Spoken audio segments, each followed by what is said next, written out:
C 421, 422, 423. Chapter 421, Like Ice. 1. Dragon's Speech, Silence of the Soul. A ridiculously overpowered skill that burns the MP of all characters within range, driving them to soul exhaustion. However, it also has a weakness. Firstly, it can only burn up to 40% of your maximum MP, a weakness I was told by an elder dragon. In other words, as long as a character keeps their MP above this threshold, they won't suffer the soul exhaustion that occurs when MP reaches 0. Perhaps that's why he's been saving it all this time. After escaping from the glacier eye and receiving healing from the priests, my body recovered, but my MP was a different story. My MP was already hovering around half, having spent a lot of it fighting these bastards, using gigantification, and spamming swing. That's why I provoked the Dragon Slayer. I'm curious, when is it coming? That moment when not even death can save me, grit. At this rate, my MP will run out. Of course, I have Soul Dive, but it's a skill with a cooldown.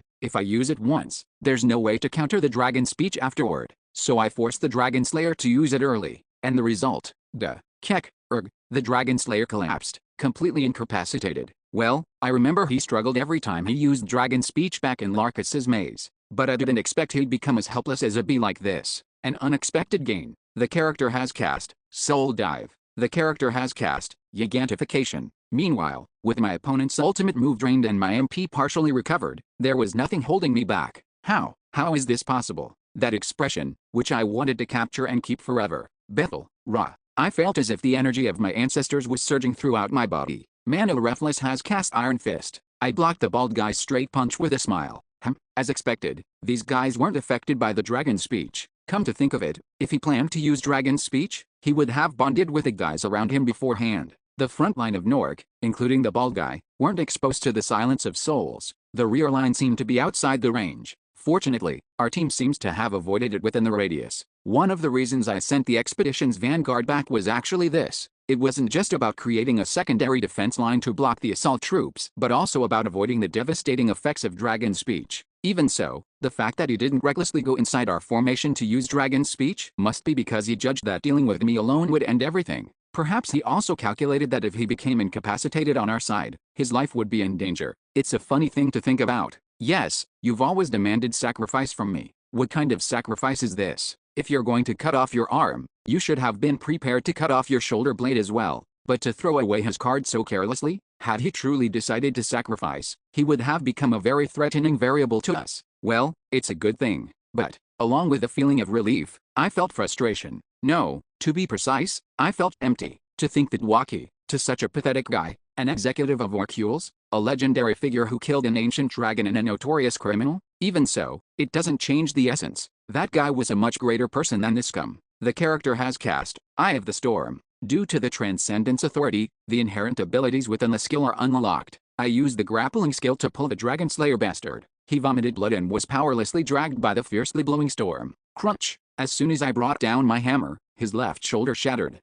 Tisk. I aimed for his head, but he twisted his body at the last moment. Well, there will be another chance. Putting aside my regret, I intercepted the bald guy who rushed to save the Dragon Slayer. No, it wasn't just him. Mike Romus has cast Earth Stomp. Damage taken by allies within a certain radius is reduced by half, and the remaining half is taken instead. A blunt weapon warrior close to tank, Rienz has cast Wave of Fire. Temporarily increases all fire damage, and additional effects are gained the closer you are to the target. A rare melee-focused pyromancer. These three, clearly accustomed to working as a team, became even more coordinated after the Dragon Slayer was knocked out, working together to harass me relentlessly. KLL Bedzeniger has cast Earth Spikes. From time to time, ranged attacks flew in from the rear. Without any armor, their attacks pierced and slashed through my body. But Lloyd Mander has cast Advanced Healing. Benjamin Orman has cast Advanced Healing. With the priest's buffs plastered all over me and receiving extensive care, it wasn't enough to push me back. Kelbus Iron has cast level 4 Dark Magic, Mark of Malice. All regeneration effects on the character are reduced. Benjamin Orman has cast Moonlight of Purification. All negative effects on the character are removed. The Dark Mage persistently cast Curse Magic, but it's always easier to remove a curse than casting them. Don't overdo it and just block them. We could have taken them down one by one if we went on the offensive, but we stuck to a solid defense. That's the nature of a defense game. As long as the defenses hold, the players win. Anyway, these guys can't escape. To be precise, it didn't matter if they ran. Their retreat was blocked. Behind them were swarming monsters, and even the boss monster was climbing up, glaring with its menacing eyes. I don't know about the others, but I'm pretty sure the 3 who came to our side and got beaten up badly will have their bodies rot within a few days. Once they enter the glacier eye, could they possibly escape to the 8th floor in such a situation? Especially with no food? Damn it, where did this guy come from? The blunt weapon warrior who fearlessly tried to wrestle me was sent flying by a single kick, his face full of despair. They said no one could stop us once we made it outside. So they were clinging to that hope while secretly growing stronger on the 8th floor. Well, it's not entirely false hope, because on the 8th floor, there are plenty of essences valuable enough to become a core essence. But still, if that's the case, you should have at least gotten the combinations right. Take my shield barbarian character. The core is gigantification. It's a level 5 essence you can obtain by hunting an orc hero, and once it's linked with unity, it produces incredible efficiency. Just recklessly stacking high-grade essences doesn't guarantee success. Refless. We should retreat for now. Maybe he lost his will to fight after seeing me completely unscathed. The blunt weapon warrior begged for a retreat. The bald-headed warrior, however, refused. Where would we go? At least we should regroup for now. Stop spouting nonsense and fight. He knew it, too. Falling back to regroup would only lead to a tougher battle. In the end, they have only one choice. If we just kill this one guy, the rest will be easy. To break through us and climb upward. Bethel, Ra. Of course, I have no intention of letting them go. The battle continued, and the tide that had turned did not reverse. We can't go on anymore. A kind of assault unit. 2 explorers who had tried to bypass me to target our main force now passed by me again to rejoin their allies. Where's Cullen? Can't you see? He's dead. The 3 fought desperately, but when one died, they couldn't hold out and ran away. The enemy's numbers are down. On the other hand, we have no casualties. Although some of our members have been injured, even they are mostly lightly wounded. But still, instead of letting down my guard, I raise it even higher. Because with this, they must have realized for sure that if things continue like this, they might all really die.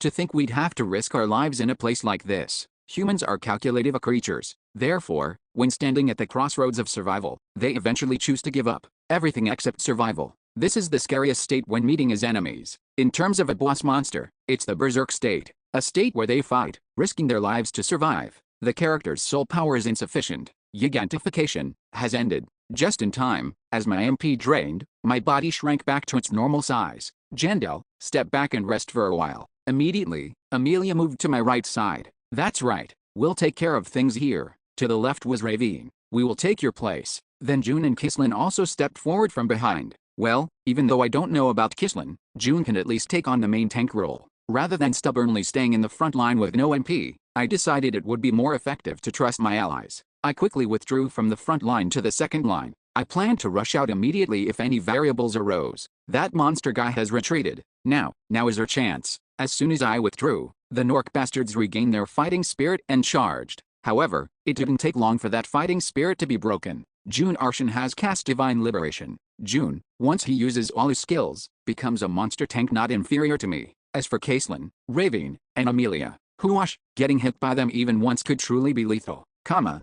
Be careful. Just as they say, the best defense is a good offense. Instead of just taking hits, sharp counterattacks flew in, targeting their gaps, so they couldn't continue their offensive as aggressively as before. And then, refless, Ricky Amond is down. It wasn't long before we scored another kill. The bombardment line, led by Erwin and Akuriba, finally broke through, taking down one of the enemy's long-range damage dealers. It was a significant morale boost. Status ailment Whisper of Immortality has been activated. Unlike the one who died on our side earlier, the Glacier Eyes field effect activated and resurrected their comrade as an undead. Hurry, push him back, knock him down. The enemy's support type who had turned into a lich indiscriminately unleashed skills before they managed to suppress him and send him plummeting into the abyss. Unfortunately, we couldn't capitalize further on this opportunity. The remaining ranged enemies include 2 dark mages, 1 support type, and 1 Karu priest. After that, the intense battles continued. Kaislin was severely injured and retreated, but a tank who was waiting in the second line was immediately deployed to block the path. Huff, huff, huff. Sven Parab. His tense exhalations made him seem somewhat unreliable, but still, he's a paladin. He's the only main tank besides me and June. Oh, by the way, we also had a swap of melee attackers once. Emily, come back. Amelia, whose MP had run out, retreated to the second line, and Rick Jagursta, the warrior from the third team, was deployed. In the narrow passage, we utilized every advantage we could gain through numerical superiority to confront the enemy. But, Sacrifices were inevitable. A sharp stone spear pierced straight through Rick Jagursta's torso, the same attack that had instantly killed our tank, Mike Million, during the Deadwood battle. Crack. It hadn't been long since Rick had taken over the position, yet he was killed on the spot. Because he was not outside the field boundary, Whisper of Immortality did not activate. No. Rick, right, he was. James Carla's friend, Pewter Curvin. What are you doing? Block them quickly. I hurriedly sent a member who was a scout and melee attacker from the second team to fill the empty spot, and at that moment, James Carla, who was in the rear, ran over and embraced the body of his fallen friend. However, I spoke coldly. Carla, return to your position. What you might need now are words of comfort, but what's needed and what must be done are different. Fortunately, James Carla understood this as well. Yes, leaving just a brief word, James Carla hoisted his friend's corpse onto his back and moved to the rear. Seeing him grit his teeth and stretch out his trembling legs, I couldn't say anything. I just turned my gaze back to the battlefield. There had been sacrifices, but just in time, we were scoring yet another point. Mike, we had taken down the blunt weapon warrior who held the tank position. The one who brought him down was ravine. However, she was injured in the process. She wouldn't die thanks to the priest's healing, but it would take time for her to recover. Status ailment Whisper of Immortality has been activated. Once again, the field effect activated, turning the enemy into an undead. But this time, we didn't gain much from it. What are you doing? Everyone, fall back. The enemy transferred the aggro to us, pulling their forces back. This meant we had to put in extra effort to finish off their reanimated ally. Still, now there are 10 left. No, since the Dragon Slayer bastard is incapacitated, it's 9. The number of enemies was steadily decreasing. Victory was getting closer. Just as members of our ranged dealer line were running out of MP one after another, their side was also exhausting all sorts of resources. See Curse Magic. Quickly cast the Curse Magic. As the Dark Mage's Curse Magic, which had been reducing their regenerative abilities, was lifted, their bodies began to rot and decay. It seemed the Dark Mage who had been hindering our priests had finally run out of mana. Good, if we keep going like this. As soon as I confirmed that Jun's doping had ended and his tanking ability had decreased, I pulled back to the front line and stepped forward. Damn it, has he recovered already? My MP wasn't yet fully recovered, but for maintaining Yigatification, it was more than enough. Soon, the cooldown for Soul Dive would also be over. Above all, now that the curse magic has ended, there's no need to deal any more damage. It was like a breach dam. Now all I had to do was hold the front and let the Glacier Ice field effect gradually finish them off. Push him back. Push him back. Those who realized this tried all sorts of things to move the front line outside the field, but I gritted my teeth and held on. It seems the priests have run out of divine power. It didn't matter that the healing that had been a reliable support from behind had ended. These bastards had also exhausted all their strength. They swung their weapons desperately with arms and legs that were rapidly rotting and decaying, but that was all. It was when I was holding my shield with such determination. Despair. It always strikes without warning.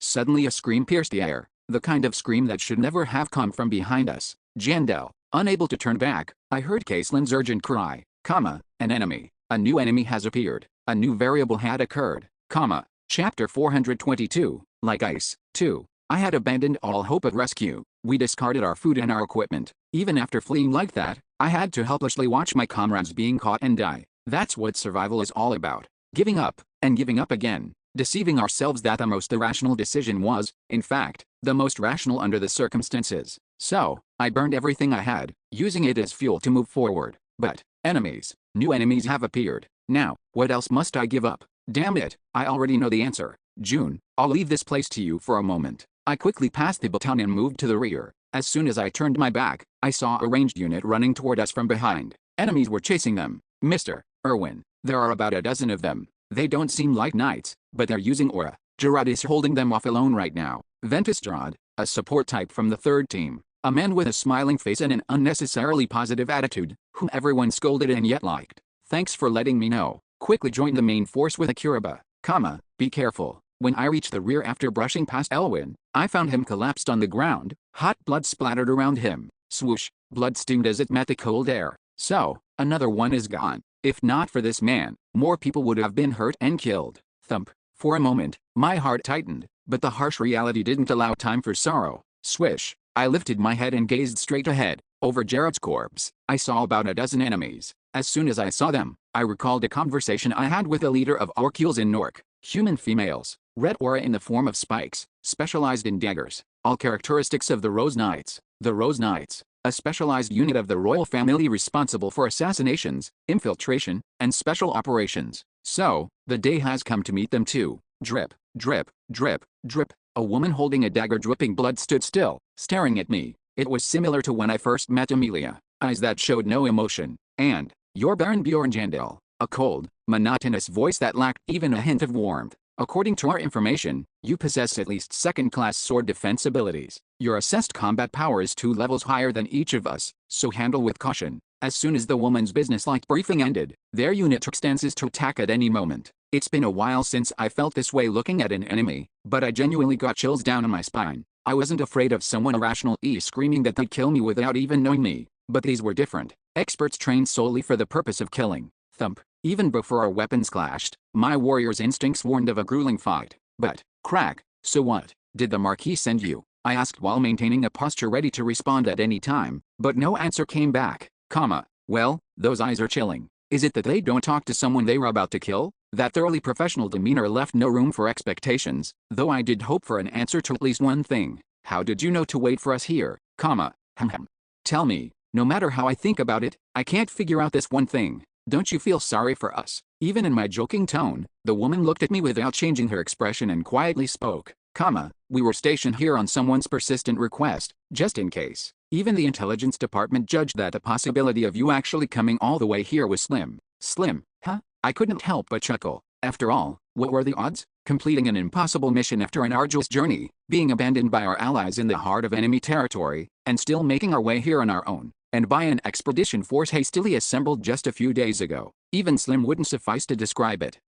Why are you laughing? Just thinking that we can't possibly beat you guys. I mean, does it make sense to keep such a force on standby just to block that slim possibility? It feels like a massive wall is closing in from all sides, a feeling that there's no exit no matter where we turn. Then, the conversation has failed. At that moment, the woman murmured while looking at me. Failed? Because those who have lost heart don't have eyes like that. So, the reason she responded was because she wanted me to despair? I complained. That's strange. I was sufficiently despairing just now. Then are you planning to die as is? No, I have to try as much as I can. Yes, there are people like you sometimes. Those who never take death as an escape. At my answer, the woman's expression changed for the first time. Very subtly, but perhaps she looked somewhat regretful? Of course, I couldn't be sure. Maybe I was mistaken. And even if I wasn't, it wouldn't change anything. It seems our conversation is truly over now.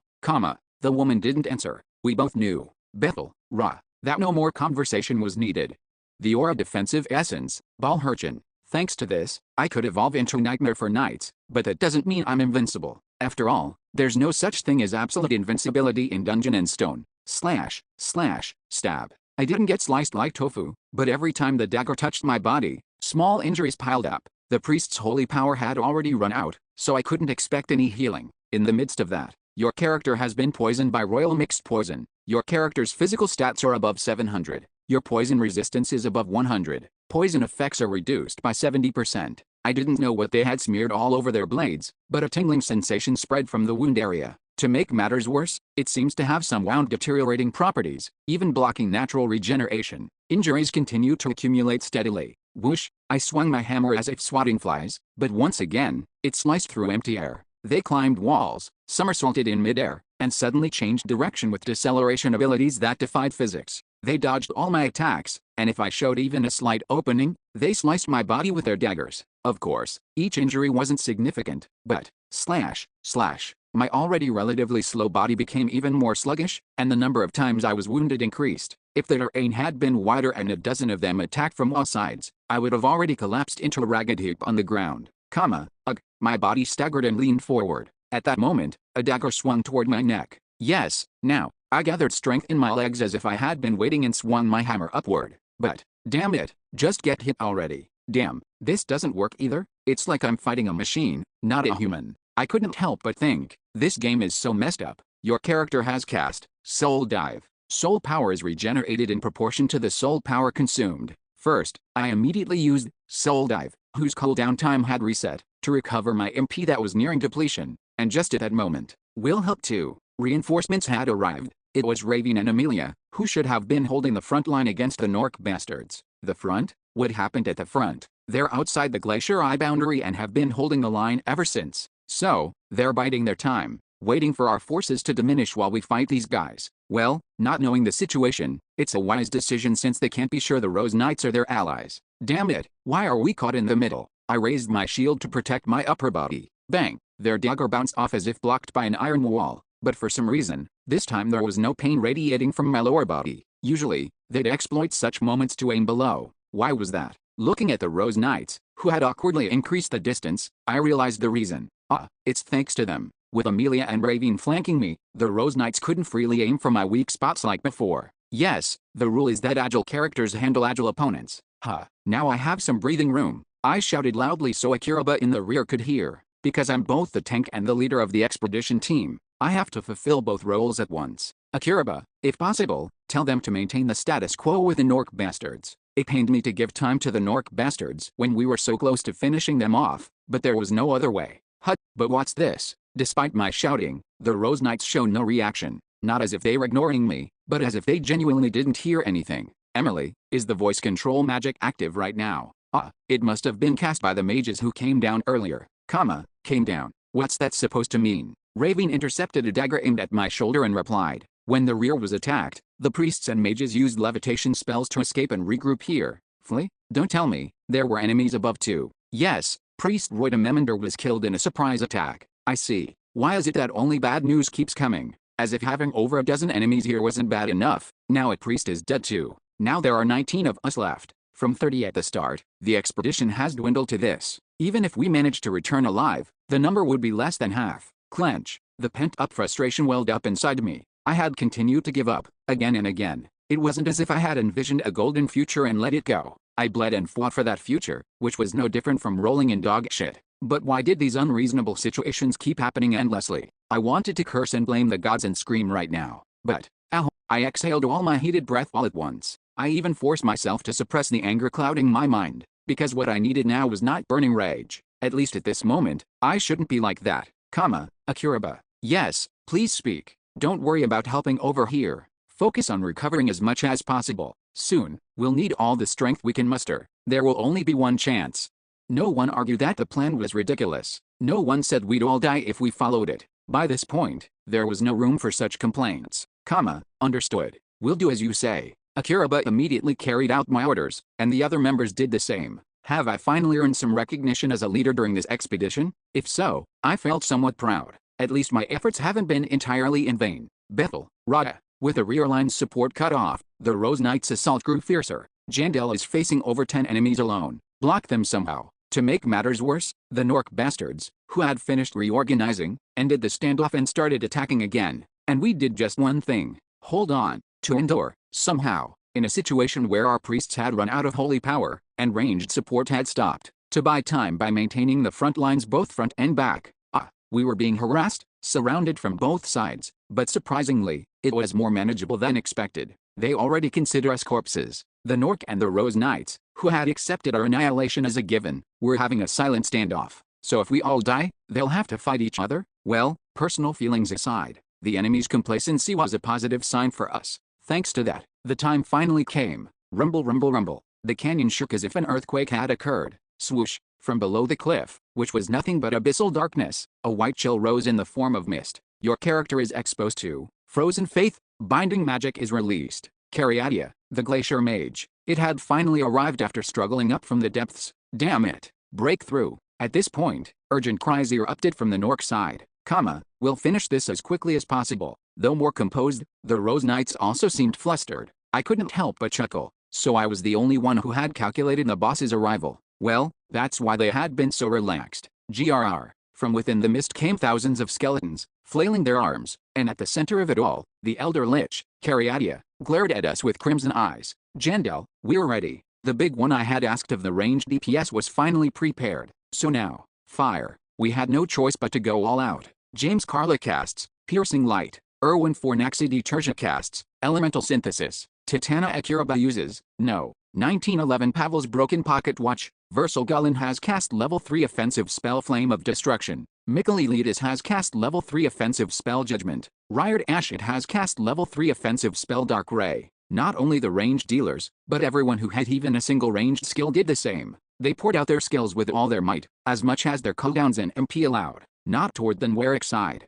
not toward the Rose Knights. Boom, boom, boom. boom, toward the elder lich that had just appeared. The first soul vessel of Cariadia, the glacier mage, has been destroyed. Phew, looks like the firepower was sufficient. Screech. Banshees emerging from the mist screamed in agony and went berserk, and at the same time, grind, rattle, clatter, creak. The elder lich, who instantly restored its shattered bones, looked at us and extended its hand. Cariadia, the glacier mage, casts soul extraction, the pattern it uses in its second phase. I steadied my breathing and closed my eyes. Whew, that was all I could do. The die had already been cast in the storm of chaos. All characters within range are stunned. Now, all we can do is hope for a favorable roll.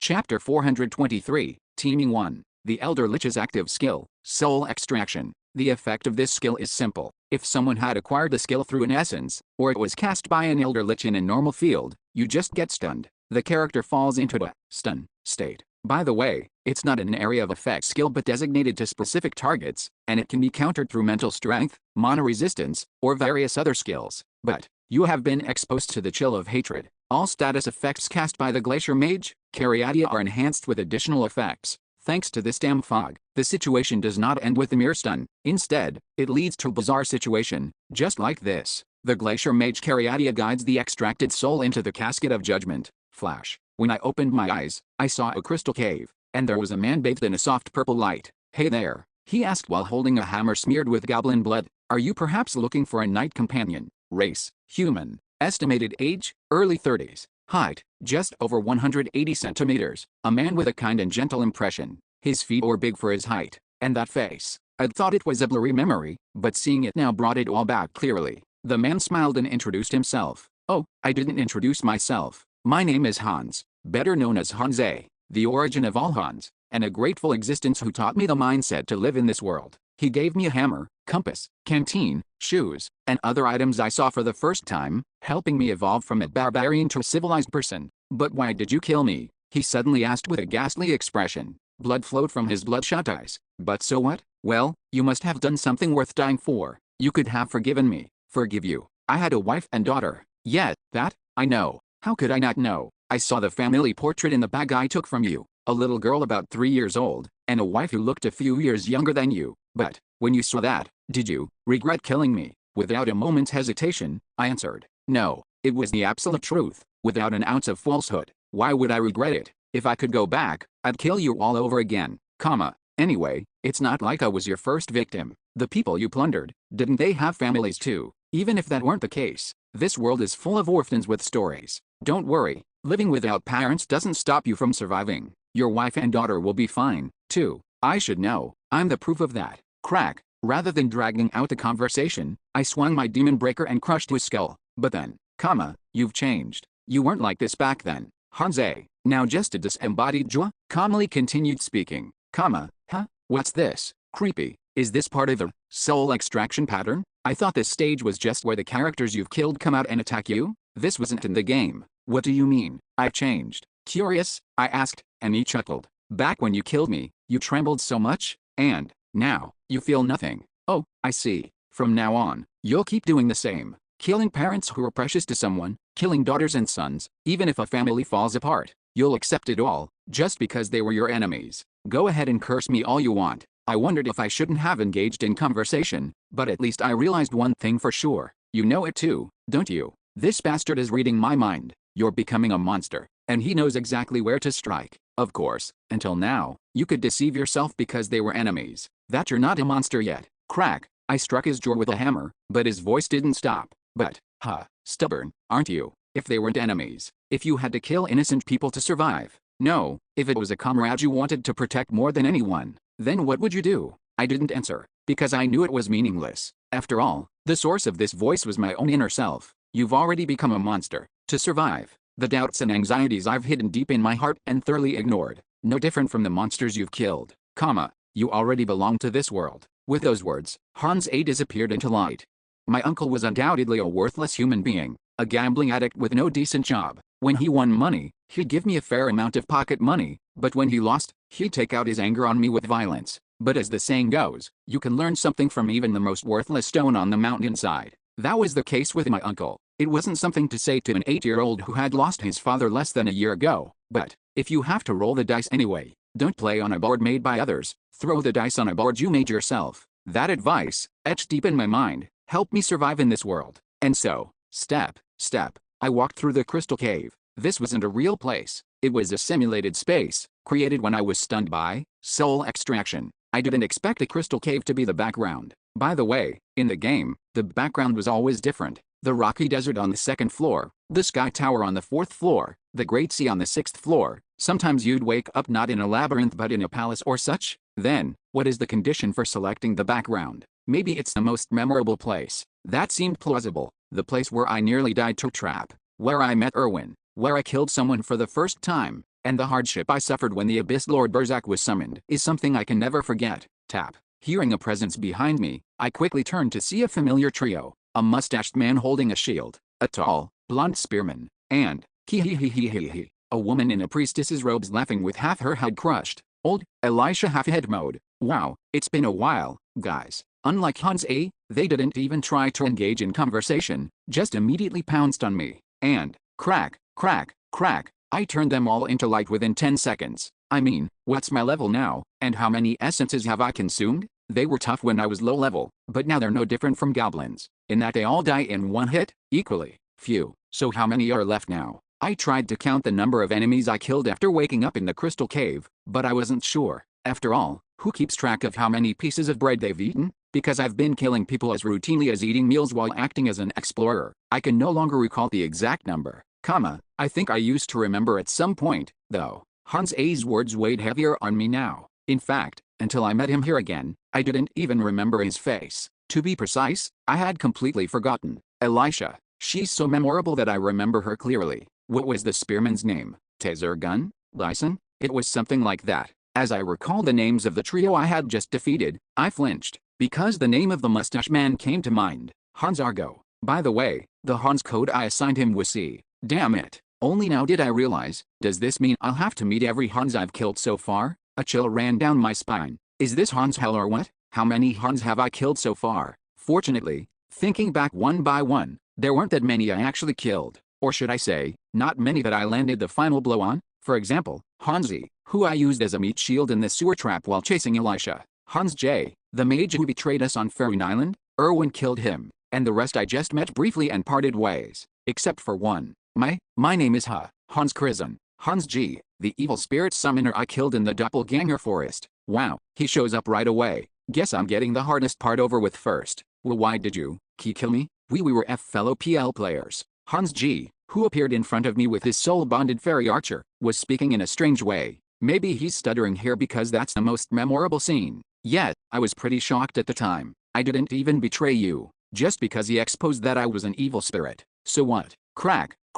Before the conversation could continue, I dashed forward and crushed his head. A barbarian's way of making life much easier. As I continued to wander the cave, the reconstructed and reenacted images of the people I killed appeared and attacked me. Now you know why I had to become a plunderer. In that damned place, there was no choice. Genshin Ibrin, a player I killed in the glacier cave. At that time, I didn't know. No, to be exact, I hadn't thought about it. That there would be players who started in Nork. I said it was an accident, and just because of that, the trio of religious fanatics who, deceived by Elisha's tongue, attacked Team Halfling and were killed by me when we met at the hut. By killing these guys, I truly realized, the more I shed my modern sensibilities, the more I could live like a human in this place. Crack. In addition, numerous plunderers I met in the labyrinth appeared, scattering their hatred as they lunged at me. Those from the early days mostly died in one hit, but the ones from later, boom. The lighthouse keeper of Orcules, whoosh. The night I met in Nork's past, I was trying to help you all. In the end, I was trying to help you. Pike Dane, who was executed during this expedition on charges of treason. One by one, they weren't scary, but as their numbers increased, the burden on my body grew, as if reflecting the weight of my sins. I've killed this many, at least hundreds. That's the number of lives I directly took. But, well, it's just as well. If I'm like this, how much worse would the Nork guys or the Rose Knights be? I continue forward, fueled by others' misfortunes. Step, endlessly in the dark cave where no destination exists. Last enemy defeated. Characters, stun. State is lifted. The Glacier Mage, on behalf of the resentful spirits who couldn't achieve their purpose, delivers punishment. A random penalty is applied until the labyrinth is closed. When I opened my eyes, I was being dragged along. Someone was holding both my legs, and my back was scraping against a cold, sharp ground. Ugh, why is this guy so heavy even without any gear? Sven Perab's voice. So, he's the one pulling me. Since we're not on the glacier's eye, I guess we have succeeded. I looked around while being dragged. Strange things I hadn't seen before were happening. Oh, HAA. Priests and mages were struggling to move, carrying unconscious physical-type explorers on their backs. I checked the watch hanging from my waist. About 15 minutes. The time I'd been unconscious since Phase 2 began. Parab, you can let go now.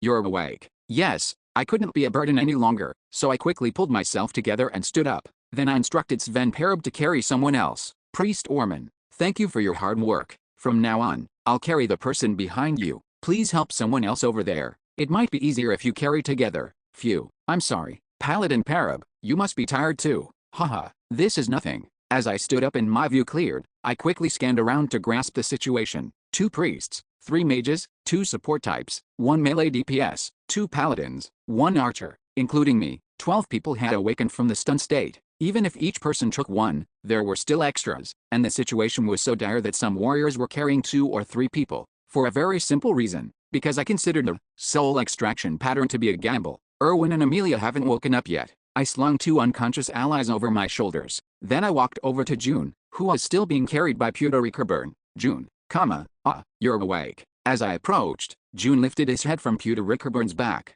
He spoke as if embarrassed. Unfortunately, I can't use one of my legs. A random penalty applies when you wake up from the stun state. This penalty is entirely random, and if you're lucky, you might just lose your sense of taste. But in severe cases, like now, the character becomes crippled. Probably, those who are conscious all have similar issues. Jendel, are you okay? For now, I don't see any immediate changes. I'm glad you're okay. Really? When did you wake up? I'd like to hear a report on the situation. I was the 5th to awaken. That's faster than expected. At my thoughtless remark, June gave a bitter smile. As an interrogator, there weren't many Karu priests I personally killed. Most were ordinary people without power.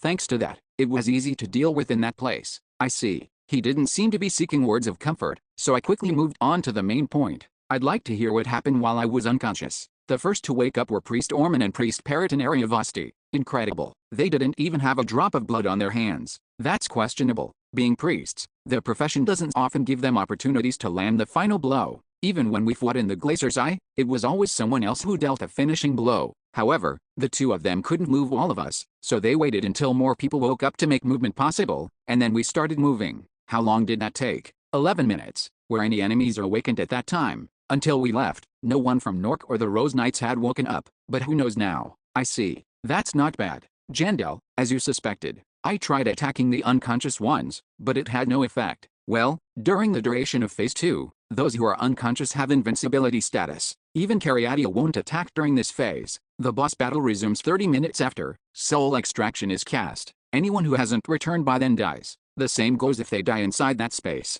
Erwin is one thing, but Amelia, will she be okay? I was deeply worried, but all I could do was trust. Setting aside problems I couldn't solve right now, I checked on the other team members one by one. 3 people had suffered significant penalties. June was now a cripple. James Carla, the archer, blinded in both eyes. Old Didi, whose right hand had turned to stone, hard and useless. I didn't know what penalties the unconscious members would have when they woke up, but for now, that's how it was. Then, what about me? What penalty had been applied to me? As I walked and checked various things, I soon realized what it was. Grit. Of all the many penalties, it had to be this one. The character's active skills are restricted from use. Was this the curse of all those Hans I met in the cave? See 424, 425, 426, Chapter 424, Teaming 2, The Ceiling of Active Skills. No need for lengthy explanations, it's one of the worst penalties imaginable. Well, even so, it's probably better than ending up blind like James Carla. It might have been better if I'd lost an arm like old Didi instead. A penalty so crippling that losing an arm might have been more advantageous in terms of combat effectiveness. But there's nothing to be done. What can I do when the dice I've thrown have come up like this? I can only hope that the enemy's dice results are messed up too. Besides, aside from my penalty, it's not bad. In fact, the soul extraction pattern is quite a tricky one, especially for positions like support type or mages. Being damage dealers, they must have landed many finishing blows, and now they have to fight and win alone without the frontliners they've always been with. But I guess all of them have live kind lives. Both priests made it out safely. 3 out of the 4 mages are awake, and among the support type, only Akiraba is still unconscious. Perhaps the fact that our mages spent a long time at the mage tower worked in our favor. Considering this, the gamble seems to have paid off. Even though we were comrades who endured this expedition together, I have no idea what kind of lives these people have lived before. Clack, clack. The sound of hard footsteps echoed through the ice cave. As we moved to get as far away from the entrance of the glacier's eye as possible, I noticed movement on one of my shoulders. Mister, you're awake. Feeling deep relief, I carefully set down Erwin. She stumbled slightly, but seeing that she could balance herself, it seems her legs weren't taken as a penalty. How do you feel? Is there anywhere that hurts? I'm not sure. Erwin looked dazed. Something must have happened inside the trial, but I didn't press her for details. Right now, figuring out what her penalty is comes first. Damn it. After testing for bad penalties among the random ones, I let out a big sigh. The 8th one. Unfortunately, Erwin was also on the unlucky side. All resource recovery for Erwin for Naxidi Tertia is now restricted. No resource recovery, simply put, her MP, natural power, or any other reserves could only be spent, not replenished, save your strength unless it's absolutely necessary to protect yourself. Yes, I'm sorry. There's nothing to be sorry about. It happened that way. It's fortunate that you even woke up. Anyway, as time passed, the others who had fainted woke up one by one. I'm sorry for the inconvenience. I will walk on my own from now on. Fortunately, Mel and Kaislin received a minor penalty. Ugh, why is this? Ravine, who was restricted from using weapons, placed her hand on her sword and shuddered as if electrocuted. Why is everyone not speaking? Chyan Iravan, the archer from Team 2, had lost his hearing. That place, it was truly horrifying. Akiraba's face was ghostly pale. Now, only 2 remain. When 25 minutes had passed since the soul extraction pattern began, there were only 2 people left. Amelia and the mage from Team 2, McKelly Rathers. Please, wake up. We need you. As time ticked away, the team members cast anxious glances at the 2 still unconscious. I felt like I was going crazy too. Why on earth is she not waking up? She definitely didn't die there. If she had, her heart would have already stopped. Thump, thump. Time continued to tighten around my heart. How much more time has passed since then? McKelly, there's only 1 minute left now. Please, hang in there. At the time when there was 1 minute left until the soul extraction pattern ended, Emily, Amelia finally opened her eyes, and, damn it, the other one could not open his eyes. 18 survivors. However, the number of combat-capable individuals is much smaller, because many team members, including myself, received significant penalties. It's fair to say that our fighting power has been cut by more than half. Then how is it on the other side? Just as they say happiness is relative, so is misfortune. The glacier wizard Cariadia gains new power proportional to the total amount of souls absorbed. It was now over 30 minutes since Phase 2 had ended. How many of them were still alive on the other side? And what kind of penalties had they received? Frankly, I hoped they all just died fighting the boss. But realistically, that's unlikely. Cariadia isn't a monster that pursues beyond the glacier eye's perimeter. The place where we were fighting was the summit of the glacier's eye. I don't know how many have woken up, but by now they all must have left the glacier's eye. Dragon Slayer. I wonder what happened to that bastard. Well, I don't know, because he is the one who killed the ancient dragon, who acted as the elder of the dragon tribe. Even back then, it was only thanks to an ambush that he succeeded, so there's a possibility he couldn't win even in a half-weakened state. In the first place, it's not like he would only fight the ancient dragon, right? I don't know, but he must have killed in the thousands. Wait, hold on. While thinking briefly about the Dragon Slayer, my body suddenly stiffened. Shit, then in that guy's field, Dwaki must have appeared too, right? The thought alone soured my mood. At the same time, another thought crossed my mind. The people who appeared in my illusion couldn't they have been someone's one and only precious loved ones? Maybe this is because of soul extraction. I'm overthinking everything. I shook myself off these thoughts and opened my eyes. Whoosh, warm flames crackled nearby. The priest knelt in front of the flames and recited prayers repeatedly, while the others offered silent tributes. This was, at least, one silver lining. We now had the luxury to hold a proper funeral for our fallen comrades. Crackle, crackle. The flames infused with a mage's firepower instantly melted flesh and skin, and the remaining bones were subjected to distortion magic. Then the warriors crushed them finally and stored them in pouches, after hoping that this would provide even a small comfort to his surviving family. With that, the brief funeral was over. The warmth of his body, briefly retained by the intense flames, dissipated in the cold wind. So, it's time to return to reality. Jandel, what will you do now? As Kaislin spoke to me, the gazes of the team members focused on me. After all, the plan I had shared only covered up to this point. That when the soul extraction begins, the first ones to awaken were to grab the others and flee. There were no instructions beyond that. But, if we continue to keep our distance like this, we might be able to hold out until the closing date. Judging by the stony expression on his face as he spoke, Kaislin already knew what I was thinking. Perhaps that's why he tactfully brought it up first, so that I could speak more comfortably. But Jandel, you must know, even if we run away like this, in the end, we'll reach a cliff. A cliff? What do you mean? Isn't this all over now? At Kaislin's words, one team member flinched and raised his voice. You said we could hold out until the closing date, right? Isn't that enough? What are you worrying about? I'm sorry to those who really thought this was the end, but we haven't overcome the most critical hurdle yet. If that were the case, I wouldn't have called this a gamble, comma. As Kaislin gave me a silent glance, I smiled bitterly and stepped forward. Yes, no matter how capable Kaislin is, I can't leave this to him. We will not run away like this. Or rather, to be precise, we cannot run away. As soon as I finished speaking, the team member's eyes widened, gazes filled with shock and doubt, comma, what's the reason? It's simple, because the enemies that appeared from behind earlier are the Rose Knights. Are you saying we won't be able to shake off their pursuit? No, that's not it. Then what do you mean? Since they didn't seem to understand my words, I continued. If we returned alive, the royal family would have brought out the excuses they had prepared, saying that something happened to the main force, so they couldn't come to rescue us, but they'd still be glad we managed to return on our own. They would have pretended not to know, trying to cover the sky with their hand, and, ignoring the truth, that was our only way to survive. Ignore? What do you mean? If we pretended not to notice that we were being used as expendable pawns, the royal family wouldn't take extreme measures. It might be cowardly, but that was my plan. But we can't use that method anymore, comma. Once the Rose Knights report what happened here to the royal family, they will surely try to eliminate any potential troubles,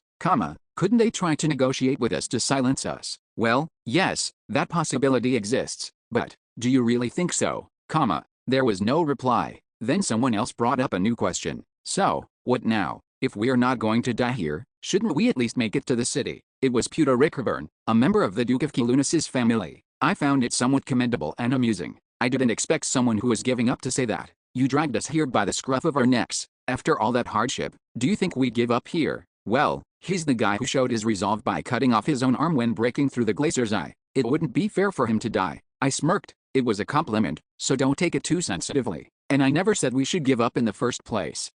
At my words, he realized and opened his mouth, and I quickly continued. Don't worry too much, everyone. There's a way. A way. Yes, if no one returns alive, who would know what happened here? Of course, they might suspect, but there's a clear difference between having circumstantial evidence and having actual proof. Therefore, from now on, we will kill both the Nork people and the Rose Knights. From now on, we will be the ones to cover the sky with our hands. Will we run away like this, or will we stand and fight once more? Reaching a consensus on this was quicker than expected. I don't know what the right choice is. Haha, it's nothing unusual. Most of the situations we've faced so far have been the same. But in every moment, he made the decision. Bjorn Jandel, trusting your choice, that's my choice. Same here. It might seem a bit cowardly in your eyes, but for someone like me, that's more comfortable. With the expedition's decision made, everything became clear. We wandered inside the cave, deploying detection magic in various places, and hunted monsters using distortion magic to secure food supplies. This is surprisingly edible.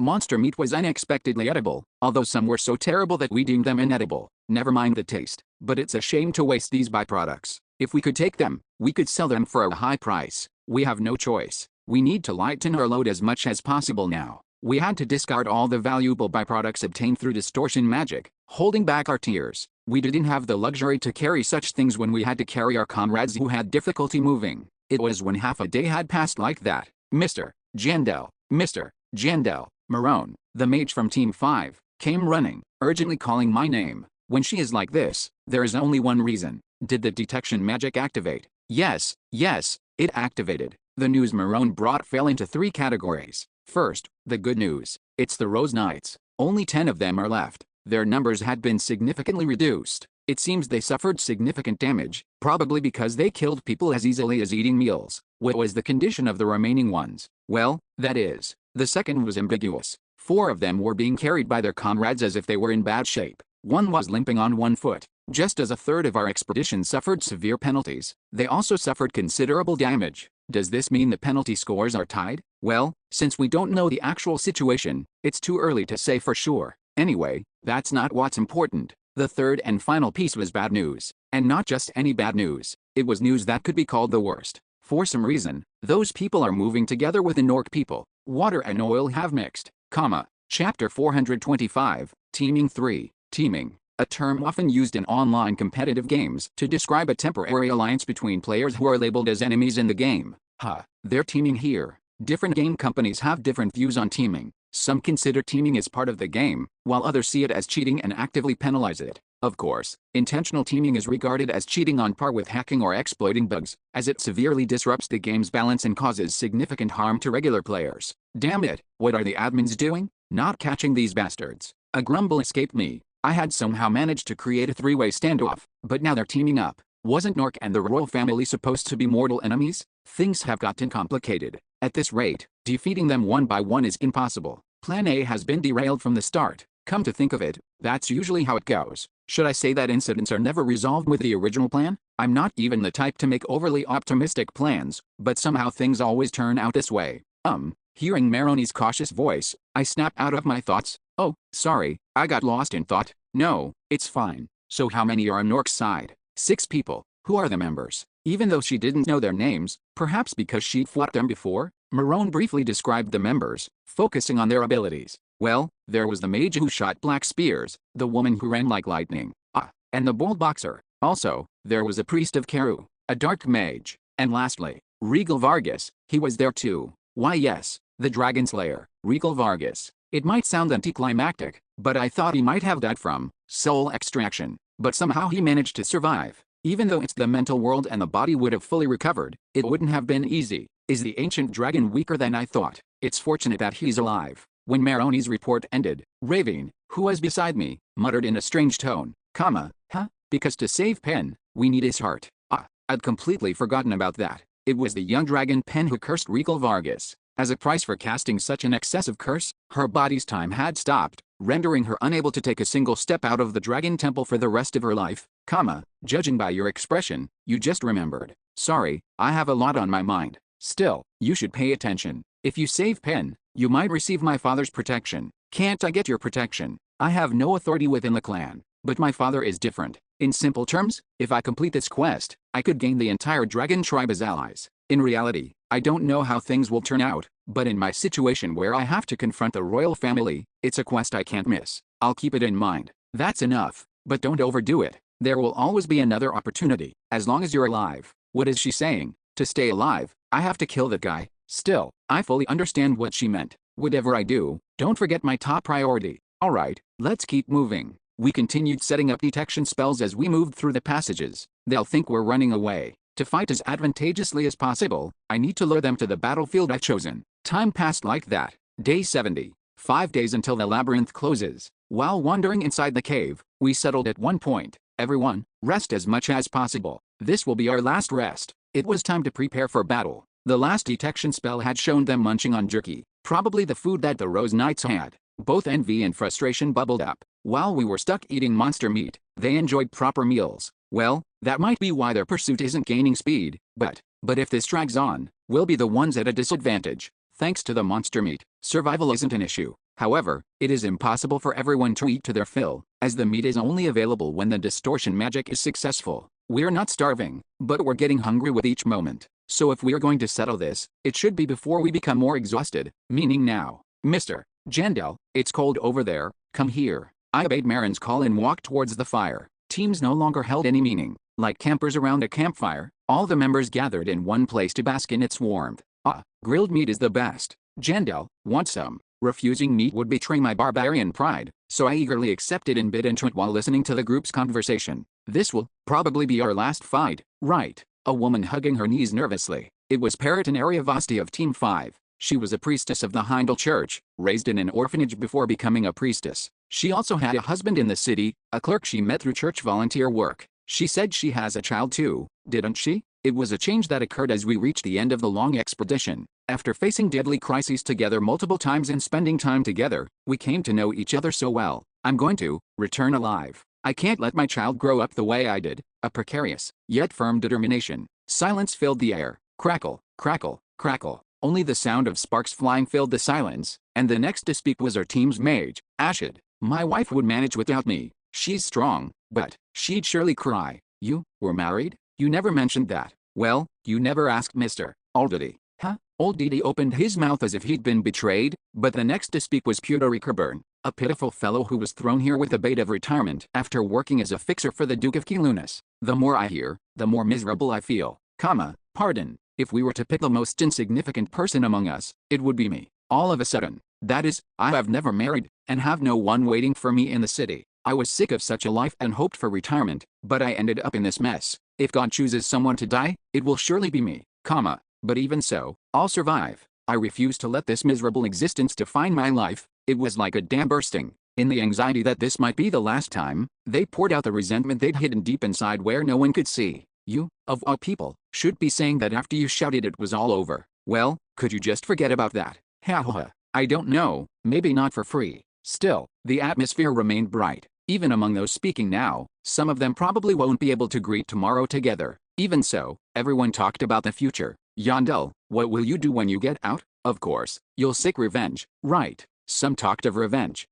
Forget that. I really want to eat cake. Some spoke of trivial desires. I'm worried about my grandmother who's at home. Some thought of the people they wanted to see and steeled their resolve. Above all, I wish I had a drink. Indeed, at this point, everyone desperately needed a drink. In that atmosphere, the conversation continued endlessly. How about forming a clan when we get back to the city? A clan. It's fate that we've met, and we might not be able to stay where we were before. So, I thought that if we all work together, we could manage somehow in the city. Not just my future, but ours. Carla, what kind of person was your friend? Rick was. Come to think of it, we didn't get to talk with him much. Not only our stories, but also the stories of those who are no longer here. We talked aimlessly, trying to remember and commemorate them, pouring out our regrets. After how much time had passed like that? Mr. Jandel, Marone called me with a tense expression. The detection magic has been activated. At that one sentence, we smiled bitterly and stood up. We extinguished the fire that had been blazing at our center. It was time to return to cold reality. The plan is simple. No, to be precise, there's no plan. We chose the place to fight, and here we will fight the enemies desperately, and the side that survives will be the winner. They've entered. The numbers, they match. Erwin, with her ear pressed to the ground, provided the confirmation we needed, but I waited a little longer just to be sure. After about a minute, tap, tap. They got close enough that I could hear their footsteps, and soon they appeared around the corner. But the number is a bit strange. 7 from the Rose Knights and 6 from Nork. A total of 13 enemies. Did they leave behind those who aren't helpful in battle due to penalties? No, that doesn't make sense either. Even without the cold, this is a labyrinth where monsters pop out everywhere. Did they leave them behind, or abandon them? It was a fittingly ruthless move for them.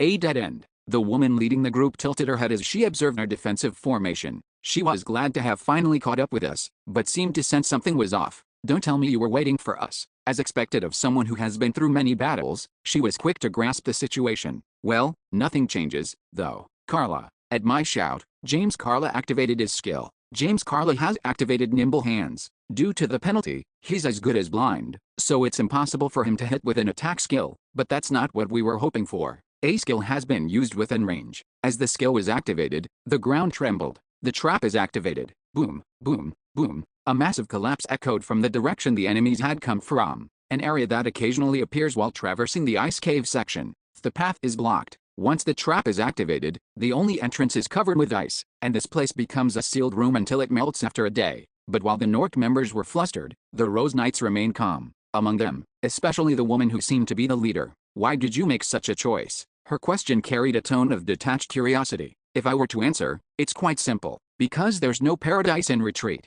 Of course it was. It came from my favorite author. On that note, I have a question for you. My name is Six, what? I wasn't asking for her name, but before I could voice my confusion, she continued. I gave her an awkward look, and the woman who said her name was Six turned away without any change in expression. So what is it you want to ask? She seemed a bit embarrassed, but there was no need to point that out here. I just asked what I wanted to ask. How could you possibly cooperate with them? The answer came from an unexpected place. Oh, that? Regal Vargas, the Dragon Slayer, swaggered forward as if he had recovered somewhat. These women must have realized they needed our help to kill you. From the Rose Knight's perspective, that makes sense. Their mission would be their top priority, but still, even so, you have no reason to accept their proposal. I said this while looking at the bald boxer, not at the Dragon Slayer. While Regal Vargas might make a stupid choice out of his grudge against me, the real leader seemed to be that guy. Do you really not get it? Once we're down, you're next. A question with a clear intent to sow discord. At this, the bald boxer finally opened his mouth. The Rose Knights are famous for never breaking an oath sworn in the king's name. Ah, so that's how it is. I thought others were just a cheat code for us barbarians. The fact that it's famous is funny too. This is the first time I've heard of it. Besides, we had no choice. We ran out of food while chasing you. Our only option is to team up, capture you, and secure provisions. Now the situation is becoming clear, how these two groups came to cooperate. So, have all your questions been answered? Then the woman who seemed to be the leader spoke as if to end the conversation, and I shook my head. No, not yet, comma. You said your name was Rifless? I'd like to make a proposal. At my words, the bald guy smirked.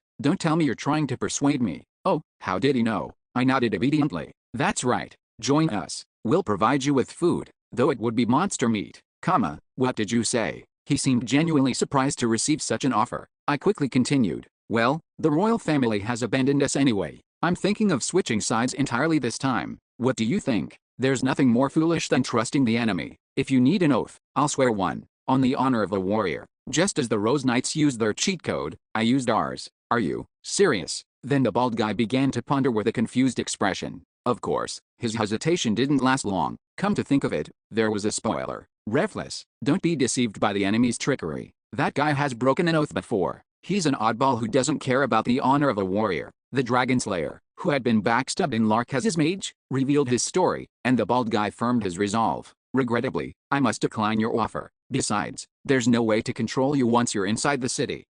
So it's not going to work? That's unfortunate, comma. Looks like we'll have to kill you all. I looked at them, shielding my upper body. Since I couldn't use gigantification, my eye level was somewhat lower, but it didn't matter much. If you don't have teeth, chew with your gums. That's the barbarian spirit. Irwin. The moment I called out Irwin, her body form became blurred. Irwin Fornaxidi Tertia has cast spirit form. Given that there were plenty of aura users around, of course, the attribute was earth. Damage received from fire attributes is reduced by half. Damage received from water attributes is doubled. Immune to poison. When using blunt weapons, a strong bonus is added to destructive actions. Physical resistance stats have greatly increased, comma. As my physical resistance stats soared, the second stage of the evolved armor activated even without gigantification. Character's physical resistance stat is over 350. Damage from piercing attacks is reduced by 50%. Alright, let's do this. Bethel, Ra. I'm quite confident when it comes to brawls, comma.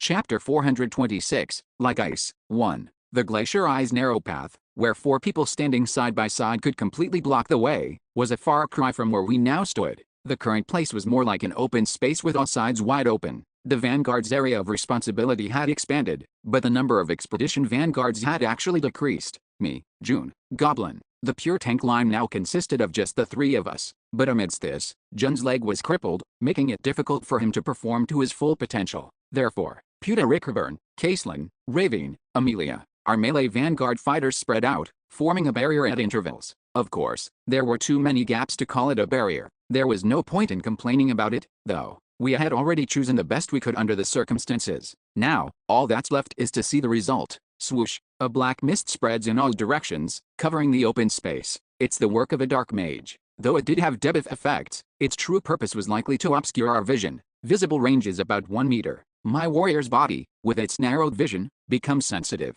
And in that situation, GRR, various undead monsters emerge from the darkness, baring their teeth and swinging their claws. They are all summoned by the priests of Keru, all summoned by the Keru priest. In the Glacier's Eye, the narrow path made numbers meaningless, but now that's not the case. Crash! I swing my hammer here and there, pushing back the approaching monsters. It was then, Mr. As soon as Irwin's warning, in her spirit form, pierced my ears. Whoosh! With a short piercing sound, a sharp blade from the darkness aimed for my neck. Clang, clang. Due to my narrowed vision, my reaction was slower than usual, but somehow I managed to block it with my shield. But at that moment, whoosh, a pure white light emanated from where my heart should be. At first, I was startled, wondering what it was, but I quickly grasped what was happening. Paragonary Vosti has cast Unquenchable Light, one of the priestess's buffs. In the game, it only raised mental stats and wasn't particularly useful. However, did she use it to secure visibility? Smart. I couldn't help but chuckle. Swoosh, the white light blossoming from my heart pushed back the darkness. I now have a visibility radius of about 3 meters. Of course, the darkness filling the empty space still remained. I can barely make out Sven Parav and Amelia on my left and right. But, even if their faces are obscured by darkness, the light burning from their hearts flicker clearly, like fireflies floating in the darkness. Arg. I knock away the blade flying at me with my shield, swing my hammer frantically, and at the same time, I check the lights rising around me in real time. Swoosh, lights shaking and flickering, signaling that they are fighting fiercely. To enemies hidden in the darkness, they may be easily visible targets, but to us, they are markers that my comrades next to me are still alive and fighting. Proof of our trust. Erwin Fornaxidi Tersha has cast focused fire. Arrows pierce the darkness. Benjamin Orman has cast purifying moon. Light particles falling from the sky seep into our bodies, and as time goes on, thud, wounds accumulate on my body. The woman who introduced herself as sick spoke as she looked at me, you're much weaker than before. Well, I can't use iron skin now. Even though I activated Alibaba Earth mode, my ability to block aura attacks has greatly decreased. No, is that all? I don't have the strength bonus from gigantification. I can't use my only attack skill, swing, nor Eye of the Storm, to occasionally counter opponents' moves. But I grinned. So what? If you think I'm weak, try killing me, I will never fall. More precisely, I made up my mind to make sure of it. In this kind of fight, the last one standing is the winner. Are you trusting that priestess? Well, she's not wrong. If it weren't for the heals coming in at this very moment, it would be hard to endure. But what are you splitting hairs about? Funny woman. Is it wrong to trust my comrades? Dungeon and Stone is a team game, after all. Bang! I swing the hammer down toward the direction of the sound. There was, of course, no particular sensation that the hammer had struck a living target. For someone who trusts his comrades, you seem rather impatient. She's really talkative. Are you anxious that I'm the only one here dealing with you? Her intentions are obvious, to agitate me and make me reveal even a small gap. If that weren't her purpose, this ice-cold woman wouldn't be babbling like this. The problem is, it's working a bit. Whoosh, I swing my hammer once more. Despite this, my unease lingered. Where are the others? I was expecting some of them to gang up on me. That way, my comrades would have an easier time. Amidst the sounds of weapons clashing, someone's scream reached my ears. Bjorn Jandel, you're the last one. Whose scream is that? I already realized back then that you don't fall easily. Enemy? Or an ally? I don't know. But, so, until then, I hope you don't fall. I forcibly calm my overheated thoughts. I can't just run over to check right now. Bethel, I can only trust and do my part. When he was a child, the archbishop who took him in said, "You have no parents now, your only parent is the glorious sun, Tabara, abandon the heart of man, for earthly affections are meaningless to an agent of God." Now, from this day forward, you are June, former inquisitor of the Tabara Church. The day he abandoned the surname Arshan, from that day on, he lived as an animal, an agent of the gods, not a man. This is something you must do. Aren't you a man? He suppressed his desires while reciting prayers. It hurts. You still have a human heart remaining. He underwent daily training that was akin to torture. You can stand up, as long as the light of the sun is with you. At times, he wished he would break, but the warm sunlight forced him to heal. By the time he became an adult, he was no longer something that could be called a human. He had no doubts. He just did as the church told him, performing work for the world in the name of God. But why? The sky was cloudy, but the sunlight touching his skin was warm. But that day, as June Arshan was blankly looking up at the sky, he had a question for the first time. Am I righteous? A question that was too late. Even now, he didn't know why such a question suddenly arose. Perhaps the sight of a family of 3 walking down the street, radiating happiness, had left too deep an impression. But one thing was certain, from that day, his beast-like life came to an end.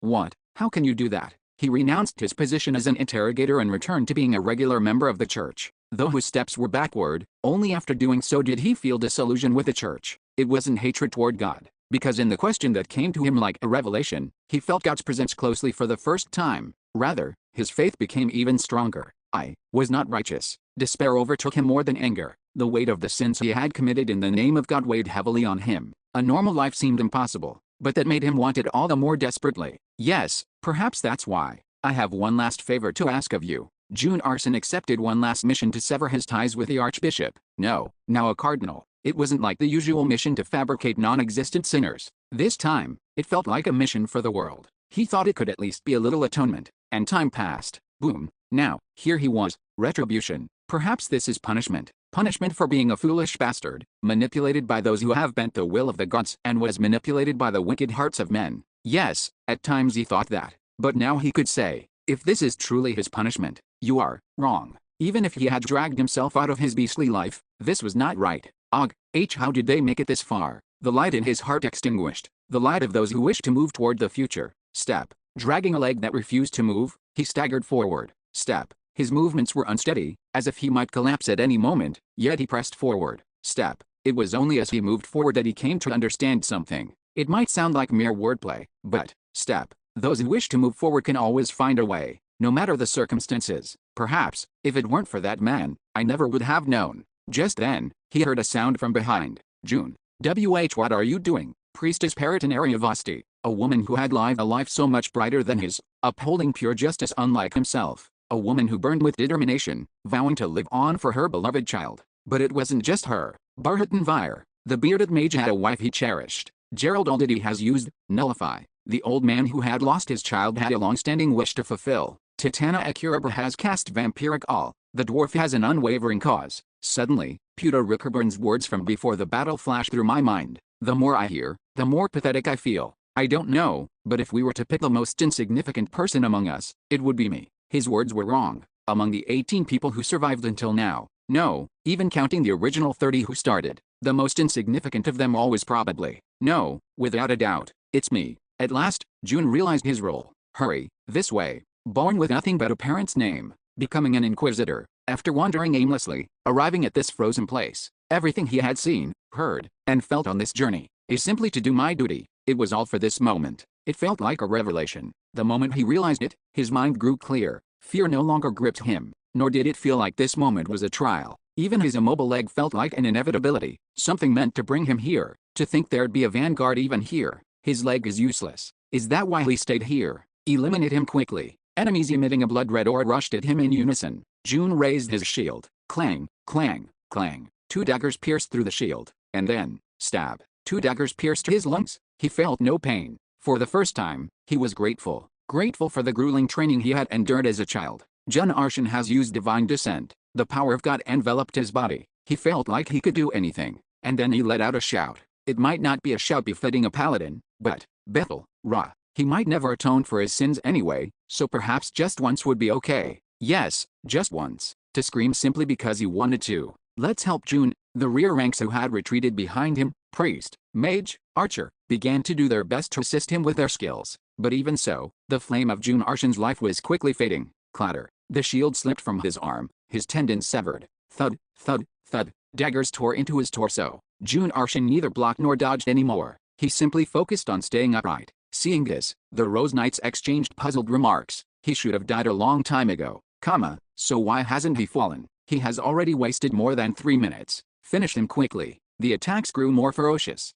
Thwack. The blood pooling beneath him formed a puddle, and his mind became hazy. How many minutes had he been standing? His sense of time was distorted, and he couldn't see the enemies' faces clearly anymore. But even so, there was something he could see clearly. Swoosh. Lights flickering individually in the darkness. Among them, surely he would be there. Bjorn Jandel. He was probably doing his job even at this moment, steadily moving forward. Clan. Did they say they were going to create one in the city? Death held no fear, but a pang of regret surfaced. When the idea was first mentioned, he hadn't said anything thinking it wasn't his place. It sounded like it would have been fun. Surely, it would have been, even if the royal family, Nork, and the countless other groups that had abandoned them, even if all of them became their enemies. Thunk. A sharp blade pierced his lungs. June Arshan instinctively realized that his flame had completely burned out.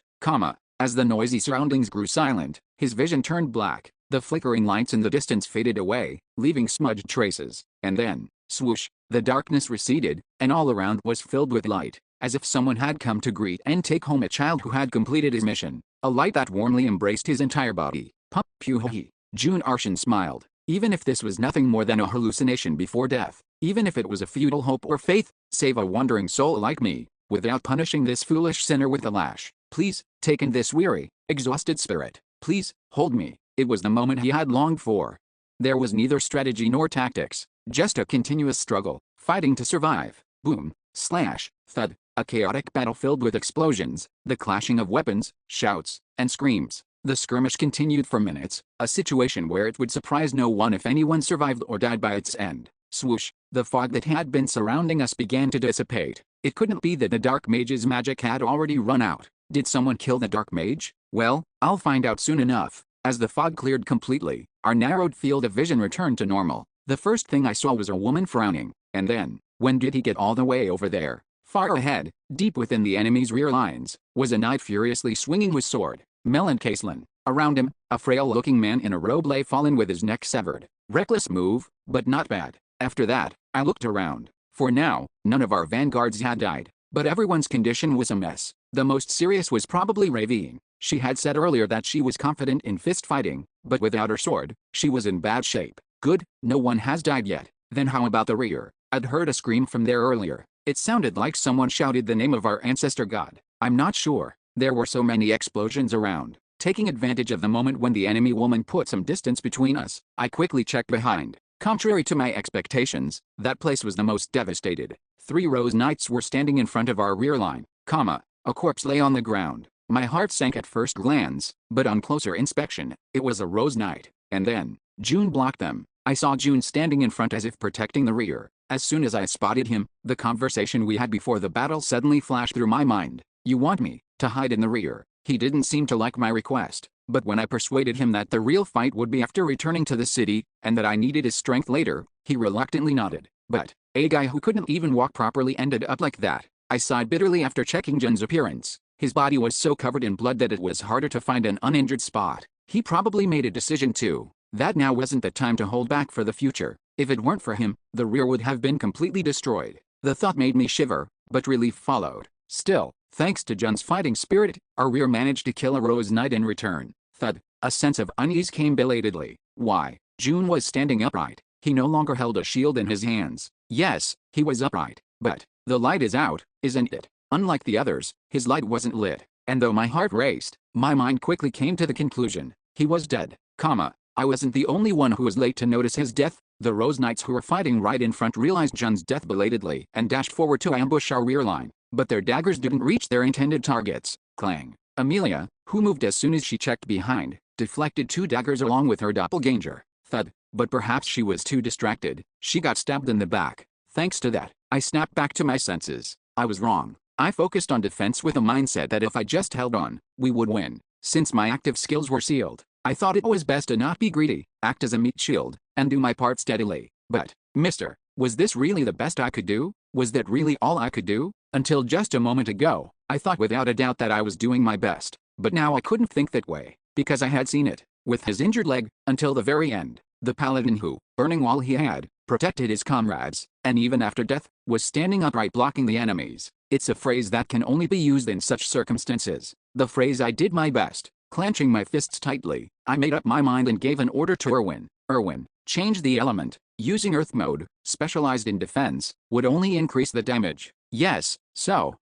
to which one? As soon as I told her the desired element, a change occurred in my body. Swoosh, an element that was neither water, fire, earth, nor wind. Erwin's main attribute, known as the blood spirit, an evil spirit of darkness dwells within the character's body. A dark shadow, ominous in its intensity, bloomed over my skin. Named. All resistance values are fixed at 0. Holy resistance is fixed at -200. Darkness resistance is fixed at +800. Blessing of the Abyss bonus applied. Immune to all types of status ailments. All types of attacks receive an unavoidable height adjustment, Elemental barbarian, dark, extreme offense mode. C 427, like ice. 2. Elemental barbarian, dark, mode. Abbreviated as the dark mode, it's the most extreme among the various modes that can be activated through spirit transformation. All resistance stats are set to 0. Moreover, you take damage from holy power, so you can't even receive healing. But in return, immunity to all kinds of status ailments such as bleeding, poisoning, stun, paralysis, binding, and more. It comes with such absurd effects, although the random penalties from before are still there, as they're considered system effects rather than status ailments. That's not particularly important right now, because the core of this dark mode lies elsewhere.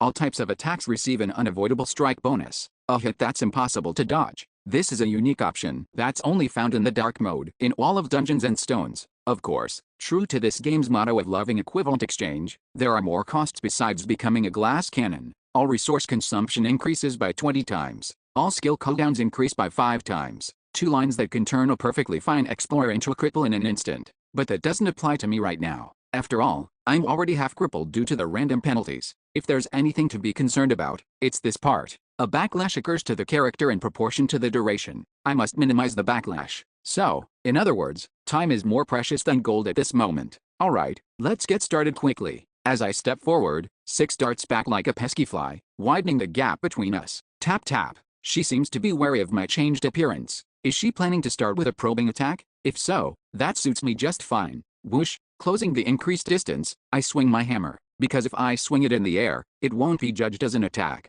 Through prior experiments, I confirmed that the unavoidable strike bonus only activates when there's a clear target. Tap. She dodges the hammer with minimal movement, as she has done throughout the battle. You receive an unavoidable strike bonus. At the same time, the strike bonus activated. Check. Space was torn apart diagonally along the trajectory of the hammer, comma. Seeing this, a glint appeared in the woman's eyes. She doesn't understand what just happened but heightened her focus to prepare for anything. And then, exclamation mark. The hammer vanished into the darkness within the rift, and even the sound of the weapon cutting through the air stopped. Roll. Her pupils dart around, as if searching for the vanished hammer. But it's useless, comma. The hammer reappeared in an instant, transcending space, and slamming into Six's body, retaining all the force of the first swing. Thud. A dull sound follows soon after. Unfortunately, the sensation in my hand wasn't that satisfying, because it hit her abdomen. Why is this woman so tough? I thought she was just an agility type, but it seems she invested considerable stats into defense as well. Well, judging by her expression when she gets hit, it doesn't seem like there's no damage.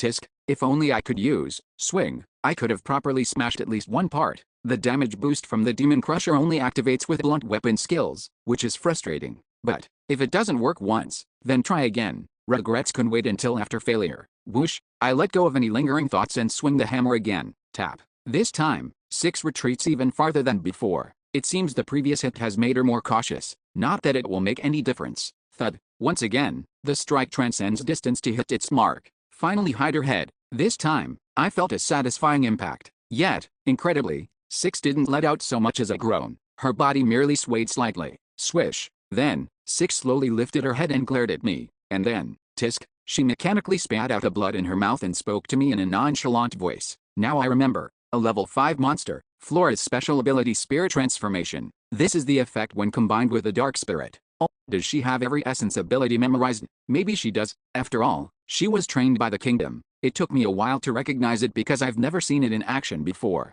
Just as she said that, I immediately kick off the ground and dash forward. From now on, it will be different. Unlike before, Six doesn't retreat. No, rather, tap tap. She charged at me head on. From her actions, I can instinctively tell that her words just now were empty. And, I've only managed to hide her twice. That from now on, a path of hell is about to begin. Whoosh, I swing my hammer along Six's trajectory as she charges in. Six didn't evade. She made a cool-headed judgment based on the information she has. If she doesn't dodge, she can choose where to get hit herself. What connects first is the hammer. Thud. But the moment the hammer strikes Six's shoulder, PUK, a dagger coated with aura pierced my forearm like tofu. Damn, this is why I was saving the Dark Barbarian mode. Although we exchanged one blow each, it's clear which side is at a disadvantage, as is clear from her arrogant gaze. You're quicker than I thought. I was aiming for your neck. Damn it. If she had cursed at me, I might have taken it as a compliment. But quicker than she thought? That's the greatest insult. Throb. Thanks to my pain resistance dropping to 0, a sharp pain rose vividly from my stabbed forearm. Still, I decided to look on the bright side. At least the damage isn't worse. With no resistance to aura, it could have been devastating, but the dagger only pierced flesh. If it had hit deeper, Bethel, Ra. I channel the searing pain into a battle cry. Persistent bastard. This fight will end sooner than she expects. One more time. I swing the hammer again, in the exact same arc. Six doesn't dodge this time, either, and thrusts her dagger in response. Thud, slash. We trade another hit. Six's shoulder takes the blow again, while, damn it. This time, her dagger pierced my hand holding the shield. I had hoped to buy some breathing room with the shield, but the aura-coated blade sliced through it with ease, penetrating my palm. Clatter. The shield dropped powerlessly to the floor. Perhaps she even cut the strap that fixed it to my wrist. Oh, along with the shield, my little and ring fingers are also gone. But, one more time, I swing the hammer again, regardless. But this time, the situation is a bit different. This time, Six changed tactics. Instead of rushing in, she used both her daggers to intercept the hammer's trajectory. But, rip-up, just before the hammer could collide with the daggers, it received the unavoidable strike bonus and was sucked into the darkness. Thud. It transcends space and strikes Six's ankle. Given that she has little fat, significant shock must have been delivered to her bones, but Six showed no signs of concern. So, this method doesn't work. Now I feel like a monster that's being hunted. One more time. I swing the hammer. Thud. I land another blow. PUK. A new slash appears on my body. 1 hit, 2 hits, 3, 4. After a relentless series of exchanges, I finally acknowledged it. This woman, she's much stronger than I expected. Her inherent skill is beyond words. She can use aura, and her swordsmanship is as sharp as the captain of Orcules. Thud. Moreover, she's not ignorant. After just a few exchanges, she started utilizing knowledge about the dark mode. PUK. Her judgment is just as sharp. I can't use this shoulder anymore. As if to prove it, she dropped the dagger she held in her left hand without hesitation. She judged that she can't use it anymore anyway. Since the melee began, she has been taking most of my attacks on her left forearm and shoulder. A cold-minded approach to focus the damage on one area. Over 10 hits for just one arm. Compared to my own body, which is covered with cuts and holes, that's nothing. Even so, I don't regret activating the dark mode. Because, if I had left her alone, it would have been a disaster. Did I think I could just hold out against a woman like this? Especially when my health is draining fast, and she's maintaining her condition. Surely, it would have turned into an uncontrollable situation. So far, holding me back is advantageous for her, but once that reason disappears, her blade would turn toward my comrades. Clench. Therefore, I changed my mindset. My original plan was to kill her as quickly as possible, even if it meant taking damage, and then support my comrades. At least, I have to deal with her here somehow. Good, now that the goal is simplified, it's clearer. I'll think about what comes after later. Like a barbarian warrior, so when she shows even the slightest opening, I can rush in like a wild dog and tear her apart. Thump. My forearms, skin, wrists, thighs, etc. The stabs that had been avoiding vital points now pierce deep into my lower abdomen.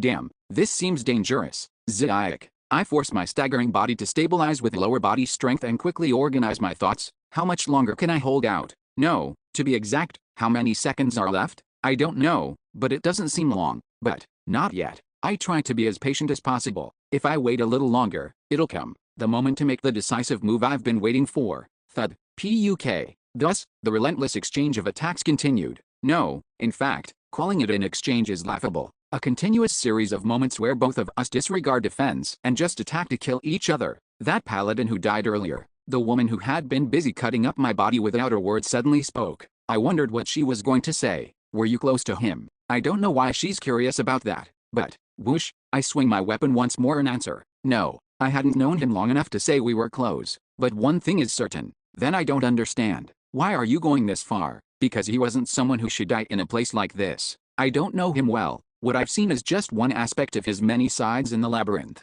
That makes it even more regrettable. What would exploring with June have been like? It probably wouldn't have been bad. Maybe we would have gotten along well, but when his habits from his Inquisitor days came out, I might have shown a disgusted expression. Unconditional support can be burdensome, but sometimes he would have been more dependable than anyone else. Huash, at the pub, was he good at drinking? Usually, those types have a change of character when they drink. I wonder what type he was. Huash, I don't know. These bastards took that opportunity away. Not just June, but the other members as well. Thump. These lives shouldn't have ended so meaninglessly. So, Bethel, Ra. I forcibly moved my non-moving arm, to not let these bastards take anything more from me. Crack. I forcefully inject strength into my severed thigh muscles to regain balance. Whoosh. As if determined to bring me down, a sharp oar cut through the air resistance and headed straight for my belly. But at the same time, the luck inhabiting the character blocks the damage. Finally, the moment I've been waiting for has arrived. Thud. As if hitting a transparent barrier, the dagger stopped in midair. Yes, it finally triggered.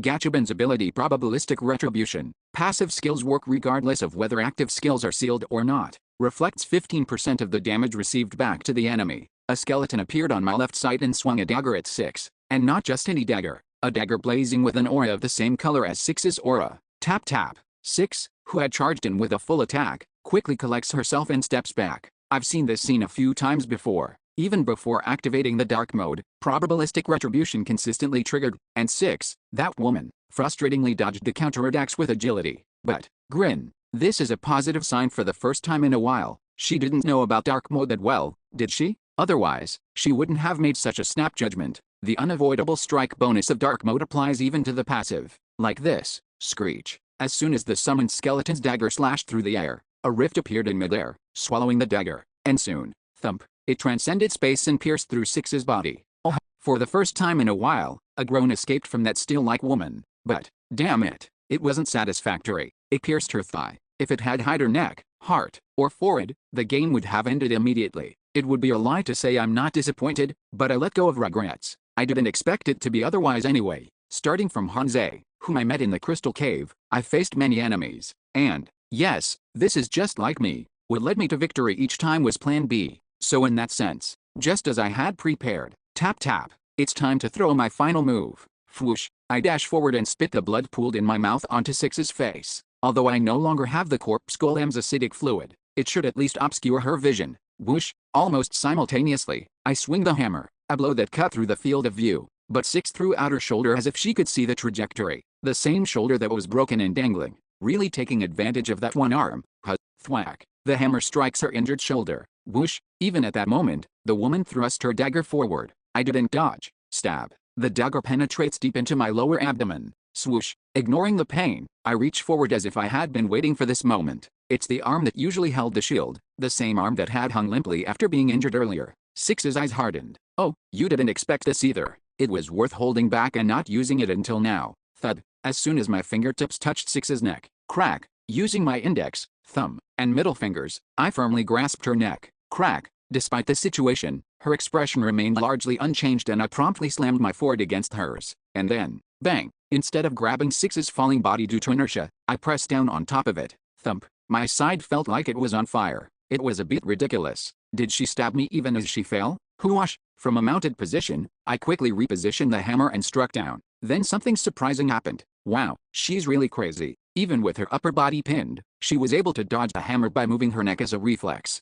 Impressive, but not meaningful. Just because it's close range doesn't mean the unavoidable strike bonus doesn't apply. Crack. The hammer aimed for the head passed through the air and crushed Six's foot. Stab. For a moment I felt dizzy, as if all my strength was leaving my body. But the more it hurt, the harder I hit. Crack. This time, the impact was decent. The hammer seemed to have hit her wrist properly. The dagger she had been holding tightly flew into the air and clattered to the ground. Good, now she has no weapon. With no worry of counterattacks, I swing the hammer again. Crack, crack, crack. 3 times Six twisted her neck to protect her head, but the 4th time was different, because this time, it hit right on the crown. Crack. The strong impact transmitted to the brain stiffened her body like a seizure, but I didn't stop and kept swinging the hammer. The unavoidable strike bonus no longer activated. Even this monstrous woman couldn't keep dodging with just her neck while suffering from a concussion. Crack, crack, crack. After hitting her head 3 more times with a hammer, 1 more, as I prepared for the 4th strike, lifting the hammer, between the smashed flesh and blood-soaked face, I saw Six's eyes. It was a somewhat strange experience. I've smashed the heads of countless enemies, but none were like this,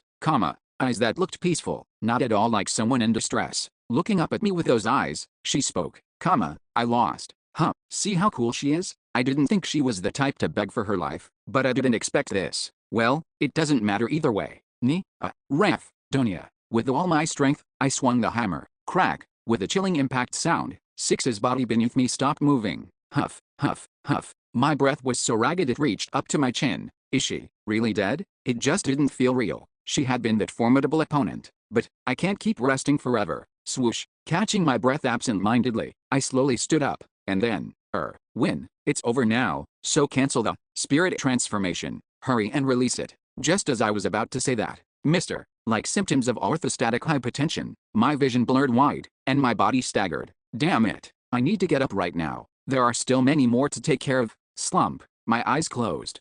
The character has fallen into a stunned state. Spirit transformation is cancelled. Abyssal residue. Recoil comes to the character in proportion to the duration of maintenance. Maintenance time 318 seconds. For 3180 seconds, the character. C 428, like ice. 3. The 6th Rose of the Rose Knights. Regal Vagus, who spotted her losing the battle from a distance, couldn't help but laugh. That pathetic bitch, when she was boasting that she could handle him alone. He had been closely watching their fight ever since it began. After all, if 6 won, he would have to stop her before she killed that barbarian bastard. A peaceful death is too luxurious for that guy. Therefore, he planned to use enslavement to turn him into a slave and make him live a lifetime of suffering. If, by bad luck, he died before that, he intended to absorb his soul to increase his abilities. Well, perhaps this is better. He's down now anyway. Pretending to fight while maintaining the front line, he quietly withdrew from the battlefield, and quickly turned to the spot he'd been watching. Step, step.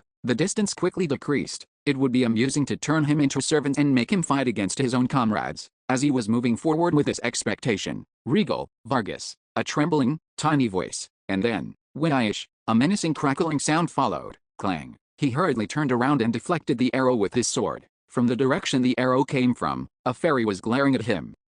Right, there was you. One of the 7 pillars. The Blood Spirit Queen, Erwin Fornaxi de Tertia. Slurp. Regal Vagus habitually licked his lips but felt an inexplicable sense of déjà vu. Somehow, every time I see her, she looks like someone I saw a long time ago. Of course, it wasn't an important question for him.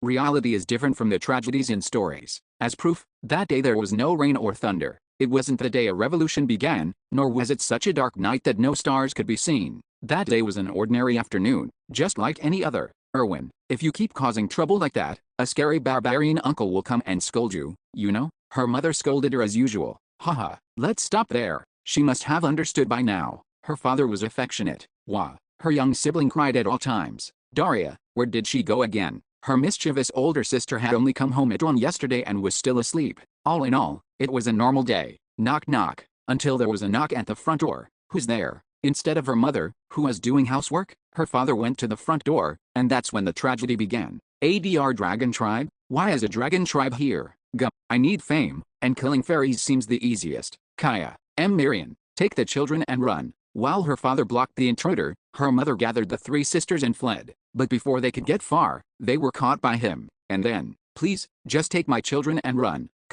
Understood, sister. Thank you, my dear brother. The three sisters barely survived thanks to their uncle, who happened to be passing nearby. Their father had sacrificed himself, and then their mother, but they were still lucky because over 1,000 people died that day. She had her older sister, she had her younger sibling, so she could endure. But that young lady seems to have been born with more fate than you. Her older sister died.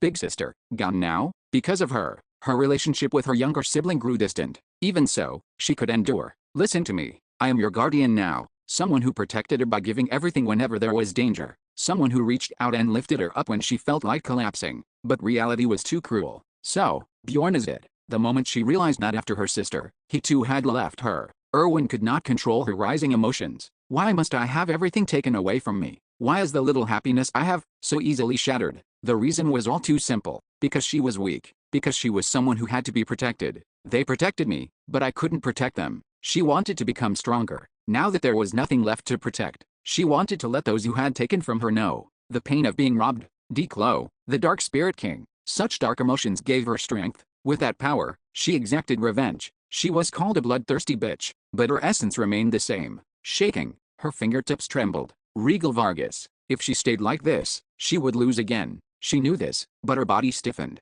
Despite being incomparably stronger than before, her fundamentally weak nature remained unchanged. But, thud, she couldn't let it be. Better to die than regretting. Mister, it would be better to die. SSSHHH. She pulled a bowstring. Twang. She released the string. Whoosh, an arrow flew fiercely, even though it didn't contain any special ability. Clang. The man who had retrieved his sword deflected the arrow, and instantly, right, there was you. With fear etched in her body, she moved forward. Tatted, proving her growth. The distance closed in an instant. Whisk, she swung a dagger instead of a bow. An archer with a dagger. Well, she couldn't use the power of the spirits anymore. Above all, because Bjorn Jandel was here, she couldn't use the archer's fighting style of fighting while keeping distance. But, clang. As soon as her dagger clashed with his sword, she spun her body and delivered a continuous attack. Tap. The dragon slayer hurriedly pushed off the ground and retreated, as if the attack was sharper than he expected. Good, for now, she had pushed him back and secured a spot next to the uncle. What are you?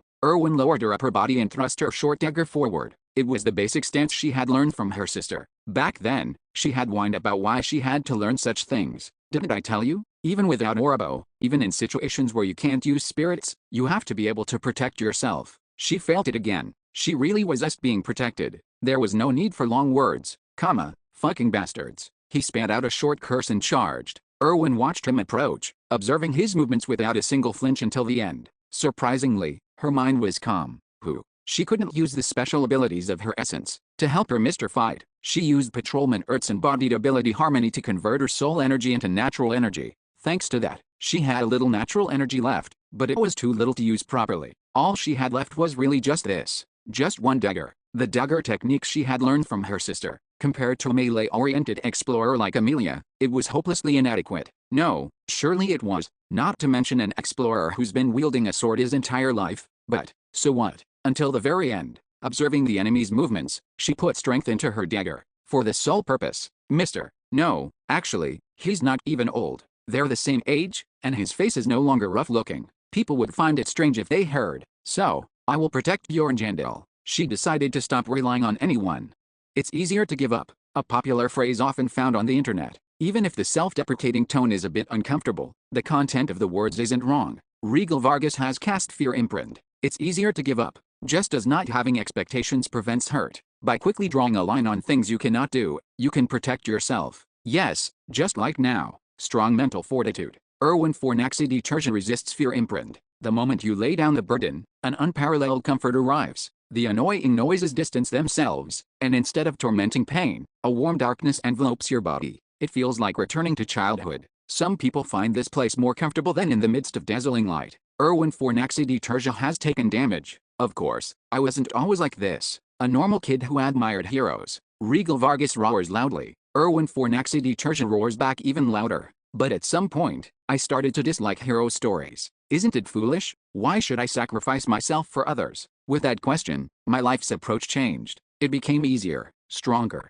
But Amelia Rainwheels has cast Azura's Kick. Critical hit. The 8th rose has been defeated. But when did that start to change? Bleeding continues. Warning, character's health is below 5%. Immediate treatment is necessary, or the character will die. A new question began. Titana Akiraba cries to save her comrades. Paragon uses salvation. Bogus Leechmont uses opposing darkness. Due to the interference of an evil god, the divine spell loses its effect. Perhaps it was a mental issue that occurred when I entered the body of a barbarian. Melon Caslin moves to save his comrade, and Parbala leaves the front line and blocks the knight's path. But one thing is certain. Powerful Lucky Strike defeated, and Parbala, the priest of the evil god, having lost his lover, is greatly enraged. I don't want to give up anymore. Not just my own life, but everything else too. Bogus Leechmont has used Flesh Sacrifice. Sacrificing his right arm, the power of the next spell increases 5 times. Bogus Leechmont uses Corpse Flower. I have desires. Melon Caslin takes severe damage and becomes incapacitated. Even if those desires wound me, an intense desire that I can no longer ignore out of fear.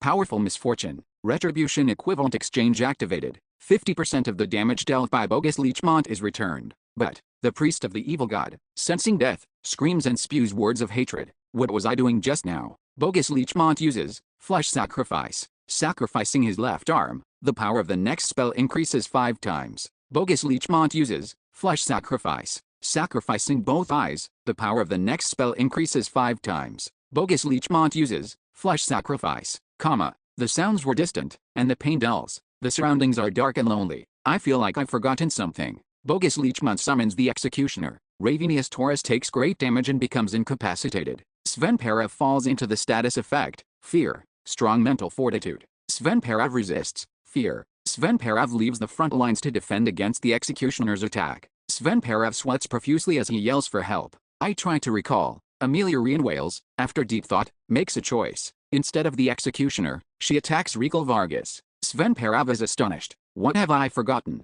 The Executioner begins to rampage. Sven Parav becomes incapacitated. Cheyenne Iravan has died. Lilith Marone clenches her fist and makes a decision. Ryard Ashid grabs Lilith Marone's wrist and shakes his head. I swore to never repeat it again. Ryard Ashid has cast level 7 Mental Magic Accelerate Thoughts. Ryard Ashid has cast level 6 Acceleration Magic Amplification. Ryard Ashid uses level 8 Magic Heart Acceleration, but when was that? Ryard Ashid fires magic indiscriminately. The Executioner, taking great damage, screams, "Ah, my head hurts." The 11th Rose has used Absolute Severance. Puta Rickerburn takes severe damage. Unbelievable counterattack. 11th Rose is killed. I want to rest, but somehow I keep thinking. The 9th Rose has used Absolute Severance. Puta Rickerburn becomes incapacitated. An unbelievable counterattack. The 9th Rose has been killed. Puta Rickerburn has died. Just as I was recalling what I had forgotten. Titana Akiraba's soul energy is insufficient, cancelling the skill. Manu Refless has cast Iron Fist. Amelia Rainwheels is pushed back.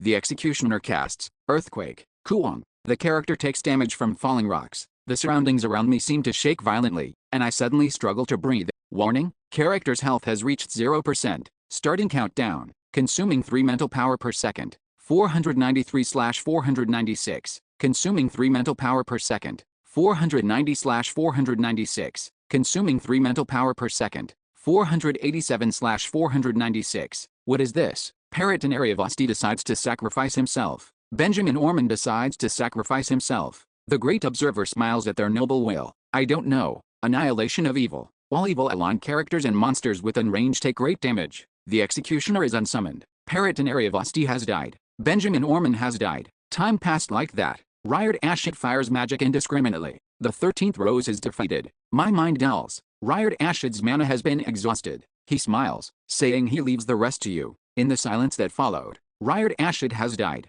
Familiar faces pass by like after images before my eyes. I tightly close my eyes. Gerald Aldidi moves towards Sven Pereb. Sven Pereb shakes his head, refusing treatment. I know I need to open my eyes, but like a sulking child, I grumbled at the thought of that. Gerald Aldidi starts running. Mana Reflux uses. Wind pressure. Gerald Aldidi takes severe damage. Amelia Rainwills deals great damage to Mana Reflux. I know I need to open my eyes, but Gerald Aldidi moves. I've done enough. Gerald Aldidi moves. I've tried my best. Gerald Aldidi moves, but Gerald Aldidi stops. Why? Gerald Aldidi uses blood transfusion. Character recovers. Character recovers. Character recovers. A warm feeling envelopes my cooling body. Character's health has recovered to over 1%. Ending countdown. Feeling that warmth, I realized instinctively. Thump. Yet, it's too late now. Character awakens from the unconscious state. It's too late to quit now.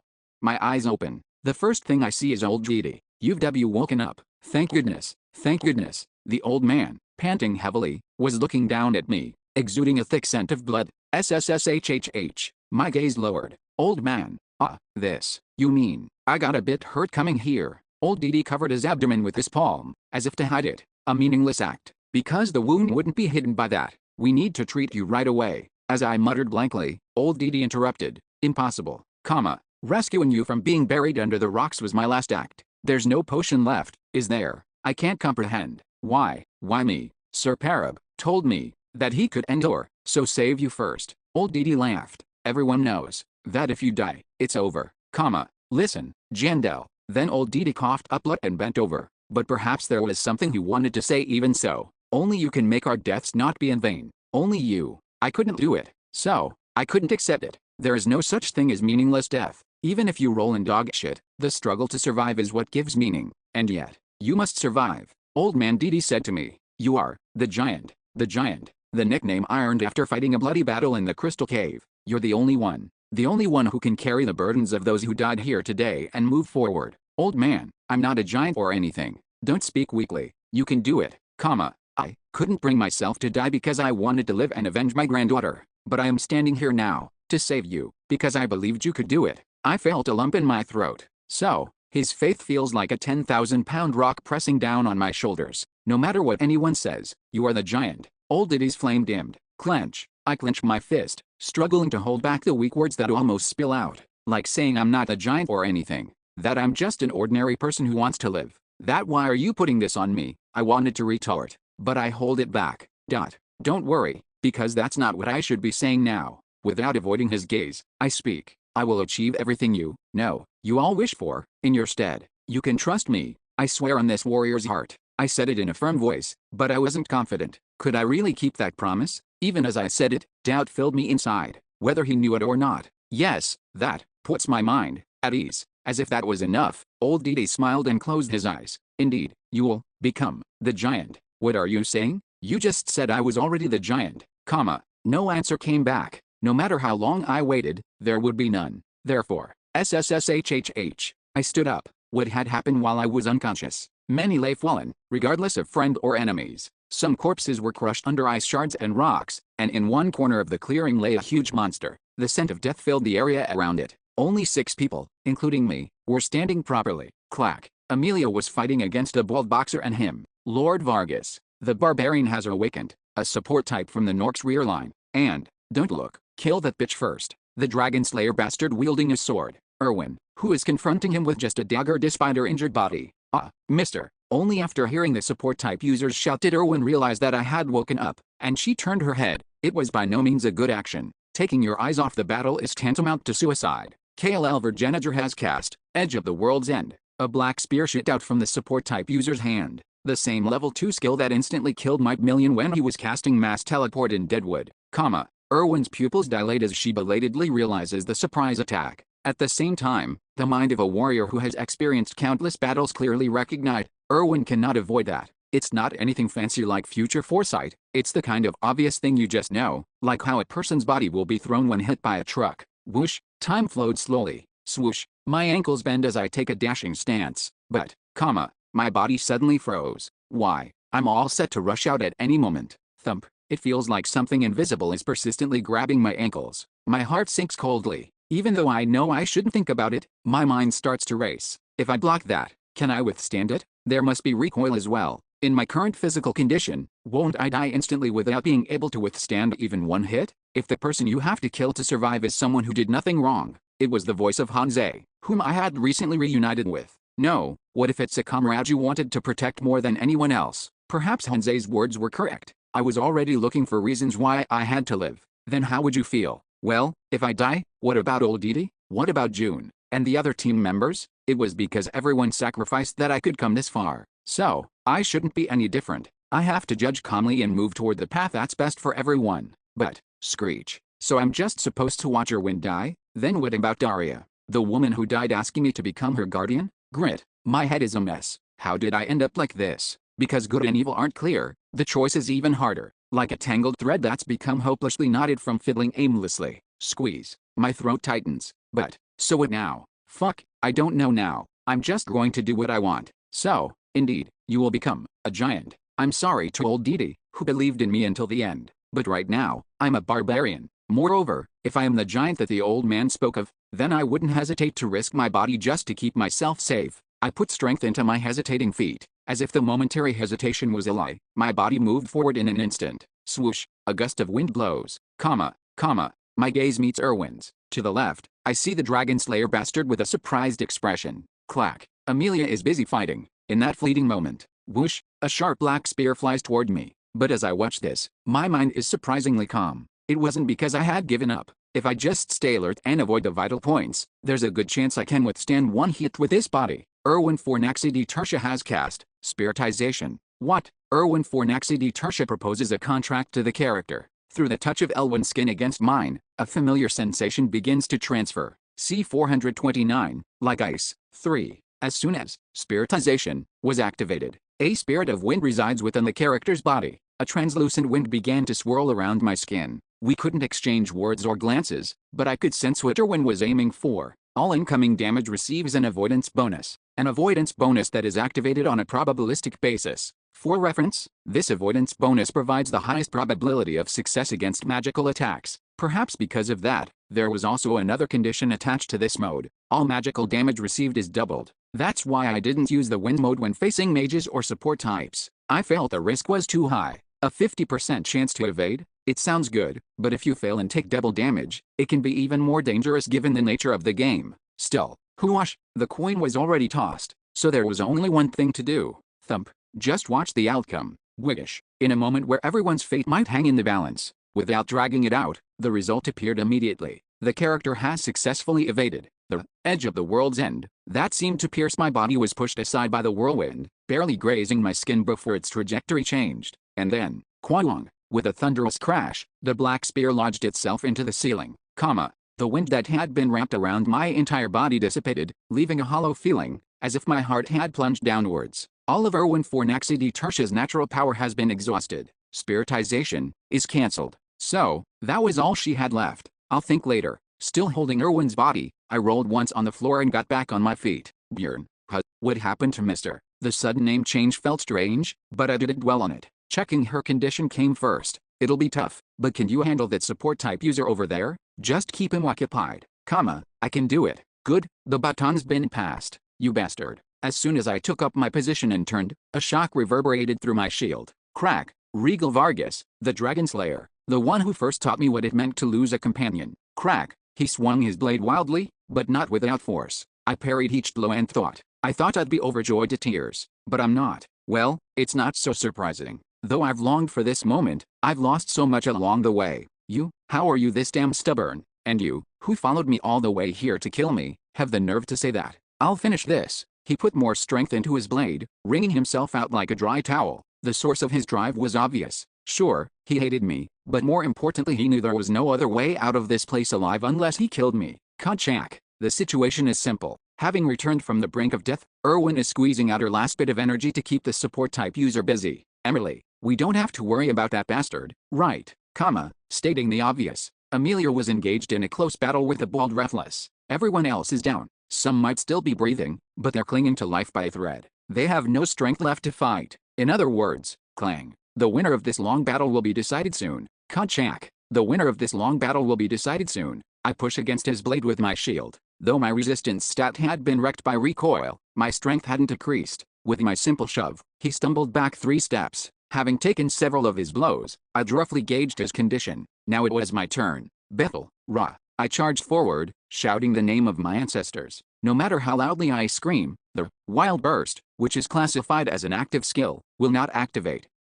But I couldn't help doing it to get into the mood. Huang. With the strength of my ancestors, I brought down the hammer. The bastard took 2 steps to step back, and as my hammer swung down, he stretched out his blade toward the opening. He certainly had a lot of real combat experience, but that's why his judgments are so predictable. Before long, his sword sank into my side. Because my resistance stat was lowered, the wound felt all the more vivid. Puuk. I could have dodged or blocked you if I really wanted to, but if I had, the fight would have dragged out longer. Whoosh. As soon as his sword struck my side, I reached out as if I had been waiting for the chance. My target, his neck. Given our difference in strength, if I grabbed him once, he'd never escape. But maybe he knew this. Tap. He quickly retreated backward, so urgently that he left behind something he shouldn't have. You leaving this behind? I gritted my teeth and pulled out the sword stuck in my side, and with lips crusted in dried blood, I grinned. I don't need any more swords, and seriously, what kind of swordsman keeps losing his sword? I clicked my tongue as if he were pathetic. His face hardened and his eyes seemed ready to shit lasers.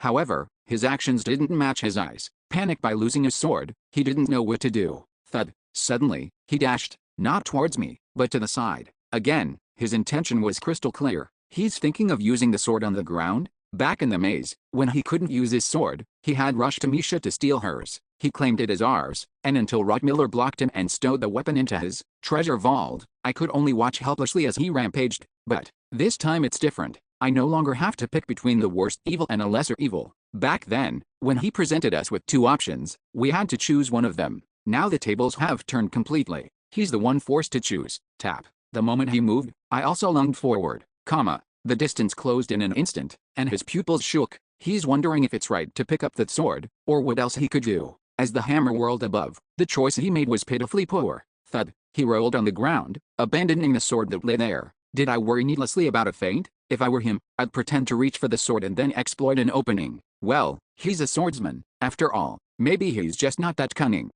If the sword was that important, he might have considered sacrificing a shoulder to secure it. Maybe he's aiming for something else. It would be a lie to say I wasn't disappointed in him, but I chose caution over complacency. Better to remain wary than to let my guard down. No underestimating the enemy. So, in that sense, whoosh, I swung the hammer carefully to avoid getting too close. Thud. He retreated again, and when this had happened several times, pop, he finally backed into a wall. At the same time, his eyes widened in panic. I realized then, this bastard. Did he think about the wall? His secret weapon? There was none. He was just dodging desperately and ended up cornered. That's all. Quadjik. I brought the hammer down on his left shoulder to confirm it. Ugh. With bloodshot eyes, he groaned and tried to flee to the side. The feeling was odd. Was it a sense of emptiness? If you were going to give up your shoulder, you should have at least secured a weapon. If he was going to let me crush his shoulder anyway, he might as well have picked up a sword while doing so. Instead of feeling glad, I was frustrated. So, crunch, like an eel slipping away, he tried to get away, but I grabbed him by the neck and threw him against the wall. Boom. He coughed up blood, his mouth gaping wide. Cough. I swung the hammer once more. The target was his crown, but in the midst of it he threw his body to the side to avoid it. Crunch. Thanks to that, his left leg was completely crushed. Ah, he screamed. It was not at all satisfying. Even Six, the woman I killed earlier, remained calm as her head was crushed, but he was screaming like a child. Because of a bastard like you. Still, his will to survive was remarkable. He dragged his shattered leg across the floor, trying to distance himself from me. Where was he heading? To where Amelia was fiercely fighting the bald boxer. Is he trying to rely on him? Squish. I stepped on his back, stopping him. Perhaps now he is realizing, kill me. He gritted his teeth and shouted. It was rather fortunate. He stuttered a bit, but at least he wasn't pathetically begging for his life. That would have really soured my mood. Boom. While Amelia was still fighting, I quickly finished my contemplation. No need to drag this out. I'd say what I need to say and end it. Do you remember Lior Wurvdwaki?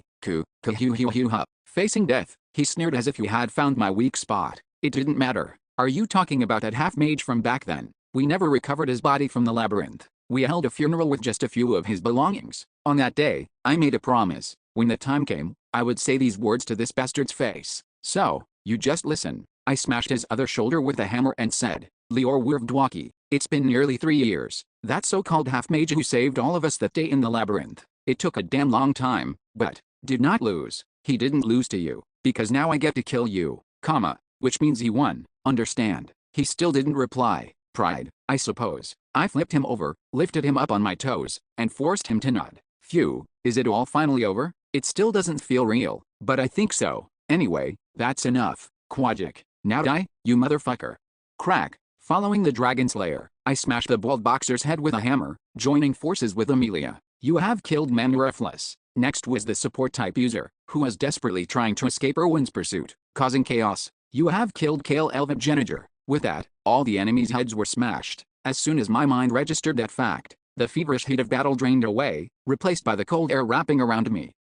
With the enemies gone, silence fell as if a storm had passed. Because of that, I finally felt it sink in. It's over. At last, the battle ended, but there was no time to rest. Amelia, check if any enemies are still breathing. I'll help, too. Help by resting. That's enough. I left the kills confirmation to Amelia, and forced Erwin, who had spent her last energy, to rest, and I, Creek, gathered the fallen members lying on the cold ground. For those still breathing, I checked their injuries, and for those who were now cold and still, I gently closed their eyes. Even calling it devastating felt insufficient. Sven Parab, Melon Caslin, Lyris Marone, Titana Akuriba, Rabin, James Carla, Versal Golland, Erwin, Amelia, and me, 10. The number of our expedition members who survived. Everyone else was dead. Jandel, I found some potions for you. After rummaging through the corpses of the Rose Knights and the Nork members, Amelia returned with potions. They were distributed based on the severity of the wounds. I'll look for more potions. Thanks, Emily. The potions were insufficient for everyone's full recovery, but by administering them in order of urgency, the members hovering between life and death gradually regained consciousness. And it's really just us left. The surviving members of the expedition bore a deep darkness beneath their eyes. It was simple. We knew each other too well by now, so there was no joy in surviving alone. Instead of relief, fury and grief came first. Unlike Mage Marone, who had openly, most just clenched their fists, enduring their sorrow in silence. Ashid had a wife waiting at home. Ariavasti's priest had children. Ventus Gerard dreamed of reaching the abyss someday. Iribran said he'd open a shop when this expedition was over. None of them deserved to die here. Not like this. Then why did they have to die? It didn't take long for their grief to turn into anger. Jandel, please tell us, what did we do so wrong to deserve this fate? Why did we all have to die here? At last, the fundamental question arose. Did we commit such a terrible sin that we had to be punished like this? If I get out of here, I'll kill the clan leader. Even if it costs my life, that won't help. We need to go public. Let everyone know what happened here. Royalty's involved, so it'll be difficult, but maybe possible. Rabin is of the dragon tribe, and Akuriba, you're a dwarf with some influence. Jandel was also a tribe chief candidate, right? And Miss Erwin holds an important position among the fairies. Yes, if all 4 major races come together, then maybe. As they poured out their emotions, my head and heart grew cold. I too wanted to rage with him, but I shouldn't. Indeed, you are meant to be a giant. If I am to become the giant that old Didi foresaw, I can't give in to anger like that. Jandel, what do you think? You're not just going to sit and do nothing, right? As they trembled with their hot emotions, I answered, no, we are going to do nothing, what? The only way for us to survive is to remain silent, Caslin, as a knight you know this. Even if all 4 races marched on the royal palace, we'd just be massacred. Even Caslin, who had always been on my side in steering public opinion, didn't respond this time. Yet, he didn't want to answer. I just continued speaking. Uniting the 4 races is impossible from the start. Do you really think they would all risk their lives and fight with us? Stake the fate of their entire races? I don't think so. This world isn't a fairy tale. Here, everyone carefully calculates before taking action. But still, we must do something. And if that something kills us all, it's better than doing nothing. Marone, do you really think so? If we throw away these lives we barely managed to hold on to, would our dead comrades be happy about that? Then, what do you propose we do? Marone, who always managed to smile even in hardships, was now yelling, but I kept speaking. As I said, we do nothing, we won't complain, or even speak a word about it, we'll assume that the main force didn't come for us due to some unavoidable circumstances, and, we must also say that the secret forces of Nork raised on the 8th floor weren't killed by us. If we admitted to defeating those soldiers, it would be considered a significant achievement, but we can never reveal it to anyone. The Rose Knights, regarded as a city legend, it's the same with them. Facing them would be a lifelong boast-worthy feat, an achievement to share over drinks for decades. but we have to say we never even encountered them. That's how it must be. Only we know what happened here. If we remain silent and pretend to know nothing, those who sent us here will piece together their own version of events, in a way that makes sense to them. They'll probably think something like, the enemies who've been pursuing us ended up clashing with the Rose Knights under strange circumstances, and we just got lucky and made it out. Then, what about the dead? Marone asked, her voice trembling with tears. Those people, I bit my lip as I spoke. Those people, after escaping the glacier's eye, will say they died to monsters. Monsters. Yes, because we were exhausted from escaping the glacier's eye. We had to abandon our gear, we ran out of food. It's not an unbelievable story that. That's a lie. They didn't die like that. They fought with such strong people. There were so many times when it seemed better just to die, and yet we fought. All of us, until the very end. None of us gave up, and we won. But now, monsters? Saying they died to monsters. Stop it, Maroni. Caitlin embraced her, trying to calm her down. As Marone wailed, Sven Parab stepped forward. Then, what happens next? In the end, the world will hear that we survived until the closure by hiding, barely clinging to life. That will be the final tale of our expedition. I see. That certainly seems like the safest way to survive. But, he turned to me, speaking with a firmness I'd never heard from him before. I still don't like it. His voice was steady, but there was no hostility in his eyes. Why not? But I'll do as you say. Why? Because just looking in your eyes, I can tell. You're the one who dislikes this whole affair the most. I was at a loss for words, and this time Akiraba spoke up. You're not going to remain silent forever, are you? Of course not. Then I'll wait. Akiraba stepped back, and then James Carla took his turn. I'll try it too. I'll have to face that damn clan leader and pretend nothing's wrong, but that will still be better than today, when I couldn't even see my comrades as they died. I could feel the intense heat of their determination, even with my eyes closed. I approached each of the other surviving members, seeking and confirming their intentions. After that was all done, Lyris Marone. Finally, I approached the mage who sat slumped on the ground. When our eyes met, she looked up at me and asked, how long, how long do we have to endure this? I don't know, but if I have to answer honestly, a very long time. It will take more than just a few years before we can finally draw our swords. But still, one thing is certain, I see. On the 71st day of the expedition, inside the icy cave on the 7th floor of Ice Rock, on the frozen ground where the cold seeped up from beneath, if waiting works, it's not a white-hot fury that burns itself out quickly. It's precisely because it's not that kind of rage that, even over time, it will never extinguish. This cold fury, I'll wait too. Each of us etched it into our hearts. C. 430, The Return of the Lion. 1.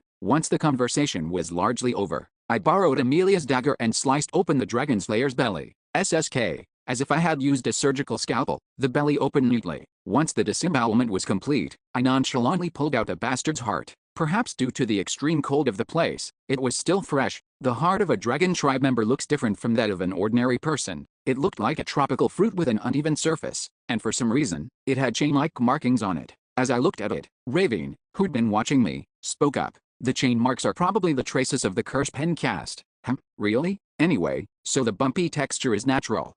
Gowland, preservation and distortion magic, please. After applying distortion magic to his extracted heart, I placed it in a suitable box for storage. Ravine seemed to want to take care of it herself, but I'll keep this for a while. Why? It's a bargaining chip. You mean, you're not going to hand it over immediately? Exactly. Once the situation calms down a bit, I'm going to meet directly with the current ancient dragon and hand it over to him in exchange for keeping it a secret. If the story of his heart spreads, it'll be problematic. She seemed a bit worried, but surprisingly, Raven accepted it easily.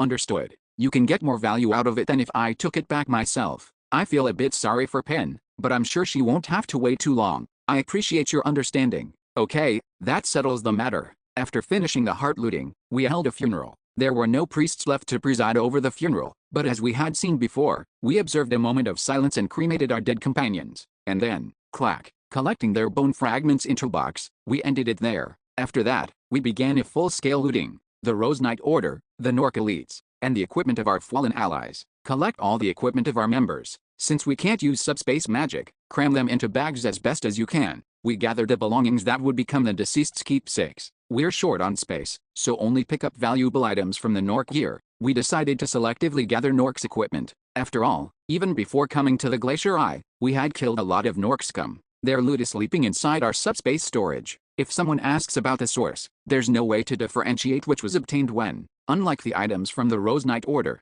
keep the Rose Knight Order's belongings separate. They must be strictly managed. The equipment and consumables they possessed were essentially military supplies. Therefore, selling or personally using them is limited. The moment these items circulate in the market, word will reach the royal family. No, the moment we get back and they start checking our bags for loot distribution, the whole plan could fall apart. It's not 100%, but the risk is there. We've secured decent money off the military for now. Caslin, a former soldier, seemed quite pleased with a jump in our group's budget, though it was a bit alarming to see him tear up thinking of his dead comrades a second later. Does he have bipolar disorder or something? Jandel, don't feel too guilty. You're fulfilling their wishes. What are you talking about? I'm just sniffling because it's cold. Phew, think of something else. Something else. I suddenly stopped and moved toward where the corpses and equipment of the Rose Knights were piled. Under normal circumstances, I wouldn't take a single thing, but at least checking what they have is allowed, right? They might have something that could be a weakness for the royal family, or some crucial information. Thinking this, I thoroughly searched their possessions. The more I looked, the sicker I felt. Wow, all these daggers are made of mystium, and all the leather is ogre leather. I'm supposed to leave this behind? Could I not just sneak them away, melt them down, or cut them up to make new equipment? Such greed naturally welled up inside me, but let it go. This is not worth a risk. Even 1% risk is too much. I could excuse the Dragon Slayer's heart as having been obtained during a chase in the Glacier Eye, but not these items.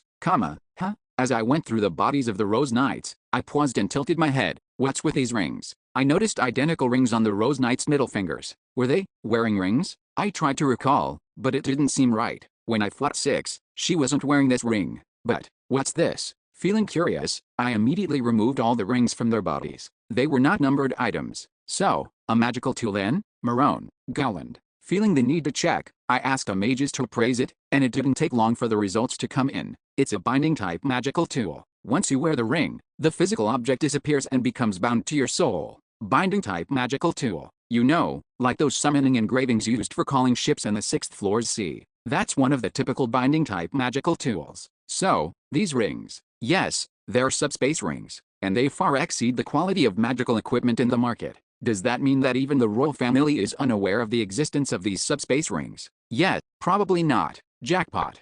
What's inside this subspace I don't know, but one thing is certain. Even if there's nothing inside, it's still a jackpot. Because having these rings means we don't have to leave behind any of the Rose Knights' equipment. Gather everything. We collected all the Rose Knight Order's equipment into backpacks. After we reach the city, we can immediately store it in these subspaces. How could they possibly know? The problem is there are only 7 subspaces. We currently have a total of 10 people. 3 won't be able to have a ring. However, the distribution of the subspaces was resolved quickly without conflict. I can't accept something so valuable when I didn't contribute at all in this battle. James Carla, who was blind and couldn't participate in the fight, withdrew. I'll pass too. I already have a binding-type subspace. Me too. Akiraba and Rabin, who already possessed similar items, also yielded, and thus the new owners of the ring were decided. Your character has equipped the Liar's Rose Ring. The Liar's Rose Ring has bound itself to your character. As soon as I wore it, the ring scattered light and disappeared. How do I open the subspace? Through mental commands. Just think about opening it. Wow, is this cutting-edge royal technology? This will be extremely useful from today. Well, it looks like we're all set. After finishing the recovery of personal effects and loot, with the retrieval of mementos and looting completed, the frozen wall melts away. A day passed and the sealed room state ended. We all left the battlefield together. The Rose Knights' backpacks had some food, but not enough for 10 people. So, Versal Gullin has cast level 6 Spacetime Magic Advanced Distortion. Lirith Marone has cast level 6 Spacetime Magic Advanced Distortion. We procured as much monster meat as possible as we headed back to Glacier's Eye. But, it's a shame. If we could have retrieved all those items from below as well, buying a mansion in the capital wouldn't have been impossible. Because the Ice Mage Carrier was firmly guarding it, we had to leave just like that. How many pieces of equipment are buried down there? We'll never know. Once the labyrinth closes, everything inside dissolves into nothingness. Well, let's call it a day and rest here. Acquiring more to meat is important, but we took frequent rests instead of rushing. Even if we starve for the remaining days, we won't die, and our members are in bad shape. Caslin, you alright? I'm fine, don't worry. I can hold out until we get out. No priests left, only 4 potions remaining. We all survived, but the after effects of serious injuries were still there. Erwin's MP and natural energy are all depleted, so she can't use a single skill. The number of people who can still fight normally is very small. Still, maybe because of what we went through, it doesn't feel difficult at all. Agreed, I feel the same. I thought I'd experienced all sorts of hardships in my life, but looking back, I realize how naive I was. During our rest, we chatted about trivial things, but mostly we discussed our future. Will you form a clan right away? Marone asked quietly. Probably, but not everyone will join at once. I guess so. Sir Caslin is from the military, so he can't just leave easily. It's not just about Caslin. Suddenly all of us sticking together would look suspicious. We need some time. If we wait, they'll probably kick us out first. Then we can gather, and it won't be too late. I've actually come up with a clan emblem. Wow, Marone, you're so handy. We also planned for the future clan. From the beginning of the expedition to now, we aligned our narrative in chronological order, made sure there were no contradictions, and discussed any worries as a group to improve our story's consistency. Jandel, I'm a bit worried about something. Go ahead. No matter how well we set our story, will the royal family really believe all of it? We all have confirmed resistance to detection magic, but finding the truth isn't limited to that one method, right? I had pondered this issue as well. If they don't believe us, if they at least feel suspicious enough to verify facts, what then? As I have said before, the royal family won't want to go that far. They don't want to create unnecessary trouble. Yes, usually, asking questions itself could provide us a reason to doubt them. But what if they're willing to take that risk? Even so, it doesn't matter. The core of our plan isn't to deceive the royal family perfectly. Plan A is the best case scenario, but Plan B isn't a complete failure either. What do you mean? Just the fact that we matched our stories and stayed silent is a signal to them. We'll let it slide, so please don't mess with us. A kind of plea from the weak. The Duke, the Marquis, minor nobles, the Almanis Company, and the Explorers Guild are involved. They won't want to dig deeper and create more headaches. Even if they do suspect something, they likely won't push too hard, because before they do, I'll stir things up as much as possible. When everyone is watching, they'll be cautious. Just like how they granted me a noble title without verification. That's how the royal family operates. So in that time we must grow stronger, so that leaving us alone seems like the better choice. But isn't that more dangerous? The more we grow, the more they'll see us as a threat. I don't think so. Why not? No matter how big we grow, before the royal family we are just a small candle. The royal family's power is enormous. Normal people wouldn't even think of drawing their swords against the royal family. That's why. They'll think we're just trying to stay alive, but won't think we're preparing to put a knife to their throats. One labyrinth expedition. We were strangers before this.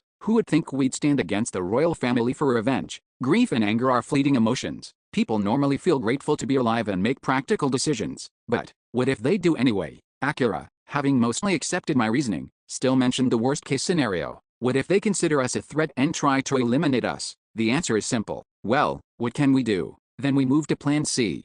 Day 75 of entering the labyrinth. To be more precise, 22:10. Less than 4 hours remain until the labyrinth closes. What is it? Versal Golland, who was resting nearby, sat down next to me and asked, "Hey Mr. Jandel, Nerio is probably an evil spirit, right?" "Most likely, right," Versal muttered, and I didn't know what to say, so I remained quiet. It was only after a moment of silence that Versal spoke again. "So, Mr. Jandel, what do you think about Neria?" Her question was tinged with caution. "I think of her as a comrade who died tragically. But, what are you trying to ask?" "I'll change my question. If Neria were still alive, would you still consider her a colleague?" I could vaguely see where she was going with the question, but I answered honestly anyway. Of course, even if she was an evil spirit, I'm already planning to oppose the royal family, so why would I care about something like that? Evil spirit or not, what matters is trust.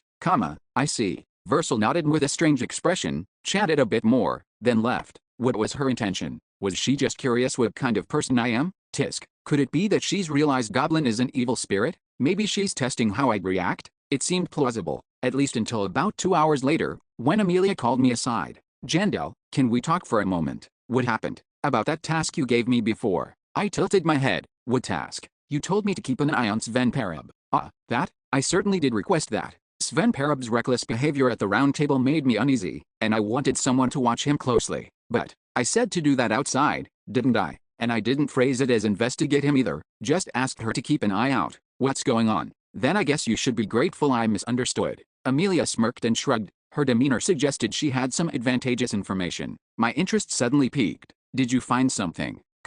If you're curious, see for yourself." Amelia loosened her belt. This sudden action baffled me, but then she fiddled with the belt and took out a small crystal sphere. "This is a recording crystal orb." "I know that, obviously. I'm just shocked she had something like that hidden in her belt all along. If I joke about voyeurism, she'll beat me up, right?" I swallowed that urge and activated the orb Amelia handed me. "First, I should see what's inside." Chomp. CHK. Chomp. The video began with Sven Pereb standing some distance away from the group, secretly nibbling on jerky from inside his tunic. Betrayal welled up inside me. That bastard, he told me he didn't have any jerky. Shut up and watch, it's about to start, comma. Amelia shushed me with a scolding tone, and soon enough, the video changed. Mr. Sven Parav, a woman approached him from behind.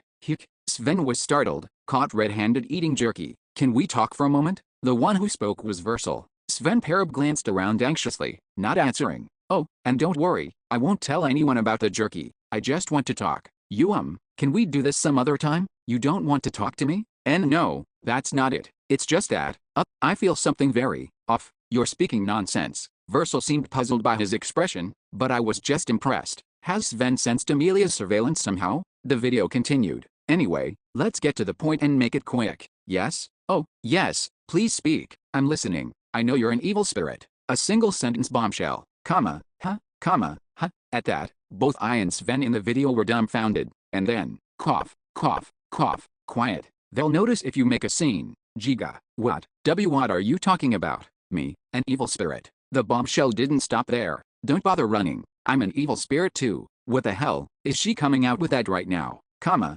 what? You're Yuri, an evil spirit, Galland? Sven Parav was completely out of it. As he stared blankly, Galland continued speaking calmly. The reason I'm telling you this is simple. Given your personality, I figured you might slip up and say something in the community. Don't say a word about this expedition. I'll be watching, whether it's in the community forums or at the round table. Done. There was no sound effect, but both Sven Parav and I could practically hear one in our heads. The round table? How do you? I'm a member there. Why wouldn't I know? How else would I know you're an evil spirit? Wait a moment. There's a woman there. The queen? No, it's not that kind of feeling. As Sven Parav muttered nonsensically, trying to calm his racing thoughts, he finally raised his finger. Could it be? You are the fox. I stopped the video there. Versal Galland is the fox. That was another revelation from this expedition. Another unexpected gain from this expedition. The labyrinth has closed. Your character is moving to Raftonia. Warm sunshine. The Marquis, seated at his desk, put down his pen and reached for a cup of hot tea. He took a sip and checked the time. It should be about time for the portal to open. 5 minutes left until noon. Soon the labyrinth would close, and the Dimension Plaza, which had been empty, would be filled with explorers who had finished their arduous journey. He saw scenes like this every month, but today was special. Hopefully, the mission was a success. The key strategic weapon of the Nork side, Eye of the Sky. 30 hastily assembled members of the expedition had set out to destroy it. Well, it doesn't really matter if they failed. The Marquis had already prepared 2 sets of documents. One for if the mission was successful but the expedition members did not return, and another for if neither the mission nor the return was successful. Incidentally, there were no documents prepared with their return in mind. He was careful by nature, not inclined to make pointless efforts. It feels like a toothache has been pulled at last. The Marquis chuckled softly, set down his teacup, and picked up his pen to return to his backlog of work. About 10 more minutes passed when, boom, a message stone placed in his study began to vibrate. The call was from a checkpoint connected to the Marquis's estate. What is it? It didn't take long for the Marquis's face to twist into a frown after he received the message. I'm sorry to bother you, sir. People claiming to be a special unit from the royal family have shown up. A special unit. Yes, you don't know anything about them? I apologize. It's hard to dismiss them as nonsense since all their identities seem quite notable. I see. So that's how it is. Yes, there's a man among them, presumably their leader, who keeps demanding we contact you immediately. What shall we do? Is that so? Understood. I'll send someone right away. Keep them there. Oh, by the way, how many are there? 10. Exactly 10 of them. I see. Got it. The Marquis responded in a friendly tone and ended the call. Then, Zilk. He took the 2 sets of documents off his desk and tore them to pieces, then burned them. 10 survivors. He couldn't imagine what kind of trick they pulled. This is getting interesting. People who should have died had returned alive. C-431, The Return of the Lion. 2. A slightly gloomy sky, but sunlight still leaked through. A warmth that pushed away the cold that had seeped into my bones. This was a place with no shivering cold, or hunger. Now, it feels a little more real. I've really made it back alive. As always, returning to the city after hardship gave us a strangely bittersweet feeling. Sure, it's good to be alive, but our hearts felt heavy, because there are those who couldn't make it back with us. If only they could have held out just a bit longer, just a little more. If that had happened, maybe a few more people could have come back with us. Marone. At Sven Parav's call, Maroni, who'd been talking to herself, clamped her mouth shut. Well, just because we've made it back to the city doesn't mean our troubles are over. It's too early to feel relieved. For all we know, things from here on could be even harder than they were in the labyrinth. Still, We swallowed the complaints that were bubbling up inside of us, and not just because this is the same mansion where we stayed for a few days before venturing into the labyrinth, and thus we have to watch our words. It's simply because we mustn't do otherwise, no matter how steep and treacherous the mountain before us may be. We had to leave behind those who fought until the very end just so we could stand here. Kaislin, are you alright? I couldn't be better, but it seems I am the last one. Once Kaislin returned from his appointment with a priest who had been summoned to the mansion, our entire squadron gathered in the entrance hall. Instead of just waiting around here, what do you say we go for a walk? Looks like the weather's quite nice today. That'd be nice. What do you mean, that'd be nice? You saw the knights standing in front of the reception room, right? The moment we try to step outside for some fresh air, they block us. At Akiraba's explanation, the mage Marone let out a disgruntled complaint. It's as if we did something wrong. We risked our lives to complete our mission, and this is how they treat us? If anything, we should be treated like heroes. Miss Marone, what, am I wrong? Sven Pereb looked at me, but I didn't feel the need to intervene. It's only natural to have at least this level of complaint. In fact, it's something I told them to do anyway. What truly matters is something else. Well, our expedition force belongs to the military, doesn't it? Until we file an official report to the higher-ups, our mission isn't considered over. Even so, I'm from the military too, and this is too strict. Now, calm down. Didn't we destroy the eye of the sky to turn the tide of war? Once we've finished reporting everything, it'll finally be time for the rewards we've been waiting for. About time. James Carler whistled in agreement at Kaislin's words. Naturally, the conversation that followed was all about what kind of rewards might be coming, what each of us planned to ask for, those little mundane, materialistic things. Obviously these were words meant for the ears of those outside. Our entire conversation is likely being relayed directly to the ears of some high official. Mister, at least they managed to get us food quickly. Try this. Thanks. As I tore into the meat on the plate Erwin brought me, I thought again about everything that had happened. In case there'd been any slip-ups, I'd need to make arrangements. The guards at the checkpoint didn't seem to suspect anything. As soon as we returned to the Dimensional Plaza, we put our equipment into the binding-type subspace. Of course, because we had to separate the gear we could show the royal family from the stuff we absolutely had to keep hidden. And then at the checkpoint, I loudly announced that we were part of the Royal Special Unit and asked them to summon the Marquis. It was a calculated move. With explorers swarming the checkpoint, news about the special unit would have spread through the city by now. The checkpoint official, unsure of what to do, repeated the Marquis's words that we were to be held here. Then, from here on, we'll escort you. Less than 30 minutes later, knights from the Marquis's estate arrived. They took us to the same vacant mansion in the imperial capital where our unit's inaugural ceremony had been held. We'll carry your luggage for you. Our luggage? On the Marquis's orders. I swear on my honor as a knight that no items shall go missing. Even the packs containing the safe-to-show spoils were seized in the process, and when we reached the manor, priests summoned by the knights treated each of us. That's how time has passed up to now. Knock knock. Soon there was a knock on the door, and it opened. Right, that took long enough. So they've finally sorted things out? The Marquis requests an audience with you. From this moment on, I need to stay sharp. Following the knights, we arrived at a reception room quite similar to where we had been. The unusual part was the empty seat of honor. Instead, there was a single crystal orb, a message stone. I couldn't help but laugh at the absurdity. It's not that far from here to the Marquis's estate, yet he's resorting to long-distance communication? Well, at least it shows he's aware. He knows he's done something so heinous that if we saw each other face to face, his head might be crushed on the spot. Forgive me for greeting you this way. I have urgent business to attend to. I can understand that.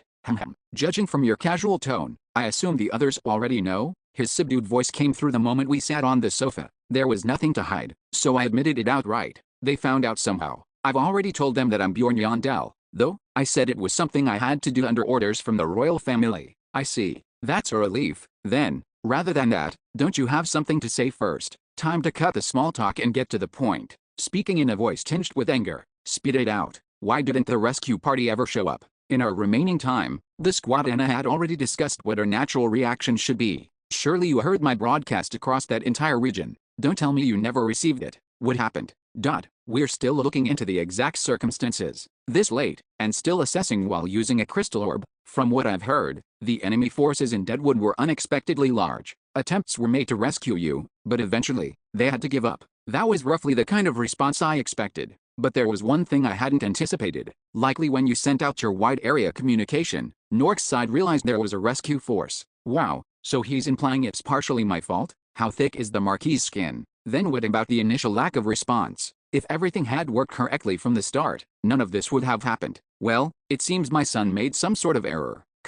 Error. I asked as if I heard something unbelievable, and then, allow me to apologize on his behalf. I'm sore. I exploded with rage. Bethel, Ra. Directed not at the Marquis or the royal family, but at the pawn responsible. Autoritor Syrian. Wait, calm down. So it was all that bastard's fault. Because he's incompetent. Because he messed up. We didn't get our message through on time. Listen, that's, Marquis. Where is that bastard? Actually, don't tell me. Because the moment I lay eyes on him, I'll probably smash his skull by accident. Like a person who can't contain his anger, I slammed my fist into the table in front of me, shattering it. Then I sucked in sharp, ragged breaths. Have you cooled off enough? Beyond the crystal orb, suspicion flickered in the Marquis's eyes. Well, it's not like me to blow up like this. Even if my emotions run hotter than most, I usually do things based on profit and loss, which means compensation. I spoke, tempering my rage. Not that my anger was entirely gone, but it's obvious I was making a scene just for this. I expect proper compensation. I carried out your request to lead the expedition. I accomplished the mission. Of course. Compensation. Yes, it's only fair. The Marquis agreed at once. As soon as he said it, I exchanged glances with the members. A few of them nodded as if to say well done. Details are crucial in these matters. Well then, let's postpone the discussion of compensation for the mistakes. May I hear it? What exactly happened over there? Right, this is the part. After taking a single breath to steady myself, I began the story I'd prepared. It took a bit longer because the Marquis kept interjecting with questions, but we finished well under an hour. You've been through a lot because of my good-for-nothing son. Those were his only words once I'd finished my story. Been through a lot, huh? That one sentence made my blood rush to my head for some reason, but I managed to hold it together. I'll make sure you receive proper compensation for my son's blunder. I'll put in every effort. The Marquis continued. And, truly, congratulations on surviving. Saying something he doesn't even mean. I'll be in touch again. Anyway, that ended our contact with the Marquis. Allow me to show you to your rooms. I wondered if our story had gotten through to him or not. Well, we'd know with time. Afterward, we were escorted to our respective rooms by the knights. A large bed with fluffy blankets, the warm sunlight streaming through the window. Considering the times I had to sleep bare on ice, the room was more than generous. But my body, worn out from 75 days of fatigue, showed no signs of falling asleep easily. Probably the same for my comrades in other rooms. There was likely some worry we might be attacked by knights in our sleep. Despite that, as soon as I lay down, my body began to feel drowsy, and I eventually fell asleep. And then, at least my head's still attached. The next morning, I woke up alive and well. How are you? Does this mean that even in the city, I'm going to have to sleep every night with a sense of unease? We have a long road ahead of us. Well, what else can we do? We just have to keep going. Anyway, that was how our second day of survival began. We got back our backpacks that had been confiscated the day before. When I asked the Marquis why he bothered taking them at all, his explanation was so absurd it was actually impressive. Oh dear, I see it was delivered to you that way. I simply meant to have your spoils appraised on your behalf, since you were tired, and let my people know I'd be willing to purchase them at a price higher than market value. I'll be sure to caution them so they don't distort my words like that again. Ridiculous as it sounded, the Marquis did keep his word. For any items we wished to sell, he bought them at a price far above market value. We jumped on this chance and sold off everything we didn't need. Well, at least our funds would be abundant for a while. Oh, and one more thing. Since you showed up at the checkpoint, the public's interest in the expedition team is pretty high. There was some good news, too. During the war, a radio transmission about the Eye of the Sky being destroyed had spread throughout the entire Dark Continent, and the appearance of the royal family's special unit in the city, a triumph ceremony. It's to be held in the royal palace, before the kingdom's nobility and its citizens. Your role in this operation, until now kept secret, will be revealed, and your achievements will be celebrated. Well, I'd expected as much, but 2 days is awfully soon. Is it really possible to arrange everything that fast? I was skeptical, but soon understood. They'd already been preparing for this. The triumph ceremony had probably been prepared long in advance. The lack of survivors wasn't going to be enough reason to cancel their little celebration. They'd planned to promote the destruction of the Eye of the Sky as their own great achievement, honoring the fallen expeditionary force while sharing the glory among themselves. So get ready. I'll have someone send along the schedule and ceremony details for you to go through. Of course, we'll also provide all the clothing you'll need. Understood. I'll pass that along to the other members. As I said, the public will be watching closely. It may be uncomfortable, but for everyone's sake, just lay low here until the ceremony. If you need anything, don't hesitate to ask. Then, there is one thing. I made a single request of the Marquis, and after that, time flew. And so, finally, the heroes have arrived. The day of the triumph ceremony dawned. C. 432, The Return of the Lion. 3. The march for the triumph ceremony the Marquis had planned was simple. From the dimensional square of Levision, where we had returned, we would pass through the commercial city of Camelby and then march in a grand procession towards the imperial capital of Karnan. Ba-bam, ba-bam, ba-ba-bam. A military band in full uniform played a lively tune. Boom, boom, boom. A wagon laden with drums continuously unleashed majestic beats as it rolled forward. Wah! Cheers and blessings from the crowd. And in the middle of the road, scattered flower petals. It's the procession of heroes, wearing gear that wouldn't be used in real combat, like the gear of reverse heroes. Wow! We kept moving forward, further and further. The expressions on the faces of the people watching us were uniformly bright. They destroyed the eye of the sky, right? That's an enormous featuring. This will certainly turn things in favor of the royal family now. It was the trickiest artifact to deal with. After all, some explorers clapped their hands. Dad, what's the eye of the sky? Not sure, but it must have been something really important. I want to be like those people someday. Sure you can. If it's you, you can do anything. There were families who had come just because there was a festival. A father put his little son on his shoulders. Akiraba. That's Akiraba over there. I thought she'd retired. Never expected to hear news of her in a place like this. That's Mel and Caslin. Ah, there's the Blood Spirit Queen. Some were just there to catch a glimpse of famous faces in the crowd. And then, thanks to you, my son can now rest in peace. Really, thank you. Did she lose her family in Nork? One woman ran up to the carriage, tears streaming down her face, and grabbed my hand. But do they even know that in the original victory parade planned by the Marquis, there were only empty coffins with our names on the carriage? Beep. Overwhelmed by the sea of people, perhaps I was on the verge of a panic attack. The ringing in my ears grew louder, and smiling became increasingly difficult. At some point during this time, Mr. Irwin clasped my hand. From the front wagon, even Caslin turned around to look at me with concern. What? Afraid I might cause a scene. Wah. After a long journey along the roadside, the procession finally arrived in Camelby. It was a bit different from Revision. The number of explorers had significantly increased, and the attire of the ordinary people was much more formal than the average in Revision. Well, compared to the imperial capital, it was still nothing. Rattle, rattle. Regardless, the wagon's wheels kept turning. Wah. Crowds of people, shouts, outstretched arms. Even as I watched them, I couldn't feel any joy. It was suffocating. Even as I watched them, I couldn't feel any joy. It was suffocating. If there hadn't been any shady schemes behind this expedition, if only all of our members had come back alive, those guys would have been able to see this sight, too. If that had happened, I'd be able to scream and cheer with a joyful heart. Boom. It's heavy. Boom. So very heavy. Rattle, rattle. The wagon wheels rolled on without stopping, eventually passing through Camelby, entering the imperial capital, and traveling straight down the broad road toward the royal palace. The palace gates, usually closed and forbidding, were wide open today. Behold the arrival of the heroes. Knights lined up at the open gates. On the ramparts, a band performed the climax of their music, dynamically capturing the moment. And then, I never thought I'd come here again. The wagon, which seemed like it would keep rolling forever, finally stopped, right in front of the Hall of Glory where I had been granted my title.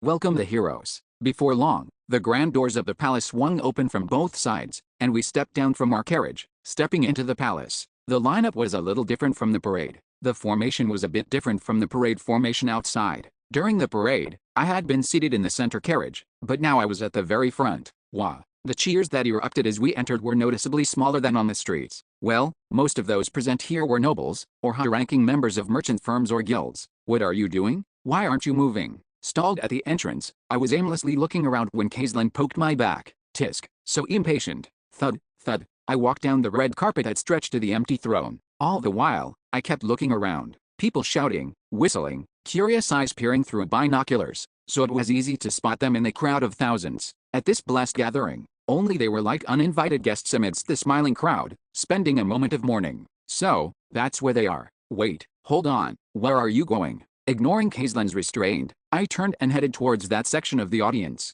Had he noticed where I was heading now? Darn it, I don't know anymore. Caslin no longer tried to stop me. Thud, thud. The band, though perplexed, professionally adjusted their direction without breaking character. And then, thud, I finally stopped.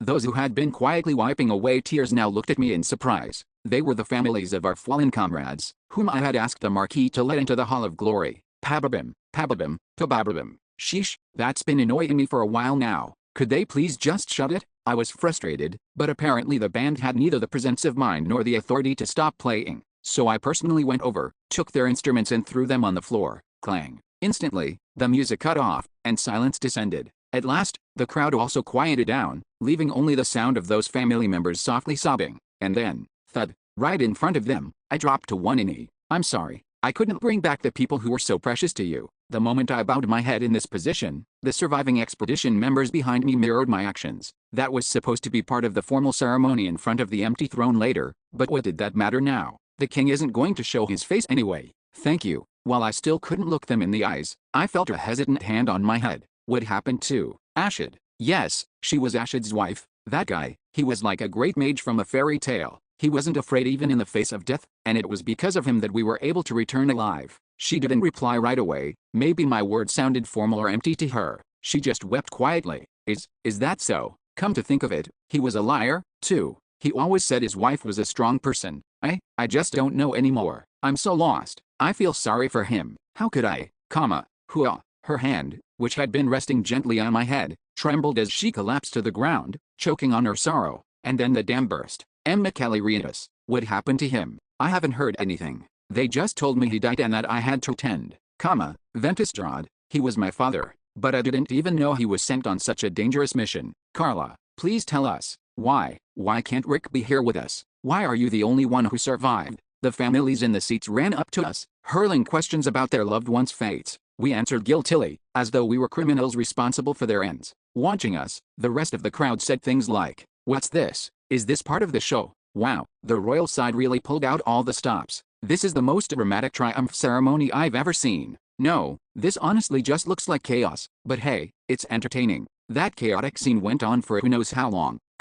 We can't delay any further. Soon, knights acting on the Marquis's orders came forward to manage the situation, and the parade resumed. After a brief detour, we were back on the red carpet heading towards the empty throne. There stood the Marquis. So you finally decide to show yourself, hiding inside that crystal all this time. I glanced at him once before kneeling down and bowing my head. Unlike the previous ceremony, this was not out of respect, just that it was easier to manage my emotions without making eye contact. You've walked a rugged path, heroes. Regardless of my sudden actions, the Marquis delivered his scripted lines. In his speech, he summarized our journey. 30 heroes, given a noble mission, had finally completed their task and survived numerous trials to return. Just a story we made up, not the truth. They'd negotiated away the part about how no rescue team ever showed up. But still, even the Arctic cold could not cool your fervor. The rebels from the underworld could not seize your command. The more the Marquis recounted our exploits and extolled our virtues, the more the crowd clapped. Ahem, ahem, ahem. First of all, I would like to take this opportunity to talk about sacrifice. Following the Marquis, the Archbishop of the Tabaret Church appeared.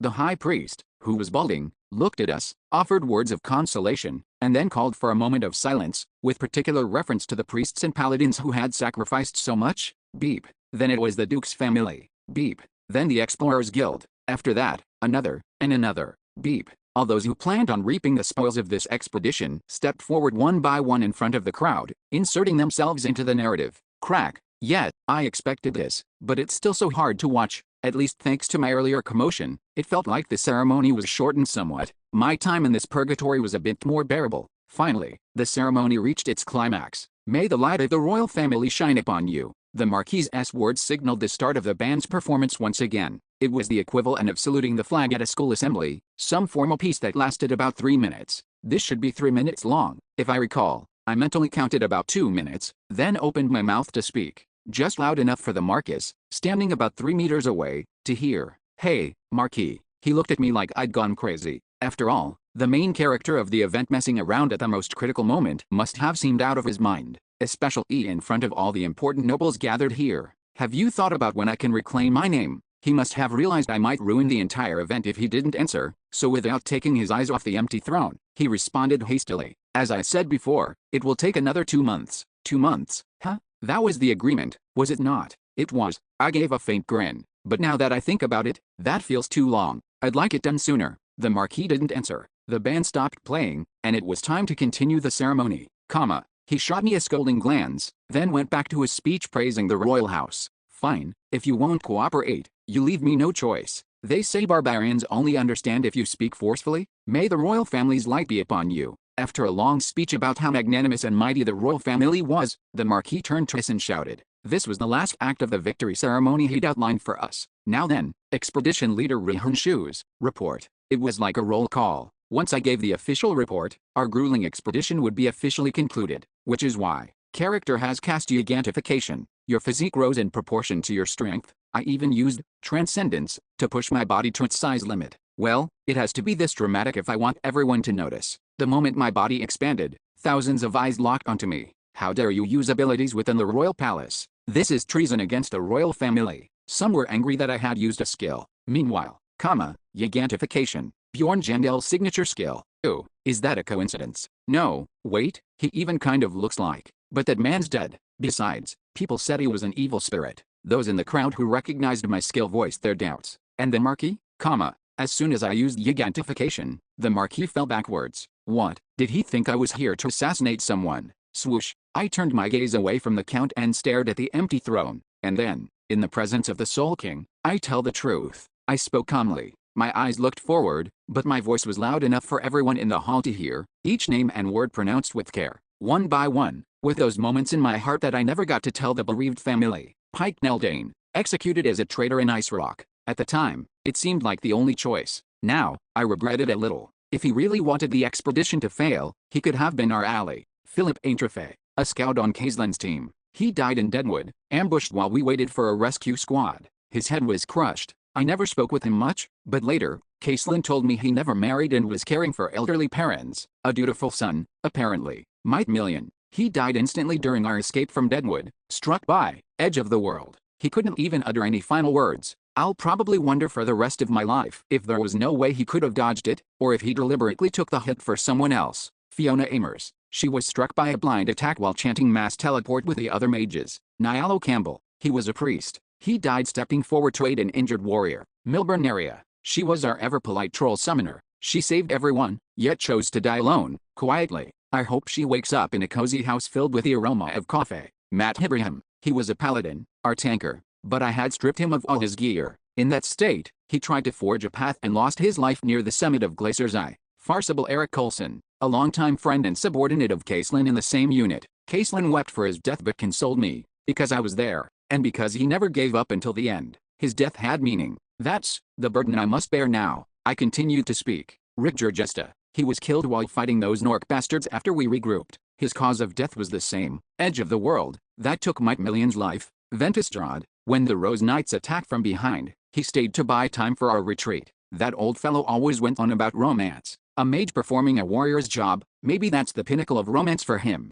Roy de Muminder. He was assisting us from a cliff when the Rose Knights ambushed. He died there. He was a very strict cleric. Michele Rientus, a mage in the Akiraba team. He never woke up after being hit by soul extraction. Roan Belliero, a cheerful old man whose motto was to live moderately and long. He died in a surprise attack by the Rose Knight Order that took advantage of the darkness. June, a noble paladin who died standing. Even his enemies realized his death belatedly because he was such a towering figure to the end. Cheyenne Iravan, an archer from Team 5. When Sven Perav's defensive line broke, he was torn in half by a monster summoned by Karu's priest. In his final moments, he asked a priest to sing a hymn of hope, even though a penalty meant he couldn't hear it himself. Puda Rickerburn, a jack-of-all-trades mercenary who did dirty work for the Duke of Keelunis, who could guide and fight in close combat. He wasn't all that remarkable in combat, but at the end, he supposedly killed 2 Rose Knights in quick succession. I couldn't believe it when I heard it later. If only there had been a way to record it, to show at his funeral. Look how incredible this so-called discarded tool of the Duke turned out to be. What strength? The Knights tugged at my arm. Maybe I really do look unstable. Enough. The Marquis intervened and ordered the Knights back. Surprisingly, he did something I liked. Parrot and Ariavosti, Benjamin Orman. These 2 priests used the ultimate self-sacrificial spells to defeat the evil god summons wreaking havoc. If not for them, we would have all died. Ryard Ashid. He used awakening magic like Dwaki. Not only did he deal significant damage to the evil god summons, but he also killed 3 members of the Rose Knight Order. The day before the labyrinth closed, Marone cried and told me, originally, she intended to do it, but Ashid shook his head and stopped her. Gerald Aldity. He said he could leave the aftermath to me and sacrificed his life to break through the front lines. So many died. As I recited their names, I could feel the weight of each one of them, but I calmed down and went on. I was giving the final report. After all, deceased, 20 in total. 20 people. Each of them had their own dreams or reasons for volunteering on this dangerous mission. They died. In the cold snow. In the cold, lonely snow. Desperately longing for something. Not all of them were good guys, of course. There was one who embezzled money from his company, and June had even tortured innocent people. Puta Rickerburn, he must have done all sorts of bad things when he was a fixer for the Duke's family. Somewhere, someone might be saying good riddance, but there's one thing I know for sure. None of them deserved to die like that. Because of them, we survived. That's why. Lirith Marone, Versal Golland, James Carla, Melland Caselin. I speak clearly, for the sake of those still alive. Sven Parab, Rabini Asteris, Emily Rains, Titana Akuriba, Erwin Fornaxidi Terja. Before I called out my own name, I briefly looked up at the Marquis. He was looking at me with a businesslike smile. He must have decided that there was no point in stopping me after I used gigantification. The Marquis then murmured softly as he watched me. Tisk, it would have been better for both of us if you had just held on a little longer. Yes, it would have been better for you. But I feel too powerless if I don't reclaim my name soon. Let's make a bigger scene. So, in that sense, the proud baron of the royal family, before thousands of nobles, I declared loudly, I, Bjorn Jandel's son, represent the expedition and announce that we have all returned safely from completing our mission. C. 433, The Return of the Lion. 4. A certain pub in District 7, always bustling with explorers, a place that sells cheap alcohol, leaving empty bottles rolling around the floor, and whenever there's a spare moment, drunks start brawling. Bang! Suddenly, the door to that pub swung open with a crash. In every world, there are always people who like to talk, especially if it makes them money. Extra, a newspaper kid. At the side of the boy who walked in, the burly, rough-looking pub owner rolled up his sleeves. Listen, kid, peddlers aren't allowed in here. No, I'm telling you, this is extra news. Extra news? My foot. Let me guess, it's about the triumph ceremony, right? Hell, do you think we, who sit here in broad daylight getting hammered, care about that? Are you sure you're not interested? You were just grumbling about how the city's in an uproar over nothing big. Alright, kid, come back when you're taller. Before long, the pub owner picked the boy up by his shoulders and carried him toward the door. And at that very moment, you ignorant fools. Ha ha ha, Bjorn Jandel is back, alive. Ha ha ha. Hut. A sudden hush settled over the pub, though that silence lasted only for a moment. Kid must have heard some strange rumor and gone nuts. How can someone who died more than 2 years ago come back? Wasn't that guy an evil spirit or something? I'm telling you, he came back alive, and he's no evil spirit. While you idiots were rotting away in this pub, the whole city's gone wild over this. The boy's protest, so earnest and wounded, made the pub owner pause, and then, hold on, I do want to hear more about this. One of the explorers showed interest, and the pub owner put the boy down.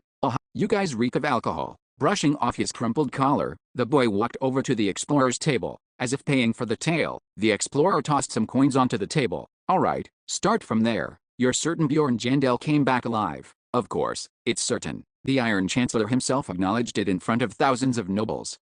The Iron Chancellor, you say? Yes, well, this is how it all went down. The boy trailed off and glanced at the nearby explorers, who pricked up their ears as if they weren't listening. With a sigh, they tossed him a few coins as well. And so the real story began. Once you stripped away the boy's flair for dramatic storytelling, it was a shorter story than expected. So, the word that Bjorn Jandel had died was actually because he was carrying out a covert mission for the royal family, and declaring him an evil spirit was part of that operation. Wait, Rihan Shoes, wasn't he called the Man of the Blood Spirit Queen? I heard he led the expedition. Right, that explains it. I've always wondered why someone whose name was not widely known was leading such a formidable group. Bjorn Jandel was a hero, etched in people's memories even after all this time. Excitedly, the pub's explorers paid to hear what had happened at the ceremony, and as time passed, crash, the sound of something breaking came from a table in the far corner of the room, and the explorers turned to look. Thud, thud, a burly woman with a massive build stumbled forward, reeking of alcohol, but her gaze was unclouded and sharp.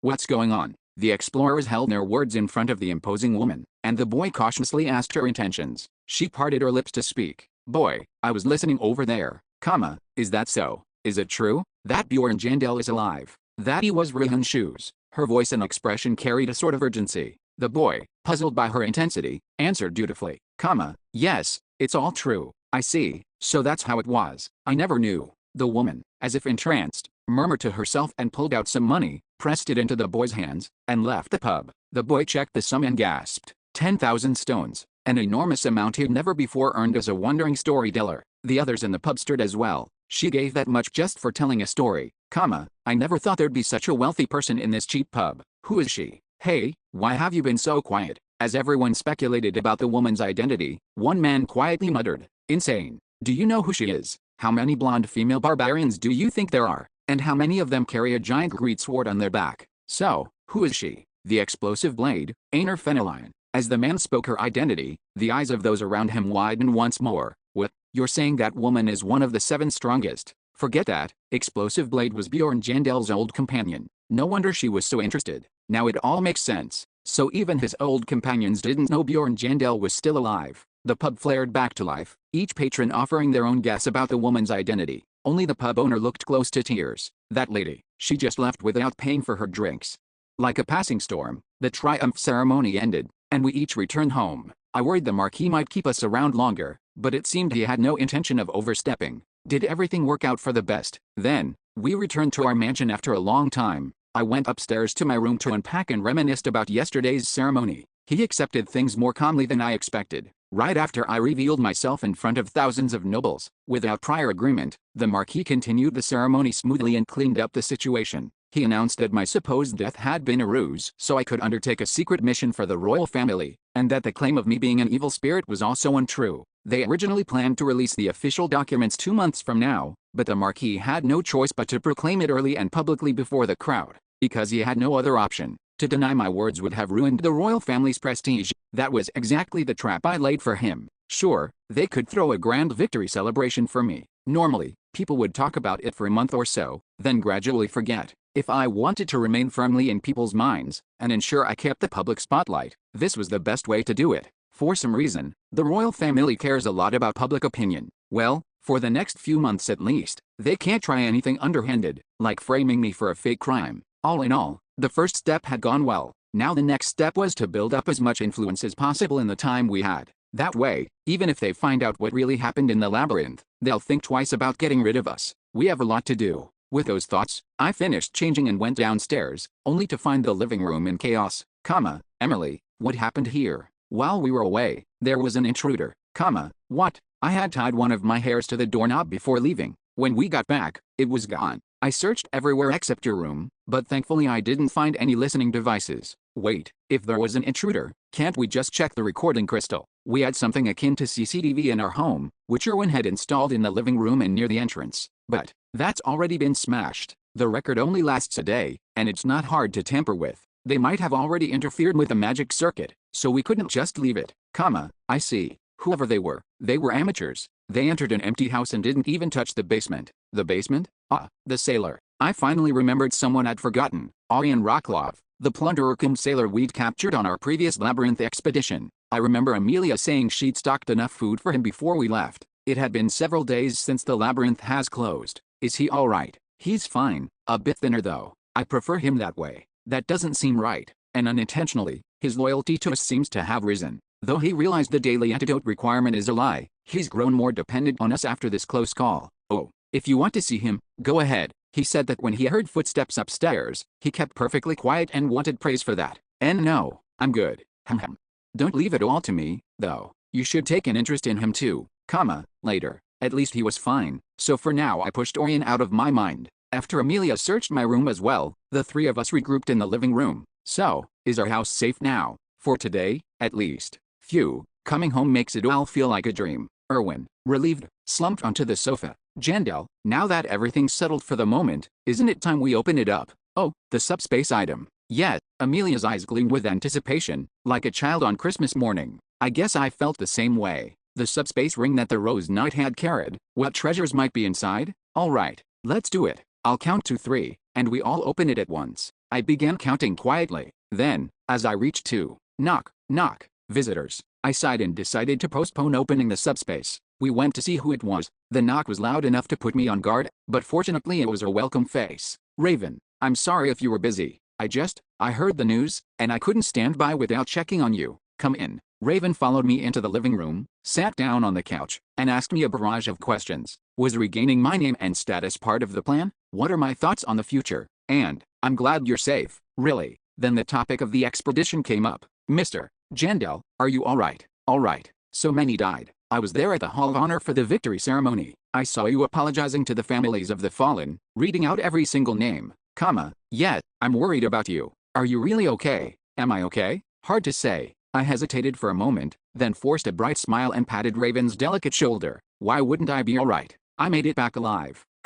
What really happened out there? Only 10 returned alive from the expedition. There was too much that happened to explain in a few words. Nothing. It's exactly as the Marquis explained. It was better not to tell Raven. She was already conflicted enough with her position in the military while still helping me, especially now, when she wasn't even involved. I couldn't burden her with fighting the royal family. That was a burden for us alone. Somehow, you feel more distant than ever. Then again, you always kind of did. It's just your imagination. Yet, must be. The air grew a bit awkward after that. In that atmosphere, Raven sipped her tea quietly, then stood up. Or to be exact, she was about to stand up when, bang, bang, bang, a thunderous pounding echoed from the direction of the door. That was no polite knock. Maybe bandits? As soon as I stood up, Bjorn, a familiar voice. Bjorn, get out here. Are you really alive? It was the colleague I had been waiting for. There was something magical in that moment. Bjorn, all the heaviness I'd felt lifted away the instant I heard that voice. I found myself smiling before I knew it.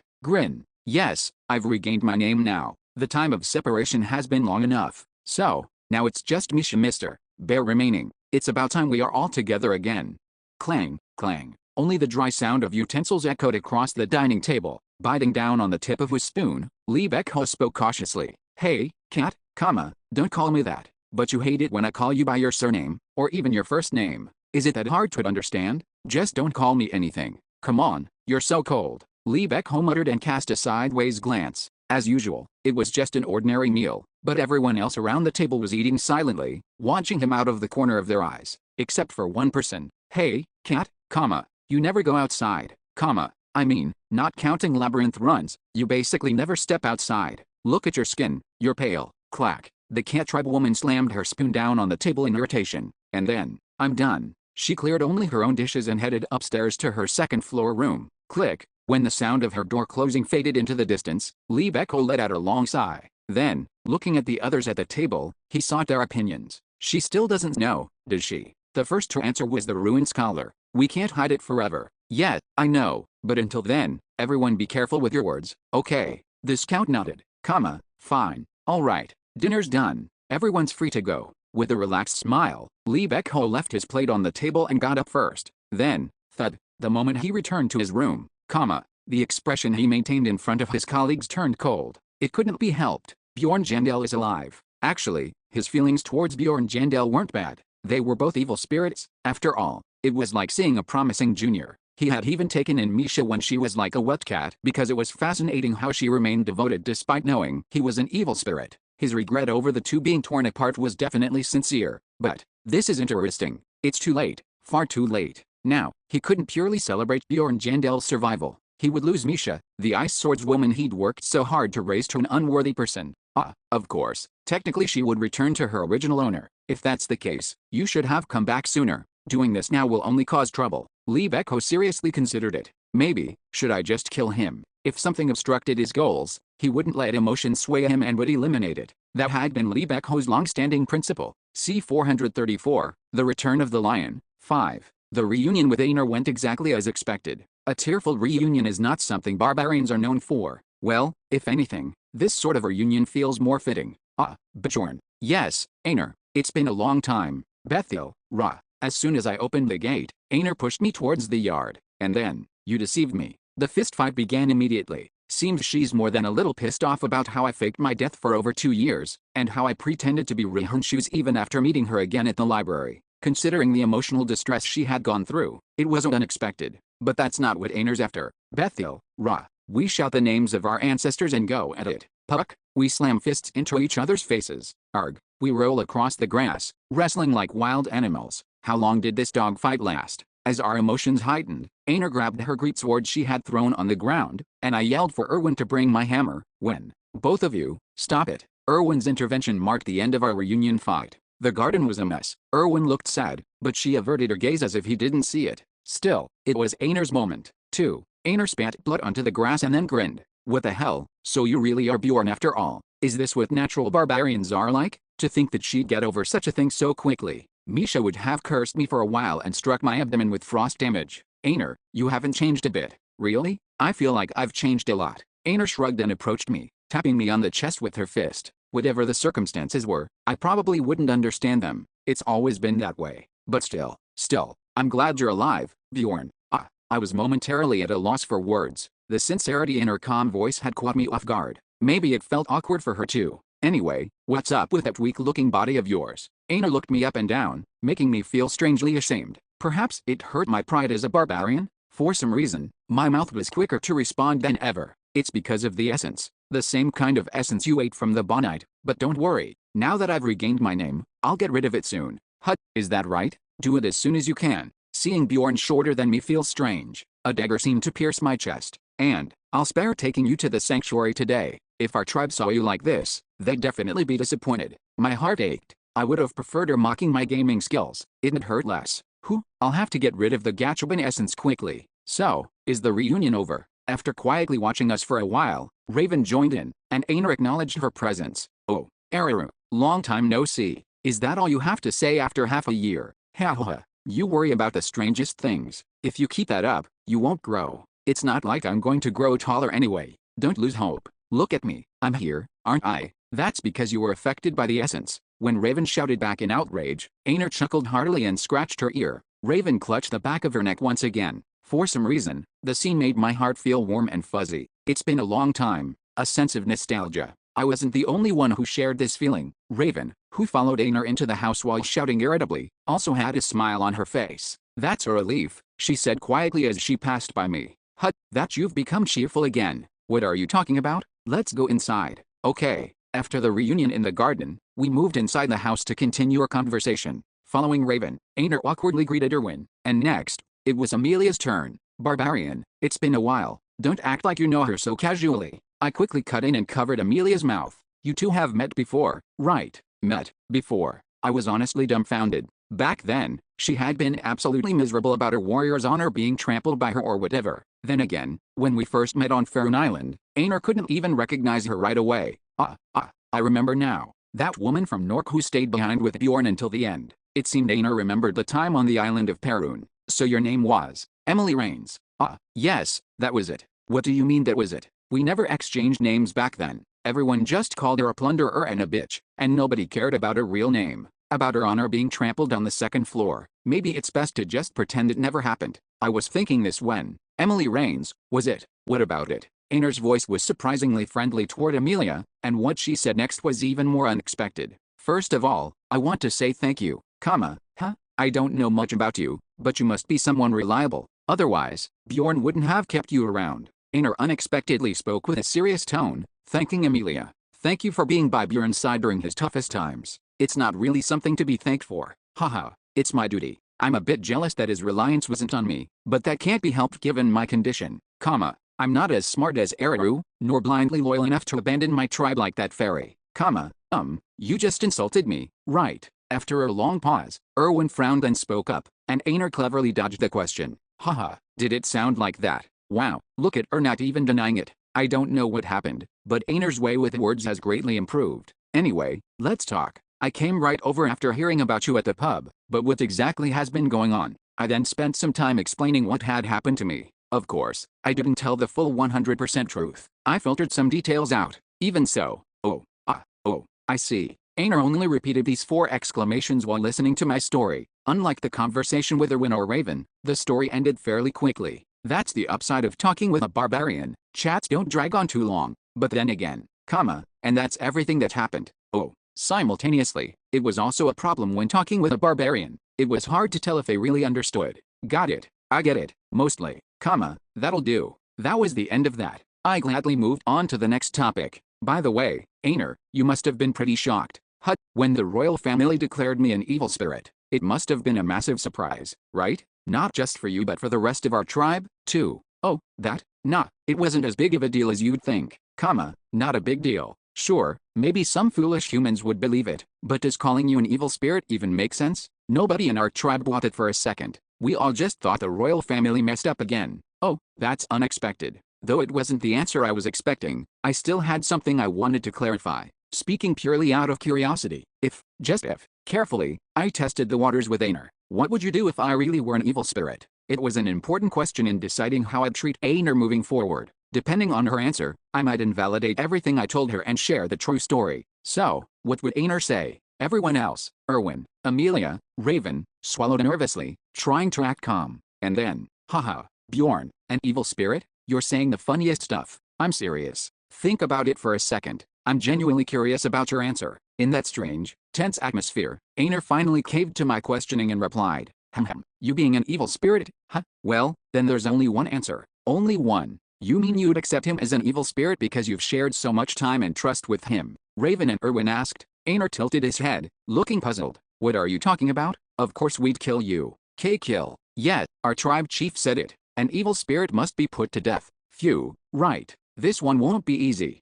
Raven and Aner's visit lasted until late that night. We chatted for hours over tea, and had a simple drink with dinner. Once we finished eating, the drinking really took off. It's getting late, I'd better head home. Late at night, Raven finally gathered her coat and got up to leave, while Aner, who had been drinking heavily from the start, had passed out. She ended up sleeping over and only left the next morning after nursing her hangover. You said you had something to do starting today, right? Once you're settled, let me know. Stop by the sanctuary. Despite what I said yesterday, everyone would be happy if you came. Yet, after sending Aner off, Erwin prepared to leave as well. Something about having to go to the sanctuary because of what happened in the labyrinth? Well, I'll be leaving the house in your care. After Erwin left, I entrusted the house to Amelia and went out alone. As I told Aner yesterday, I had a lot to do starting today. Look, it's Baron Jandel. As Erwin had warned me before she climbed over the fence to go out, there was quite a crowd outside the house. My story must be all over the city by now. Some of them were the equivalent of journalists in this world, while others had come simply to see my face. Baron, could you please spare a few words for us? Wah. Please shake my hand. Wow, so did Aner manage to escape here by herself? Well, it wouldn't have been too hard. Bethel, Ra. Calling upon the name of my ancestors, I pushed through the crowd. He's escaping. Follow him. Escape. Hut. I was just pushing forward. Tadadadat. Exploiting my overwhelming strength, I quickly broke through the crowd and ran down the empty morning streets. Some of them tried to give chase, but I quickly shook them off. Alright, let's get going. Finding a shadowy back alley, I pulled a large robe over my body, then checked my map and headed for my destination. The closest place should be, here it is, a small house with a striking red gate. After confirming the name written on the nameplate, I took a deep breath and knocked softly. Knock, knock. After a moment a tired-looking woman opened the door. You are. She couldn't hide her shock at the sight of my face. Well, it was understandable. May I come in, Mrs. Ashid? At my question she bit her lip and then stepped aside to let me in. I don't have anything prepared, but perhaps some tea. That's fine. I'm not here to be treated. I've come to return something. To return something. Instead of answering, I pulled an item from my subspace. The woman carefully unwrapped the cloth and collapsed at the sight of the ashes inside the box. I'm sorry. The circumstances were such, it would have been better if I could have brought it back intact. Here are the possessions Ashid had. I've kept them organized in my subspace, so take a careful look through them later. If anything seems to be missing, let me know anytime.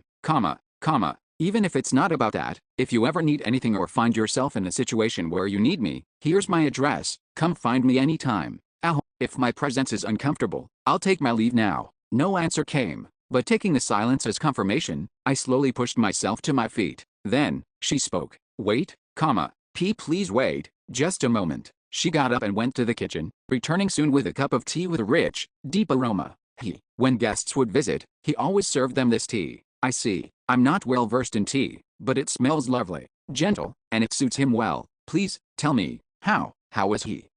It looks like I'll need more tea. After that, I sipped the tea and began to speak. Most of what I said was trivial, small stories. After all, I couldn't reveal the truth. Minor incidents during the expedition, the fleeting conversations he and I shared, his subtle kindnesses and thoughtfulness, so subtle that only the keen-eyed would notice. And so, everyone in the team liked him. You know what I mean, don't you? He didn't stand out in a flashy way, but having him around made us feel comfortable and secure. Yes, truly. He always listened carefully to others, yet for some strange reason, he hardly ever spoke about himself. That's why when he first mentioned having a wife, we were all so surprised. He talked about me. Yes, what did he say? He said you were a strong woman, but he also said that if he were gone, you'd definitely cry. KHHK. Since receiving his ashes, she had tried so hard to hold back her tears as she listened, but now her head fell forward as she cried. I said nothing, merely turning my gaze elsewhere and waiting for her to calm down. Time passed. Thank you for coming all this way.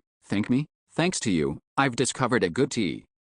Are you going to visit the others now? I gave a small nod. It's the least the living can do. After leaving Ashid's home, I visited the homes of each of the fallen members, one by one. If I had managed to bring back their remains, I returned them. If not, I gave them a few of their belongings, and if even that was impossible, I bowed my head and apologized. Their reactions varied. If it isn't the great hero, Baron Jandel himself, to what do we owe the honor of visiting such a humble place? Some greeted me with sarcasm, some accepted the items with stoic faces and then kicked me away. Some doubted the truth of the expedition the Marquis had spoken of, while others were deeply moved that a famous hero hadn't forgotten them and had come to visit. But one thing was certain. Come here, Mirrodin. Say hello to mommy. This is my mom? Why? No matter the reaction, I stood before them as a sinner. Perhaps until the day comes when I can boldly speak the truths of that day, I must continue bearing this burden in my heart. 1 day, 2 days, 3 days. Time passed. It took more than a few days to return all the Fallon squad members to their homes. 4 days, 5 days, 6 days. Time passed, and passed again, and then, the character's soul resonates and is drawn toward a specific world. That day had finally come. C-435, Rival 1. Today, Lee Hansu's room felt unusually foreign. It feels cramped. I felt an inexplicable sense of suffocation in this room that had always been filled with coziness,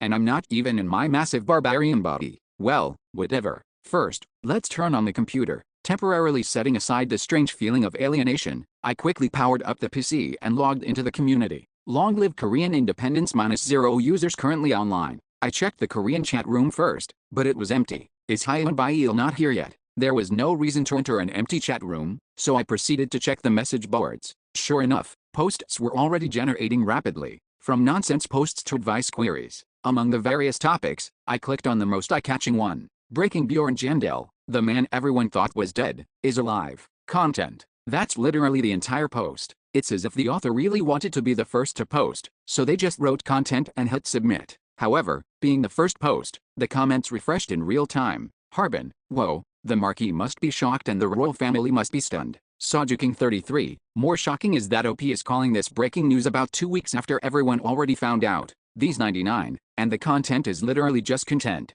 Author, but it was quick, right? The comments were generally similar. After all, my return had already been announced, so no one was making a fuss. But there were still some who seemed to be hearing it for the first time. Show must go on.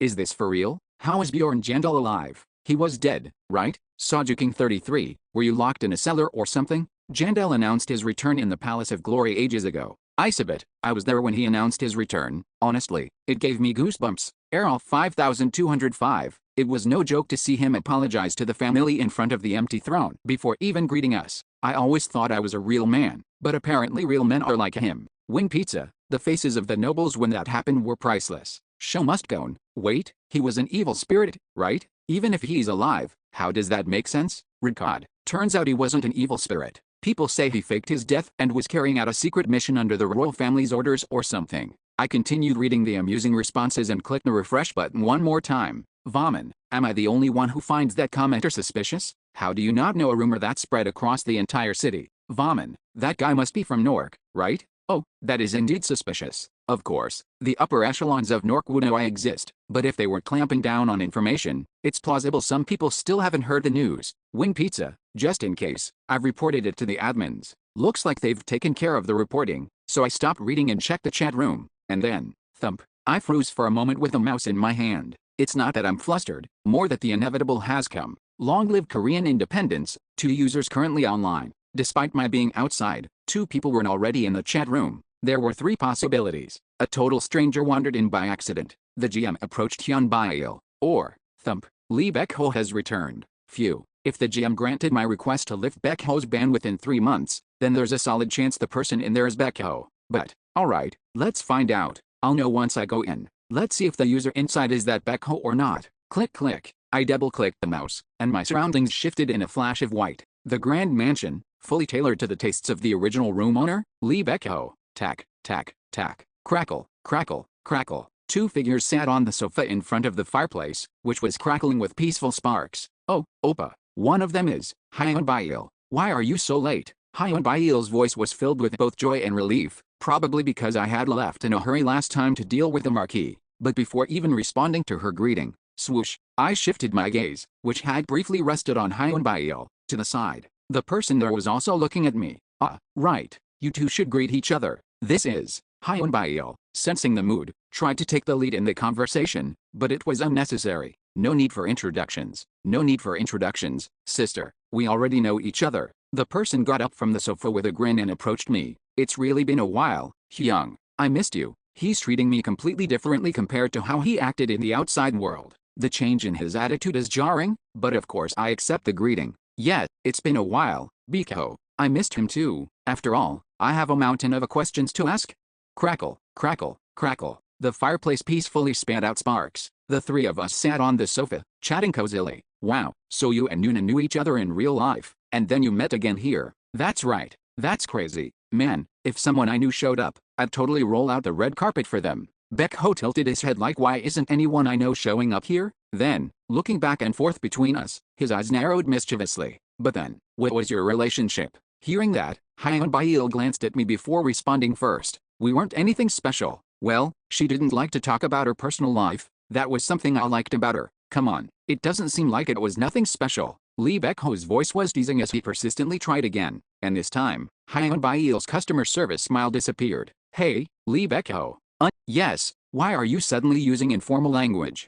It's not informal. It's, you know, that thing. That's semi-honorific, used between close people. Oh, I see. But are we close? Boy, it's been a while since I've seen her get serious. Baekho looked flustered, but he didn't stammer for long. Well, you're really sensitive about something so trivial, aren't you? His tone became slightly more aggressive, showing a bit of his true character. Of course, Hyunbail didn't care. Isn't it for me to decide whether it's trivial or not? Well, that's true, but technically, I am older than you in real age, aren't I? Such a line would be unimaginable in the Confucian culture of Korea. Only Lee Baekho, who had lived in this world for over 10 years, could be so audacious.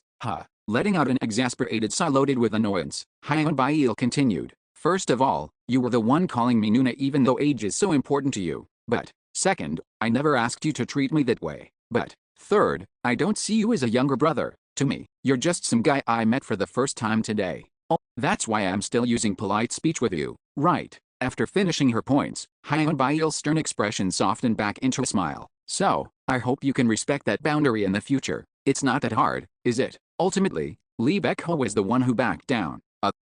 Can you do that? Yes. Forcing a fake grin, Lee Baekho nodded meekly. It seemed like even he found this situation absurd. He's no match for Hyunbail. That was quite useful information. Even though I think I've grown a lot mentally, I found out that I shouldn't mess with Hyunbail. But, Hyunbail, do you and Hansu know each other? What do you mean? Do we know each other? It seemed Lee Baekho wanted to change the subject, so I quickly responded to keep the conversation going. Do you mean have we met each other in the city? Yes, that's it. That? Not yet. There was no particular reason to hide it, so I was about to honestly answer when. Why are you curious about that? Hyunbail interjected, and I just shut up. Lee Baekho did the same. Lee Baekho, you seem to have a lot of questions. You've been asking them non-stop, have I? Me. Yes, phew, this is really uncomfortable. Hyunbail, stop bullying him. But he keeps asking about personal information, it wasn't meant in a bad way. Well, that's unknown. He's just a stranger to me today. A stranger, but we're both Koreans, sister. Lee Baekho cried out as if it was unfair, but it didn't reach Hyunbail's heart. Are there no criminals in Korea? The Korea I lived in wasn't like that, If that's the case, why doesn't Lee Baekho tell us about himself first? Who he is, what kind of person he is, and what he's doing now? Me? Why me? Would that make me feel a bit safer? Oh, but even so, that's a bit, men should have some mystery. Lee Baekho, you're an interesting person. Hyunbail said that, but her eyes weren't smiling, and an awkward silence followed. This is going nowhere. Hyunbail, what? Sorry, but could you give us a moment? I have something to discuss with Baekho. At my request, Lee Baekho flinched, and looked at me as if to say, are you crazy? Of course, he didn't know Hyunbail well, alright, I'll come back later then. Hyunbail doesn't like it when someone crosses a line without permission. That's why she never crosses the line that the other person has drawn. Though there seem to be exceptions, considering that day. Don't disappear without saying anything. If the number drops to 1, I'll come back in. Okay, and thanks, Was it that awkward for me to say thanks? Hyunbail stared at me intently with a strange look and then left the chat room. Now it was just the two of us left in the mansion. Hyung. No, Hyungnim. Lee Baekho stood up as if in order. You were the dominating type. I knew it. Dominant type? What on earth? I didn't know what to say, so I just laughed, and he quickly changed the subject. But what did you mean that you had something to talk about with me? Oh, it's nothing serious. Just a few things I've been wanting to ask you. It's been a while since we've seen each other. Is that so? How about we take turns asking questions? I have a few things I'm curious about too. A turn-based game, Why does it always end up like this for me? I don't know, but I agreed to his suggestion anyway. Can I go first then? Yes, go ahead. Okay, I've secured the first move. I started with some lighter questions. Actually, they weren't light, they were more like decoys to conceal my real intentions. First of all, let me ask you this, the famous life.Ho in the city, is that you? Ah, so you figured it out. life.Ho did not deny it. After all, how could he, when he'd been going around using his real name so openly? Still, you're pretty sharp, Hyung. I'm not that famous. Enough. Now it's your turn. After passing the turn, Baekho asked carefully, so what's your real relationship with Hyun Byul Nuna? For a moment, I felt completely deflated by the question. Why do you want to know so badly? Well, wouldn't you be curious if you were me? What else should I be curious about? He raised his voice in a frivolous way, but I know too much about him to be fooled by that casual tone. We used to date. As soon as I answered honestly, he jumped to his feet. I knew it. I just knew it. From the moment I first saw you two, I sensed something was going on. After that, this question and answer session continued for a while. I asked heavier questions. Did he know anything about the Nork folks who'd gone outside the city walls? Was the rumor that Oral Gavis was alive true? While I threw more and more serious questions at him, Baekho just asked trivial stuff whenever it was his turn. Like, how did you end up dating someone like Hyun Byul Nuna? Did you make the first move? I began to suspect that the only reason he wanted to take turns asking questions was so he could dig into that kind of gossip. Still, I pretended not to notice and kept gradually ramping up the intensity of my own questions. You're awfully curious about me. What about you? How's your own situation?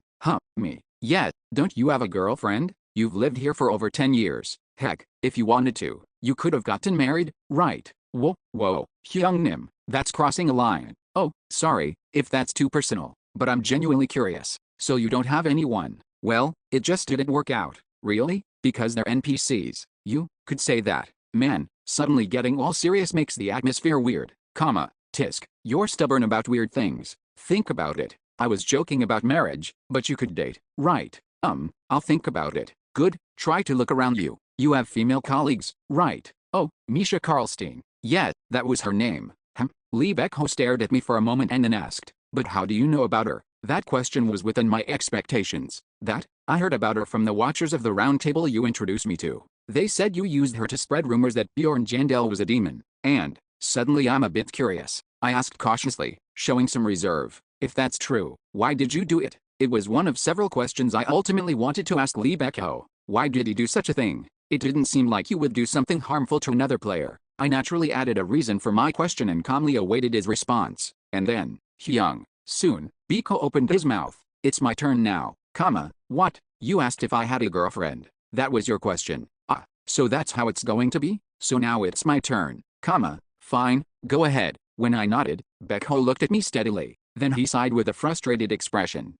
Is it because you're the one I'm talking to? This really doesn't sit well with me. I only ever do this sort of back and forth probing with my enemies. The sudden shift in atmosphere caught me off guard. Before I could pinpoint exactly what changed, Baekho spoke again. Hyung, let's cut the crap. Let's stop testing each other, testing. There was a flaw in his statement. If he said I was testing, that would be one thing. Both of us? Does that mean you were testing me too? My heart gave an uneasy thump. My mind started racing, blood rushing to my head. Time seemed to slow, and my thoughts accelerated. Baekho has been testing me. Testing me about what? It's obvious. From when? I have a suspicion. What did I miss? That doesn't matter. What's important is what I do next. What's my choice going forward? Alright, fine. The order just got reversed, that's all. The moment I wrapped up my mental reorganizing. I can practically hear the gears in your head turning. He yanked me back to reality. Hyung. Baekho opened his mouth again. His voice was entirely too calm for someone to poke at another sore spot. Are you really Bjorn Jandel?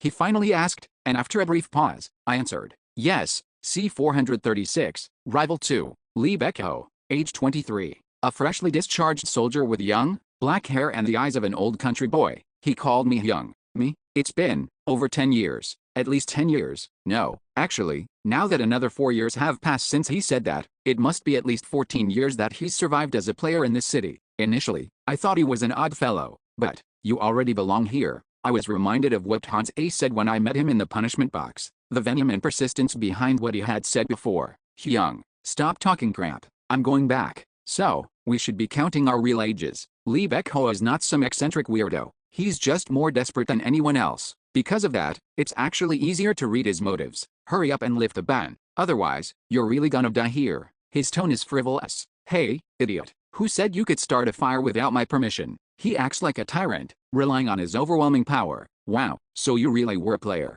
Huh, even though he might seem to follow only his own desires, in the end, he just wants one thing. I don't build any attachments in this world, got it? To escape this cursed world and return to his original one. People with clear goals are easier to deal with. However, I've been cautious about revealing my identity to life.Back until now, but no need for that anymore. He doesn't know that I'm Bjorn, but he knows I'm an evil spirit. And more importantly, wow, damn, because now, after all this time, I've grown strong enough. Even if this monstrous guy is the opponent, I can protect myself in the worst case scenario. So, you were really Bjorn. If Rehon Shoes is Bjorn, then you were the one I met in Atlanta last time. After revealing my identity, life.Back let out a few gasps of relief. It's really a relief. Knowing it now, that was a bit irritating. A relief. It's better not to talk about it. I'll listen first and decide for myself. When I cut him off sharply, life.Back's eyebrows knit slightly. But, Hyung, why are you talking to me so aggressively? He didn't sound angry, more like he didn't understand. Yet before I could say anything, he seemed to figure something out on his own. Now that I think of it, I did behave that way before. He must be recalling what happened back when I was Bjorn. Sorry, Hyung, it happened when I didn't know it was you, so you'll forgive me, right? Before I could even decide whether to accept the apology, life.Back sighed again. Hyung, seriously, if you'd just told me back then, none of this would have gotten so complicated. This is really frustrating. So, it's my fault. No, I didn't say that, but it's ultimately my fault. After all, it's because of me that it became known that Bjorn is an evil spirit. His calm voice made my anger flare momentarily. Still, I controlled my emotions and focused on the conversation. Now that we've cleared up our names, why did you do it? For my plan, I needed a symbolic figure. Again, if I'd known it was you, Hyung, I would never have done it that way. I'm not fully convinced, though. I know a bit about him too now. Even if I had really died, if I had truly been killed, would he still have chosen not to use me? The answer to my question was silence. Does he dislike lying? It's too early to tell. Maybe he just avoids obvious lies. life.Back naturally changed the subject. Don't you wonder how I found out you were Bjorn? Honestly, I thought you'd ask that first. The answer is simple. There were other things that mattered right now. Knowing how he found out wouldn't change what's already happened, even if it means returning to the past. Of course, you wouldn't have answered even if I had asked, what's he trying to do now? But just to mention, it wasn't certain. So I decided to test it this time. The way he tested didn't need explanation. He suspected I was Bjorn, yet acted normal, waiting until I mentioned Misha or Bjorn first. Maybe that's why he was acting so nervous around Hyun, so I'd let my guard down a bit more. Oh, but that Hyun is really scary. How did you ever date someone like that? Wow, it's been a long time since I lost a battle of nerves. I ended up chuckling in disbelief. So that was genuine? I'm not sure, but no need to dwell on it now. Anyway, that's enough of that topic. I switched gears and went straight to the point. Why did you take Misha? Of course, for the labyrinth conquest. As expected. I'd guessed as much, but hearing it confirmed put me oddly at ease. Weren't you raising her for the same reason? A dual-wielding ice swordsman makes the later parts of the 9th floor easier. Still, there's something I'm curious about. You could have had many other candidates. Why Misha, in particular? Because I liked her devotion. If I promised to resurrect you with a stone of revival, I figured she'd never betray me. That's it. Well, there were other small reasons, and to be honest, part of it was just my whim. I found it intriguing that she never changed her mind about you even after learning you were an evil spirit. He didn't seem to be lying. In fact, he didn't really seem to care about Misha. Or, more accurately, he seemed to think of her as an object. Oh, right. If you want her back, I'll give her to you. I've put a few years into raising her, and I feel a bit guilty about Hyun, but, right now, his interest was only in me. Between us Koreans, right? Then he gave me a big grin. I can stomach that much for you, Hyung. Such over-the-top kindness. It makes it clear, he's not just being nice because I'm Korean. There must be another reason. Otherwise, a guy who wants to return home wouldn't give up Misha so easily. But, better to pretend I don't know for now. I didn't even attempt to investigate. Securing Misha safely was the priority. Now that the cat's issue is resolved, let's talk about something else. Something else. I'm just curious about you, Hyung. When I was at your rank, I wasn't as strong as you. I even consumed a deep sea giant's essence recently. From the facts confirmed so far, it seems like at least 4 level 3 essences. life.Back started spewing various questions about me, and I filtered what to ignore and answered diligently where necessary. The world is give and take. Having agreed to send Misha back, it seemed better to show this much courtesy. However, so, where were you for those 2.5 years? I hesitated over this question. Should I tell him about what happened 20 years in the past? It didn't take long to decide. He already knows I'm Bjorn. No need to hide it. Maybe I can glean some useful information from him. Gavis is a public enemy to all players. Thus, sharing information and discussing methods to counter him was important. So, the fragment of records? I've heard of it, but so it really exists. The incident of being sucked into the past on Faroon Island. And, you met Gavis. I mainly recounted entering the community 20 years ago. After all, he probably wasn't interested in how I saved Amelia. Yet, it turns out he was the one who created this community. I know that. I heard it from runezines. Wait a minute, that old man said, before the community fell apart, Gavis brought a strange guy. Could that have been you? Probably. Wow, now you sound like the protagonist. Keep going. What happened next? Gavis was very interested that I was a player from the future. I explained the conversation I had with Gavis, omitting that I had cleared the original game. Surprisingly, life.Well already knew most of it. Considering that one of his current comrades is the ruined scholar, it makes sense. I told him about the past expecting to get info in return. I know the Earth Witch is alive. Just don't know where. That old man said she's in a place where everyone's desires converge. Any idea what that means? He really said that? That's easy. Where else but the end of the labyrinth? But in the game, there was no final boss. That's because it was a tutorial. You've been around long enough to know, Hyung. This place is distinctly different from the game. Maybe the Earth Witch might turn out to be the final boss.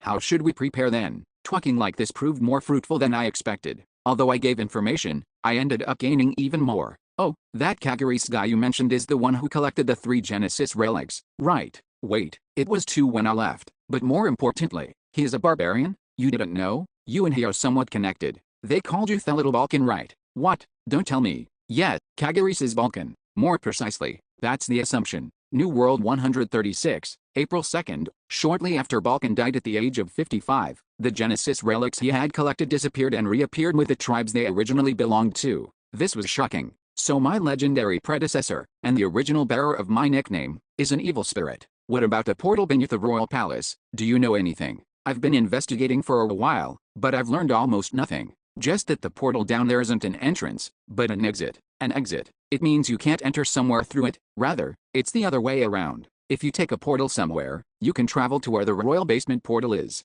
I see. It sounded highly suspicious. Anyway, afterward, we talked as allies for the first time in a long while, and that topic also came up. Gavis, do you feel any remorse for the countless spirits who were dragged here because of your greed and died? That was the final question that ended our truth game. As soon as he heard it, life.Well burst into laughter. Puha? Ahahaha. Really? You asked that old geezer something like that. Why are you laughing? No reason. It's just, if I had to say, that's totally something you'd ask, Hyung. But you're still pretty naive, I'd say. What? Naive? Me? I was dumbfounded, but it seemed life.Well genuinely thought so. So, what did that old man say? I relayed the answer I'd heard back then, word for word, not missing a single syllable. How could I possibly be at ease? Of course I feel sorry. I also feel a sense of responsibility. I will likely carry these feelings for life, living in atonement. He said this while looking me straight in the eyes. So, how about it? Does that answer satisfy you? And then the jewel turned red. I'd expected life.Well to join me in cursing the psycho-like old man. Instead, he wore a strange expression. This is a bit ambiguous. Ambiguous how? He talked at length, and deliberately exaggerated it, too.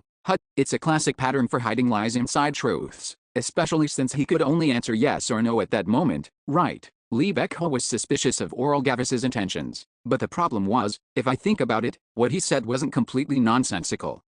Then why'd that old man do that? Just a coincidence? What do you think, Hyung? Who knows? How should we know what's going on inside that old man's head? True, that's fair. Our discussion about Gavis's answer ended there, cleanly. It seemed life.Well was more curious about something else. Hey, Hyung, go ahead. Don't drag it out and make me anxious for no reason.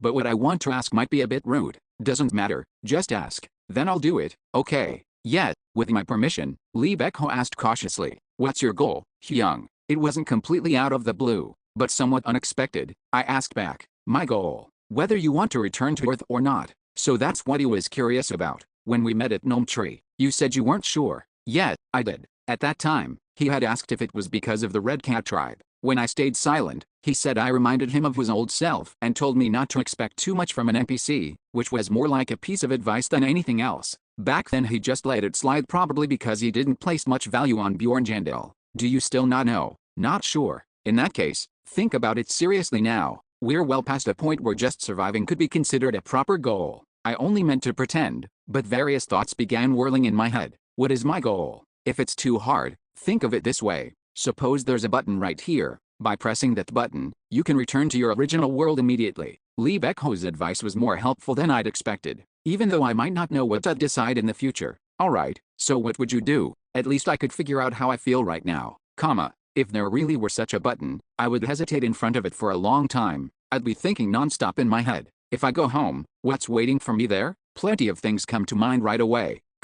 Hamburgers, cola, games, fun media and countless modern conveniences. A world where I don't have to kill anything. Where I won't be covered in blood every day, suffer pain, or struggle desperately just to survive. I may have to worry about living, but not surviving. Yes, there is a life beyond the button, a life of ease that I hope for. But, that doesn't change anything. But, the result wouldn't change. In the end, I wouldn't have pressed the button. No, I wouldn't have pressed it. That was not the life I wanted right now. So, it seems like you've reached a conclusion. Yes, I have my answer. My goal is to survive. To survive here, in this world full of dangers, as if walking on thin ice. Me, and all the people I've met here. That's my honest desire. Therefore, will you tell me what you do? I met his gaze and answered. I'd press it. That button. I decided not to reveal my true feelings. For now, I needed to cater to him. It was obvious enough. I knew exactly what answer he'd been waiting for. After hearing my response, life.Ho was silent as he looked at me. A brief hush fell over us. A silence that felt somewhat heavy. Tisk. The short pause ended when life.Ho clicked his tongue. Man, you are getting on my nerves. Are you treating me like a moron because I can't use my skills here? Unlike his usual light-hearted attitude and joking tone, he stared right at me, lying to me while looking me straight in the eyes, with the cold gaze I had never seen from him before. C 437, The Rival. 3. In the community, all special abilities are sealed. That's why the light detection ability that had troubled me so much outside doesn't work here. Not that it would matter even if I could use it. Thanks to world.Gavis's gift, I could counter it anyway. But that's not what's important right now. Is he testing me? There are two possibilities. 1. life.Ho can't discern whether I'm telling the truth, so he's getting serious and trying to double-check. 2. He really does believe I'm lying. Thump. My heart pounds. Maybe I underestimated him without realizing it. The guy managed to survive in this harsh world for decades. Just because he doesn't have a light detection skill doesn't mean he's incompetent. In fact, he might be even more sensitive without it.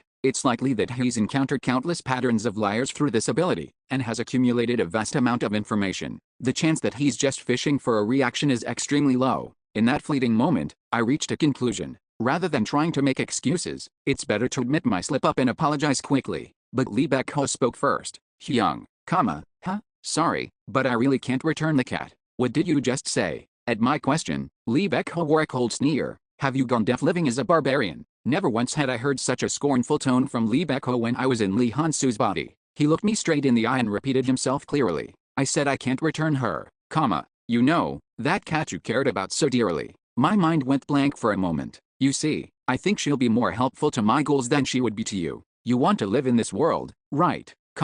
Oh, and don't worry, he didn't sound particularly upset. Once I've used her well, I'll make sure to give her back. I can't help but laugh. Even now, I don't know why, but I just find it amusing. Baek-Ho, I know that his words are an obvious provocation, that it would be right to prevent our relationship from worsening, but, you're such a broken fucker. Words came out of my mouth without filter. I didn't even regret it afterward. Wow, now you show your true colors? You've always been so soft in front of me. life.Ho chuckled. You're not in a position to call others either, are you? I also lift the corners of my mouth slightly. In the end, no one here was not smiling, but, tick, tick, tick. Apart from the warmth of the fireplace, a chilly air settled between him and me. This is getting interesting. I spoke up. Yeah, it is, he replied. After muttering a line each, he was the first to speak again. Still, I don't get one thing. Why am I the broken one? He no longer used honorifics. Isn't it obvious that you're the messed up one, Hyung? I laughed again, this time because it's absurd. Maybe, he too had something to say,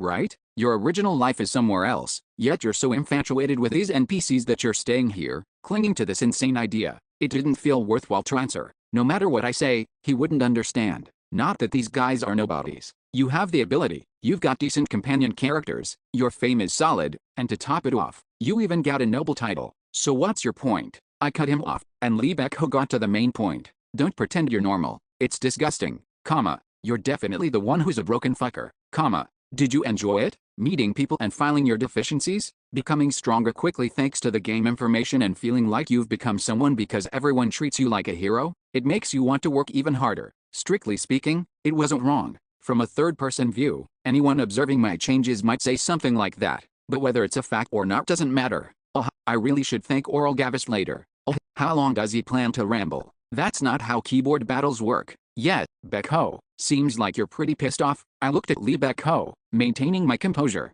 If this were a turn-based game, now it's my turn to attack. No need for long words. Still, I understand you. You were the one who got dumped, right?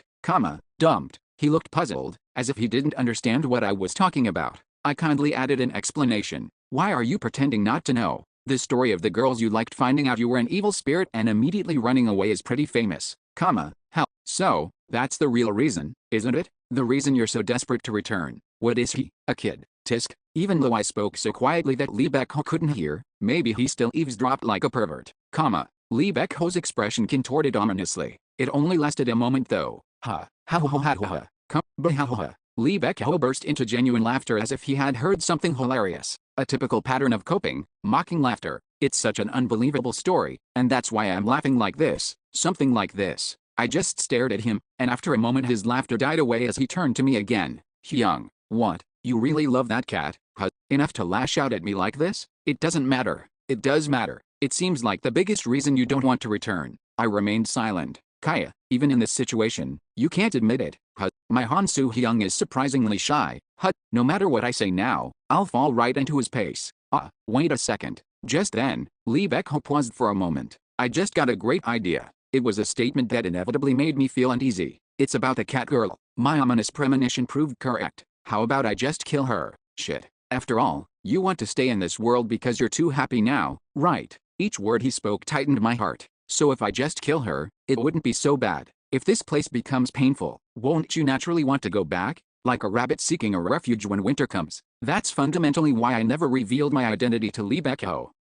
The more I think about it, the better it sounds. Lee Beck-ho, this fucker. If it's for his goal, he can do anything. Broken things can sometimes be fixed, right? He looked at me and smiled. A smile too bright for the situation. Instinctively, I feel a chill run down my spine, perhaps due to fear. But, Beck-ho, what? There is an emotion flaring up in me even stronger than fear. Killing intent. A desperate urge to kill someone. If you keep saying stuff like that, I no longer need to mind control myself as I did at the round table. All I have to do is stop holding back. I've been holding it in for a long time now. I'll have to kill you. The darkest, most potent killing intent yet. As soon as my unrefined killing intent spread out, Lee Beck-ho flinched. Of course, that time was extremely short. Soon after, Lee Beck-ho opened his mouth again. The words he spoke were very different from what I've heard from others in the past. No apologies. No resentment. No pleas for mercy. If it were that corpse collector bastard, he'd be choking on the floor by now, crawling like a worm. But what he let out instead was, wow, a simple, genuine exclamation. Hyung, you're really nuts. Most people would have pissed themselves by now. He showered me with what could be called compliments as he loosened up, stretched his stiff shoulders from side to side and slowly approached me. Hyung, 1 step. Don't you remember? 2 steps. I taught you. 3 steps. The killing intent. When the distance between us is close enough that I could reach him with my stretched hand, I can feel it clearly. He's showing me his killing intent, too. Killing intent. A trick used by veterans to scare newbies. I've used it repeatedly at the round table and benefited from it, but I've rarely had it aimed directly at me. In fact, it's only happened once before. On the day I became a member of the round table, the fox mask gave me a taste of it. That was the last time. What a strange feeling. That's how I felt when I first faced killing intent. Sharp, distinct killing intent pricked my skin and made my heart pound. And that was it. Now then. But Lee Beck-ho's killing intent is different. From its density to its vicious energy, it's on another level. Try saying that again. Now I fully understand why that corpse-collecting bastard trembled so much. Thump thump thump thump thump. My heart throbbed as if it might burst. Cold sweat not only pooled but dripped down. Even though theoretically I didn't need to breathe, it felt like someone was forcibly choking me. Moreover, my brain cells felt like they were burning. But, with that I'll have to kill you. I'm not as shattered as the corpse collector or the fox were. Sure, it's tough. I want to run away right now. I know I can simply leave the chat room and end this situation at any time. Hyung, you don't seriously think you can do that, do you? I endure it, because I know. As Bjorn Jandel, I learned that if I run away just because I'm scared, I'll only face an even more terrifying situation later. So, yeah, I force my dazed mind, clouded by his killing intent, to focus, and step forward. Then, step. Now that we're closer, I whisper in his ear as I look down on him. Not really. I'm not bluffing just for the sake of a psychological battle. Hyung cleared it 10 times mud, right? I genuinely believe I can do it. Maybe in 10 years, you'll be like me. Even if right now my strength is somewhat lacking compared to him, I'm almost out of ways to grow stronger myself. If I'm given a little more time, what's a mere 10 times difficulty scenario anyway? I can defeat Lee Baek-ho. Perhaps he sensed my conviction. As I spoke, Lee Baek-ho's body, which had been rigid, began to relax again, and he forced a smirk. Interesting. Like hell it is. Hey, don't piss me off. I clicked my tongue, returning his earlier words to him as they were. Why are you lying again? Lee Baek-ho tilted his head, clueless, and I continue calmly. Just now, you're not having any fun at all. If he was, why is he stepping back? Whoa, enough. Suddenly, Lee Baek-ho raised his hands dramatically, backing away 3 steps. Seriously, Hyung, can't even take a joke. And that's where the scene ends. Suddenly, his expression and atmosphere had changed 180 degrees. Before I could even adjust to his new mood, Lee Baek-ho spoke up. Come on, like I'd really kill the cat woman. I was just kidding. I mean, how much do I like you, Hyung? I've been so good to you since we first met. Like hell he likes me. Well, maybe he does, in his own twisted way, since he must have found some use for me. So threatening to kill Misha was just part of that liking me. Relax. Threatening is such a harsh word. I told you, it was just a joke. Though he joked flippantly in his frivolous tone, the truth doesn't change. It was a threat. Yes, that was clearly a threat. Why would I kill the cat woman? There's nothing to gain. Sure, if I think about it rationally, that makes sense. He'd lose the twin blade ice swordsman and turn me into a mortal enemy on top of it. It's far from a reasonable choice from any angle. But, if the threat had worked, you'd have gained the leverage to shake me down. Just imagining the scenario. If I had lost the battle of nerves a moment ago made me dizzy. The conversation we're having now would be completely different. Come on, where do you even get these ideas, Hyung? I'm not that black-hearted. If that were true, he wouldn't be smiling like he is now. He wouldn't be going back to calling me Hyung over and over in that submissive tone. And he wouldn't be proposing a deal like this. So, if you're not that black-hearted, that's great. Then hand Misha over. I will. If you do me a favor first. He wouldn't be saying this if his earlier plan had worked out. So, is this situation his plan B? Thinking that, I stared at him blankly. Lee Baek-ho opened his mouth awkwardly. I won't tell you to return with me. Now I know how serious you are. Get to the point. Still, we could work together, right? He paused for a moment, giving me a suggestive look. Of course, I didn't intend to play along. Continue. You know your current situation better than I do, right? Yet, I probably know it better than you. It's not good. Troubles are piling up like a mountain. Every single day feels like walking on thin ice. And, I'll help you. I'll help you get through these tough times, both openly and behind the scenes. In return, when I tackle the 10th floor, you help me out. Lee Baek-ho's proposal actually sounded quite reasonable. Unlike me, he's free to act without many constraints. Hell, even if he just assassinated a marquis for me, that'd be a huge help. But, Baek-ho, yes, before you ask me for a favor, isn't there something you should do first? I did it elaborate. I can't fully understand why he wants me this badly. But, bring Misha here first. Then we'll continue this conversation. And your answer. Despite my repeated question, Lee Baek-ho remained silent. He seemed deep in thought. Well, as soon as he hands over Misha, he'll lose another card in his hand. Hyung. He finally broke the silence. We've both been a bit worked up today. Let's leave it at that. His response was a hold. What? Come on. We're both not thinking straight right now. Let's talk about this another time. As for the cat woman, I'll think her over. Okay. What? I was about to continue when, Hyung, you said okay. What? Then I'm going to leave now. Hey, wait, wah. I desperately reached out, but in this spiritual space, there was nothing physical I could do. Thump. As soon as my fingertips almost touched him, poof, his body transformed into a burst of light and disappeared. C-438, Rivals, 4. At first, I felt utterly bewildered, but once Lee Baek-ho left and I stood there blankly, reality slowly started to sink in. He really left, right up to the end. That fucker was the same as ever. What's with a disappearing act? Seriously. But, now I feel like I can finally breathe. I hadn't even felt tired because of the adrenaline rush earlier. I literally feel the life draining out of me. My head is throbbing worse than my college days when I stayed up 3 nights in a row drinking coffee. Wait, was that why that bastard's brain wasn't functioning properly either?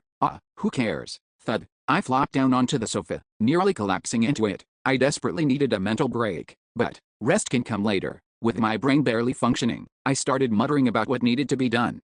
First, before it's too late, I should go over everything again. From the first time we met again to the moment he left, I mentally replayed our conversation in detail. It's my usual routine whenever something happens, but maybe because my heart feels like it's going to burst out from the throbbing pain, this time, I can't clearly recall the subtle changes in his eyes and expressions during the conversation. Arg, my head hurts. The review process felt like pressing the gas pedal on a car running out of fuel. There was a will to move forward, but my head grew duller. So, I focused on the most critical parts. Is it really true that you're Bjorn Jandel? The bait he threw at me. It's between you and me, right? I can put up with that. As soon as he found out I was Bjorn Jandel, he readily agreed to give up Misha. There's a button here. If you press it, you'll return to your original world immediately. His open display of expectation toward me. And then, you're lying while looking me in the eyes. The disappointment that was as big as the expectation. There was a lot. My slow, careful review started to grow fuzzy. Maybe I was somewhat satisfied. I hadn't gained anything, but I hadn't lost either.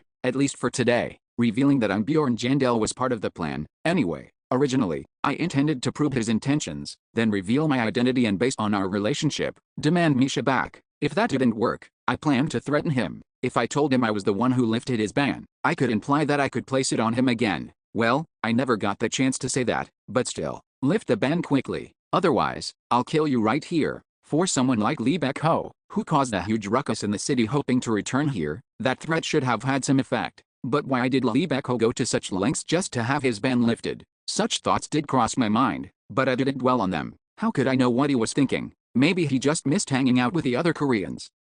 With that, I closed my eyes and let my thoughts drift as they please. From the start, what kind of expectations does he have of me anyway? It's a bit puzzling, because, in return, when I break through the 10th floor, help me, he wants help on the 10th floor? I'm glad he thinks highly of me, but is Bjorn Jandel really that big of a deal? Well, my growth rate might justify some expectations. Still, there's something off. life.Ho had realized that Bjorn Jandel was an evil spirit back in the gnome tree. By the way, next time we meet, we're strangers, okay? He played it cool at that time. He drew a line and didn't even try to make friends with me. It's still strange. If back then he decided Bjorn Jandel wasn't valuable enough, what's changed now? I've been so good to you since the moment we met. Suddenly, one of Baekho's remarks came to mind. From the beginning? Right. From the start he treated me well. Then why was that? Is it because I'm Lee Han-soo, not Bjorn Jandel? No, that's not it. Alright, I believe you. You really are Korean. Is it because I'm Korean? That's uncertain. Maybe that was just one of the conditions. After all, he had been waiting in an empty Korean channel for over 3 years, hoping for a Korean who might never come. Would he really waste all the time just because he was lonely? No, that doesn't seem right. Even Hyun Bail was Korean, but he was tougher on her than on me. So, what could it be? What made life.Ho treat me well from the beginning? Damn it. I opened my eyes and suddenly sat up. Then, unintentionally, I looked at the mirror on the wall and realized, the nickname. Yes, the nickname. I had unknowingly become famous in the community, and I had casually added an extra letter to my usual nickname, Ilf Nuna. There was nothing else but that nickname. I hadn't thought of it until now because life.Ho had never mentioned it. No, the fact that he has never brought it up is even weirder. Just look at the newbie chat room I entered with this nickname, Ilf Nuna. Holy crap, you're the one who wrote the stat distribution guide. Wait, wasn't that someone from the game company? So you were really Korean. I knew it. Everyone freaked out as soon as they saw me. It seems like you are a fan of that person. The GM wasn't as excited, but he was happy to hear the name. But seriously, what's with that nickname? Even Hyun Bail, who knew nothing about Ilf Nuna, furrowed her brows at my odd nickname. And yet, life.Ho said nothing about it at all. That playful guy who probably liked fart jokes and dinosaurs more than anything, didn't mention it even once. It's not certain yet, but maybe he had been waiting, from that day until now, with a smiling face, hiding his true intentions. Just as my thoughts reached that point, I heard a noise from the side. Oppa, what are you doing looking at the mirror? It was Hyun Bail. Let's think about Baekho again when my head is clear. I didn't get to rest much after all. Should I just bail out of here? You just had bad thoughts, didn't you? Hyun Bail spoke. No. Right, it'd be ridiculous to dump my trouble on others just because I'm tired. Your face says you were. I said I wasn't. Besides, you were so harsh on Baekho, so why use polite language with me? What are you talking about all of a sudden? She looked at me like I was pathetic and sat down on the sofa, 1 seat away from me on a 3-seater. There are plenty of seats. Why sit there ambiguously? There's a line between you and me, Oppa. I can't cross it. Seems she's still sulking about how I asked her to move away earlier. If she was going to be mad, why didn't she just say so at the time? Neither of us spoke first, and the silence continued. This was pretty much what it was like dating Hyun Bail. We were together, but it wasn't noisy, and this kind of quiet silence was more comfortable than being alone. Well, that's how it was when we were dating. This is so damn uncomfortable now. Eventually, I couldn't stand it and spoke up first. Hyun Bail. Yes, why aren't you saying anything? I glanced sideways. She was looking at the fireplace instead of me, her profile in view. She answered without turning my way. Because you look tired. Huh? You look like you do when you come back from the office all beat up from work. In fact, she said I looked even more exhausted now than I did back then, and gave me a sidelong glance. What is it? Should I chatter on and annoy you? No. Okay, then I'll hold back. Hold back. Actually, I have a ton of questions, but I'm holding them in. I don't want to burden you. Oh, so that's how it is? Well, thanks, what's with that? When I expressed gratitude, she quickly turned her head away, sounding cold. She's embarrassed. Damn it, now I feel embarrassed too. Then I'll rest a bit. Sure, I was honestly exhausted enough to die, so I accepted her thoughtfulness. I'm really worn out. Not only because I've been freely emitting killing intent, but because this is the first time I've been exposed to such intense killing intent myself. A peaceful silence filled the room. For a moment, it felt as if I were back on Earth. The only difference was hearing the crackling of the fireplace instead of the sound of pages turning in a book that she might have been reading. How long did that time last? Crack, crack, crackle. As I listened to the sparks flying, I slowly opened my eyes. Did you wake up? I was a bit surprised, so I can sleep here in the spiritual world as well. I also feel a bit refreshed. How long has it been? About an hour and a half. Phew, so there's still time before the round table meeting. You look better now. Thanks to you. Then I'll start. Start what? I soon realized what she meant without needing to ask. Brother, who exactly was that guy earlier? As if she had been waiting, she spat out the question. That guy, I mean life.Ho. That was really him, right? Her wording was a bit off, but I understood what she meant. I was just a little surprised. Yeah, so Hyun Bail knew about life.Ho too. After receiving my affirmative response, Hyun Bail nodded as if it all made sense now. I knew it. He had a crazy look in his eyes. Wait a second, Hyun Bail, you knew who he was and still acted like that. So what? Is there a problem? No matter how strong he's outside, it doesn't mean anything in here, right? Well, that's true in theory, but it's clear now that she still has a newbie's aura. I need to educate her before she makes a real mistake somewhere. It's not always that simple. There's a technique you can use in here. I then explained killing intent to Hyun Bail. So souls are linked, and that intangible energy gets amplified and affects the other person. I get the theory, but, as always, she grasped the theory quickly, but she still couldn't fully picture it. Honestly, I still don't quite get it. The fear of dying? That it could cause real-world complications. Well, she's not exactly wrong. The fox's killing intent, back at the round table, only managed to put a little pressure on the opponent, but no permanent damage. Left double quotation mark. It's hard to explain the feeling in words. Maybe you're just bad at describing things. What is she talking about? I've read tons of novels, though admittedly, not as many as her. It'd be faster for you to experience it yourself. This is a suggestion I would never make to anyone other than her. My mental strength has barely recovered from being totally drained, but, then again, this is for her benefit. I can handle this much? Alright, let's do it. Wait, let me think for a moment. What's there to think about? It'll be faster and more accurate this way. Wishing to prevent her from making mistakes outside, I unleashed my killing intent on her. The change was instantaneous. Just like everyone except life.Ho, she made a pained expression. So back-Ho's reaction was really extraordinary. At least I confirmed my killing intent isn't broken. Stop it. I only intended to give her a tiny taste. Oh, shit. The shock of experiencing killing intent for the first time must have been quite severe. I barely did anything. Even though I just gave her a hint, Hyun Bail complained of extreme fatigue. I get it now. I understand why this could have after effects even once you return to reality. Oh, that's good. But next time, I'll get angry if you do something like this without asking me first. Noted. Appa, are you mad at me or something? No, not at all. Why? Sigh. Why was she being so weird now? Murmuring to herself, Hyun Bail complained of a severe headache and quickly asked a few questions before saying she needed to rest. The first was this. Oppa, you know about Bjorn Jandel, right? My neck tingled the moment I heard the question. What? Could she have noticed something and suspect my identity like life.Ho? Thankfully, that wasn't the case. I know him. Yes, really? Then do you know if Bjorn Jandel is really an evil spirit or not? Well, I'm not sure. I've never met him. Is that so? She smacked her lips in disappointment. I cautiously asked her in return. But why are you asking about Bjorn Jandel? Because of work. I need to be sure if he's really an evil spirit or not, so I can plan my next steps. Her next steps? That makes me uneasy. I knew she wasn't an explorer. She seemed to be doing some kind of desk job. My next goal after gaining financial freedom was to gain power, to find a way back through power. At the time, it seemed like a typical Hyun-Bail approach, but I've recently gotten close to someone pretty high up. I wonder who that high up person is. If it's the Marcus, Hyun-Bail, yes, who are you working under right now? At my suddenly serious question, Hyun-Bail furrowed her brow. Oppa, I remember us agreeing to draw a clear line about that. That was then. Things have changed, I might accidentally end up killing you, so tell me, who is it? When I lowered my voice and asked again, she stared straight at me, and then, Countess Fefric. She let out a long sigh and answered. It was a name I never expected. It's good that it's not someone like the Marquis of Tercerian or the Duke's family, but, Countess Fefric.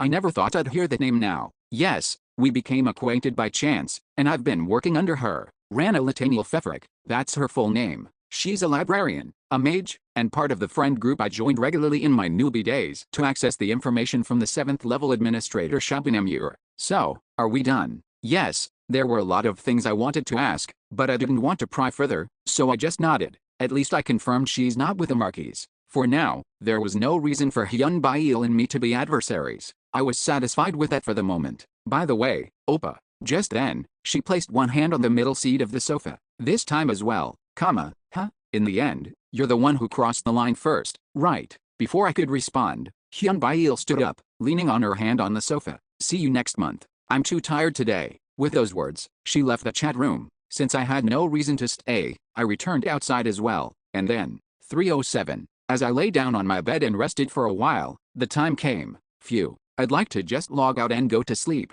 but, flash, no matter how tired I was, I couldn't miss this. C439, Giant Step, 1. As soon as the meeting time came, the man who had just entered donned a deer horn mask and stepped out into the hallway. He quickly headed for the room with the round table. Unlike usual, the round table was empty. Looks like I'm the first one here. The man glanced around and made his way to a seat. It was 4 seats away to the left of where Mr. Lion normally Saturday. Ever since empty seats started popping up at the round table, everyone had been leaving exactly one seat open between them. Assuming all 7 members attended, he could definitely secure the second turn. Being first is kind of a hassle. After all, the quality of the entire round of information depends on what the first speaker says. And, more than anything, that seat is right next to him. The third or fourth seats weren't bad, but he would have to face that person directly. The later seats were too burdensome. Well, that clown guy seems to like the attention, so he always sits in the back. That guy's just born that way. Anyway, the man with the deer mask didn't know it, but the seat he had chosen was secretly the most popular seat among the other members. Maybe that's why.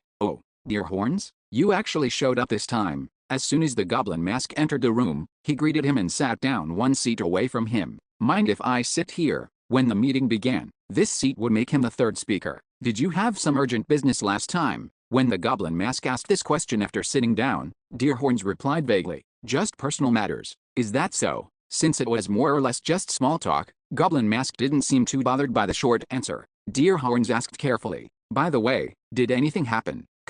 What? Last session, I mean. I was wondering if anything significant happened while I was away. The way Deerhorns asked sounded a little too humble, given he was talking to Goblin Mask. Well, this kind of behavior was close to being bad manners. It was an unspoken rule of the round table not to tell non-participants what had happened at previous meetings. But, if it's the Goblin Mask, maybe he'll tell me. After all, what other reason was there for him to rush in like this? He wanted to fish for information from someone else before other members arrived, and the Goblin Mask was the first to arrive. Lucky him. Footsteps. At that moment, the sound of someone approaching came from the direction of the door. Another member, arriving right after the Goblin. It's Fox Mask, of all people. Given her meddlesome nature, she would likely prevent the Goblin from answering his questions. Deerhorns heaved a sigh at the thought. I overheard it by accident.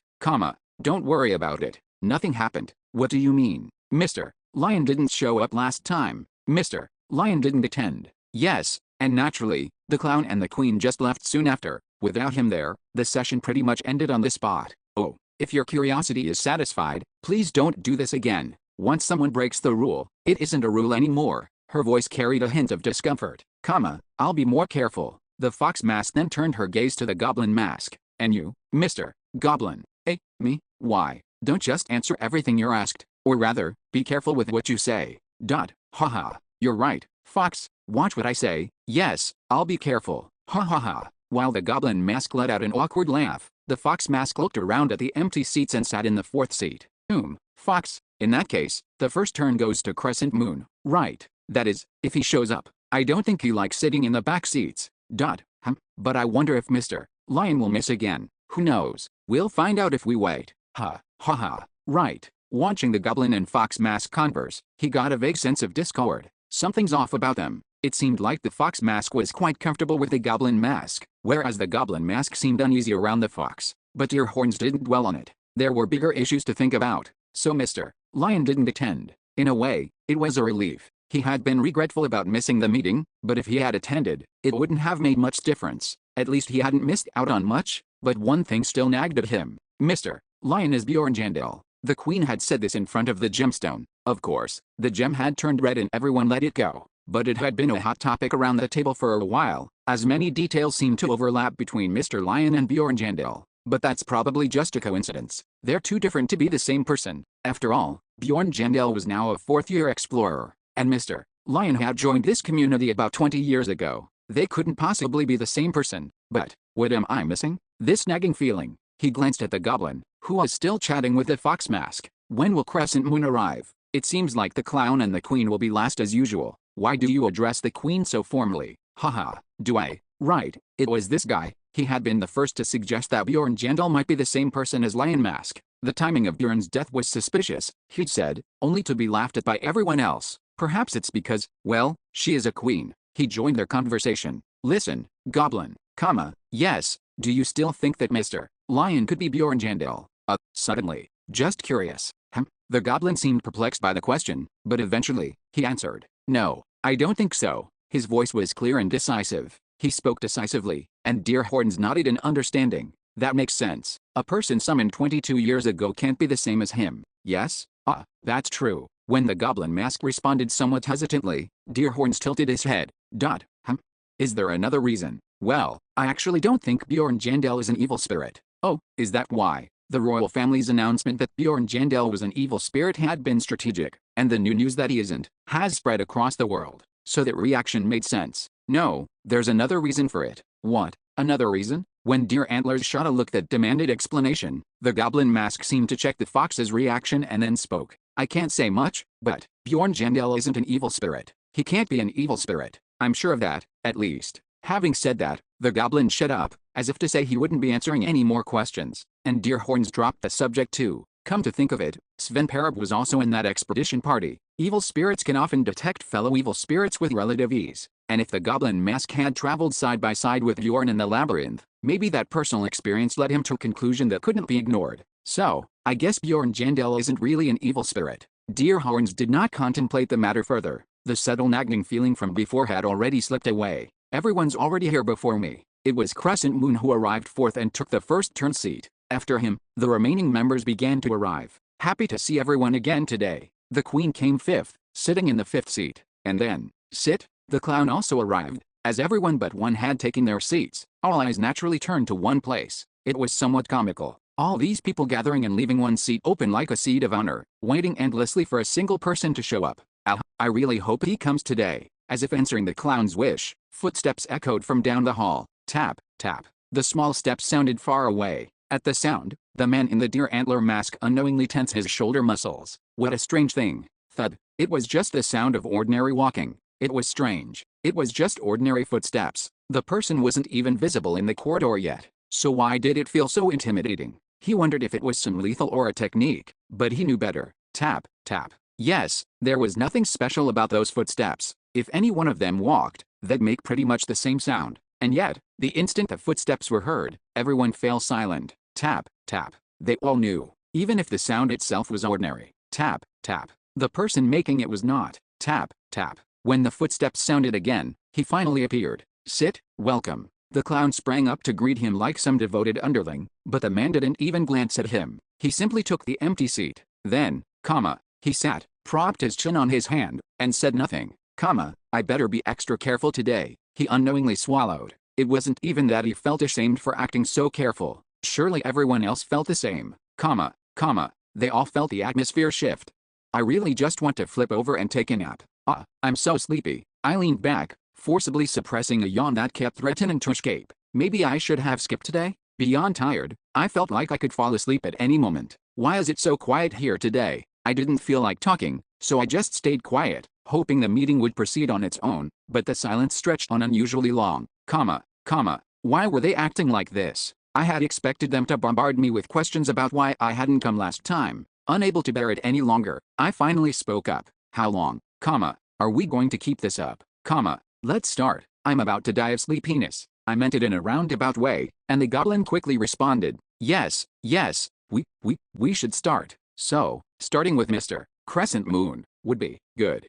I thought the fox would lead the proceedings, but it's the goblin stepping in. He seemed nervous, stammering like that, but at least it got everyone's attention on Crescent Moon and seat 1, I knew I should have picked a different seat. Crescent Moon sighed as if the first turn was a burden, then officially opened the meeting. Alright, I'll start. The first piece of information was about the fairy race, or more precisely, about Erwin. She mentioned that the Blood Spirit Queen had expressed an intention to resign from the Pure Blood Legion. The Round Table's lantern glowed green for him. Apparently, the Pure Blood Legion is some kind of elite unit among fairies, and Erwin was on temporary leave from it. She'd said she was going to file for resignation soon. Tap.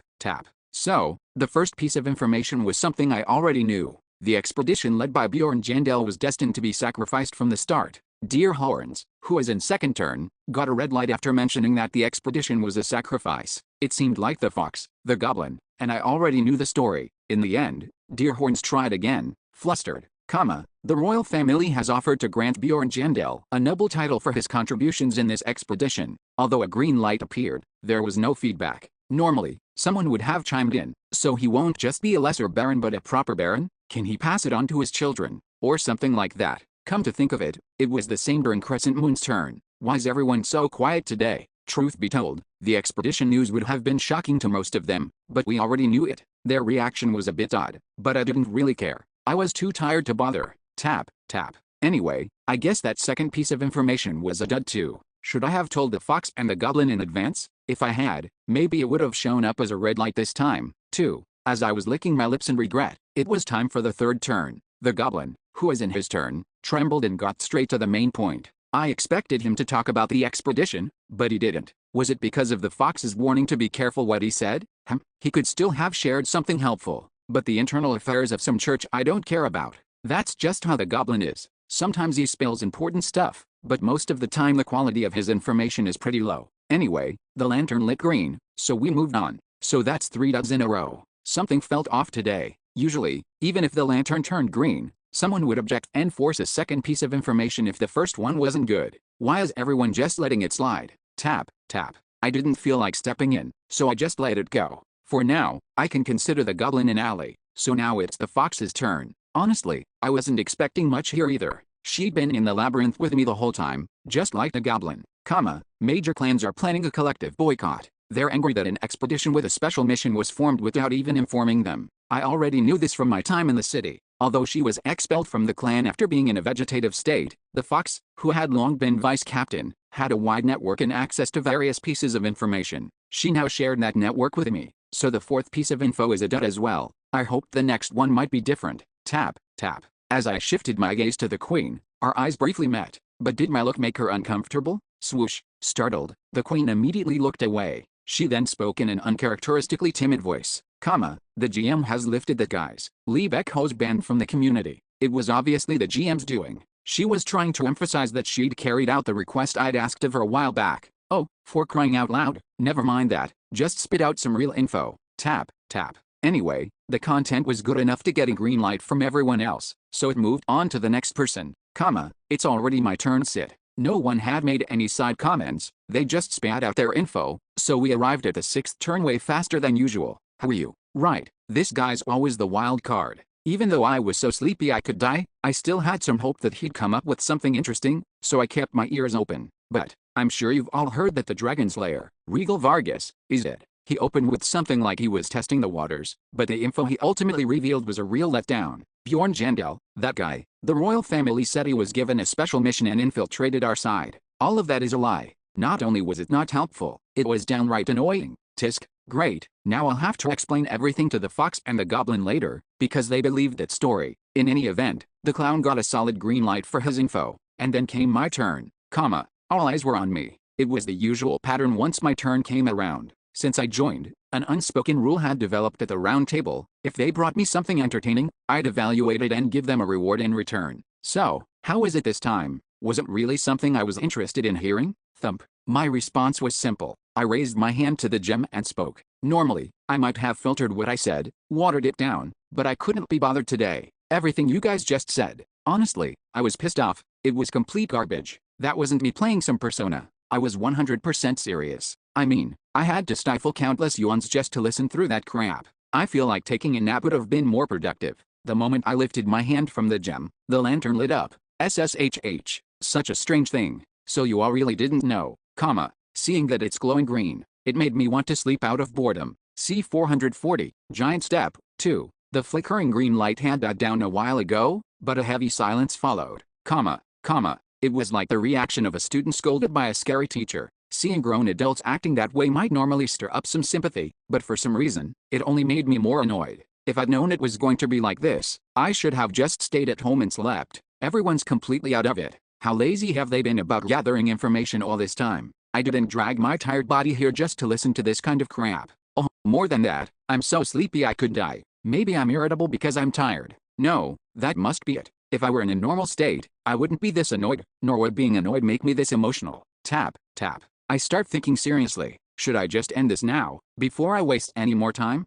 It's a bit regrettable though. Tap. After finishing my contemplation, I slowly opened my mouth. One more time. Yeah, let's take one more look around. Who knows what might turn up? I'll give you a chance. With that, I looked around. The members whose eyes met mine flinched and began to watch each other. It was a satisfying sight. Such an atmosphere means that the members will reveal information they have been holding back. Luckily, no one is pointing it out. They just skipped my turn so naturally. With just one comment everything was garbage, I managed to breeze through a whole round. Thinking this way does make me a bit less annoyed. While I was thinking this, one of the members who had been exchanging glances took the initiative, then let's go in reverse order this round. Sit. It was the clown who, even in this situation, kept looking at me with his characteristic laugh. I was actually looking forward to it. I could feel the determination in his voice. He must have volunteered to go first because he was somewhat confident. Before we start, though, he quickly scanned the room and spoke. I hope no one here plans on sliding by on the bare minimum this time. At first, I thought he was targeting me, but it was clear that wasn't the case. He was giving a warning.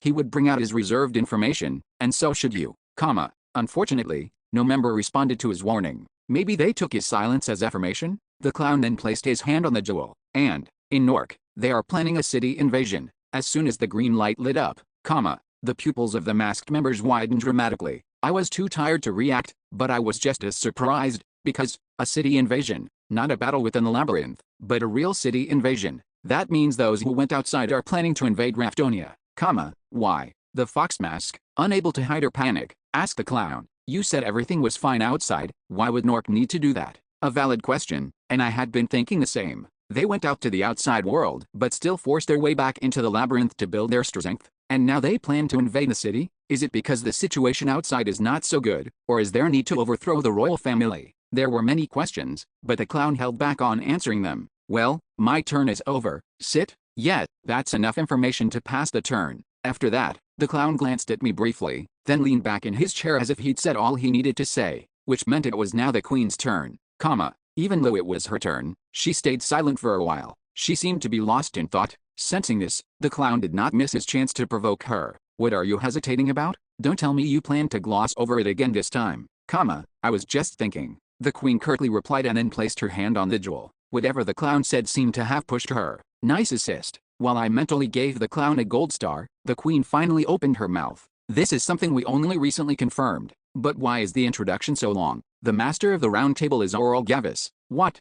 The one who recruited promising future players and formed this secret gathering. I'd suspected it. That old man I saw once. Could it be Oral Gavis? My doubts began back in the past era. If you want to add that rule, it seems we'll need to put more authority into it. About 22 years ago, I helped that old man build a system similar to the round table. Of course, up to here, it's merely suspicious, and it could just be a coincidence. It's not a special idea. Anyone could have thought of it. The truly curious part was something else. Their actions are just the same. Gavis created this spiritual world and, indirectly, helped promising individuals grow, just as the master at the round table had done. What are you saying? That person is Gavis, the fox, who seemed to have been particularly loyal to the master from the beginning, muttered in shock, but the queen's response did not change. It's exactly as I said. So, you're saying he's the one who brought us into this world? As far as we've been able to confirm, yes. Knowing Queen worked with the GM, Fox Mask didn't try to deny it further and clammed up. Swoosh. As soon as the green light went out, the queen removed her hand from the jewel and shot a glance at the clown, as if to say, how's that? It was kind of funny. Seeing her check the clown first, it seemed like her pride was quite hurt. Those two actually have good synergy. Right. From now on, I should take every chance to pit them against each other. So the master of the round table is Gavis. I'd been suspecting it, but it's still a bit shocking. Still, I'll think more about that old man later. I'm too tired right now, and my brain isn't working. For now, I'll just make sure I don't forget all this new input. As I set my new goals, the attention shifted to the next person's turn. Fox, it's your turn now. We had already reached the third turn. Maybe it was because the first two pieces of information were so shocking? My mind was foggy, but I was more focused than before. Yes, this is what the round table should be like. People slack off, then you nudge them and they cough up great intel. Oh, but hopefully the fox doesn't go blabbing about the expedition's intel. Let's hope she's got something else. With a mix of worry and anticipation, I watched Fox, and soon she brought up some information. It was about the big clan boycott she'd mentioned earlier. Since no one else seemed to know about it, the jewel glowed green. But, Ms. Fox, are you joking?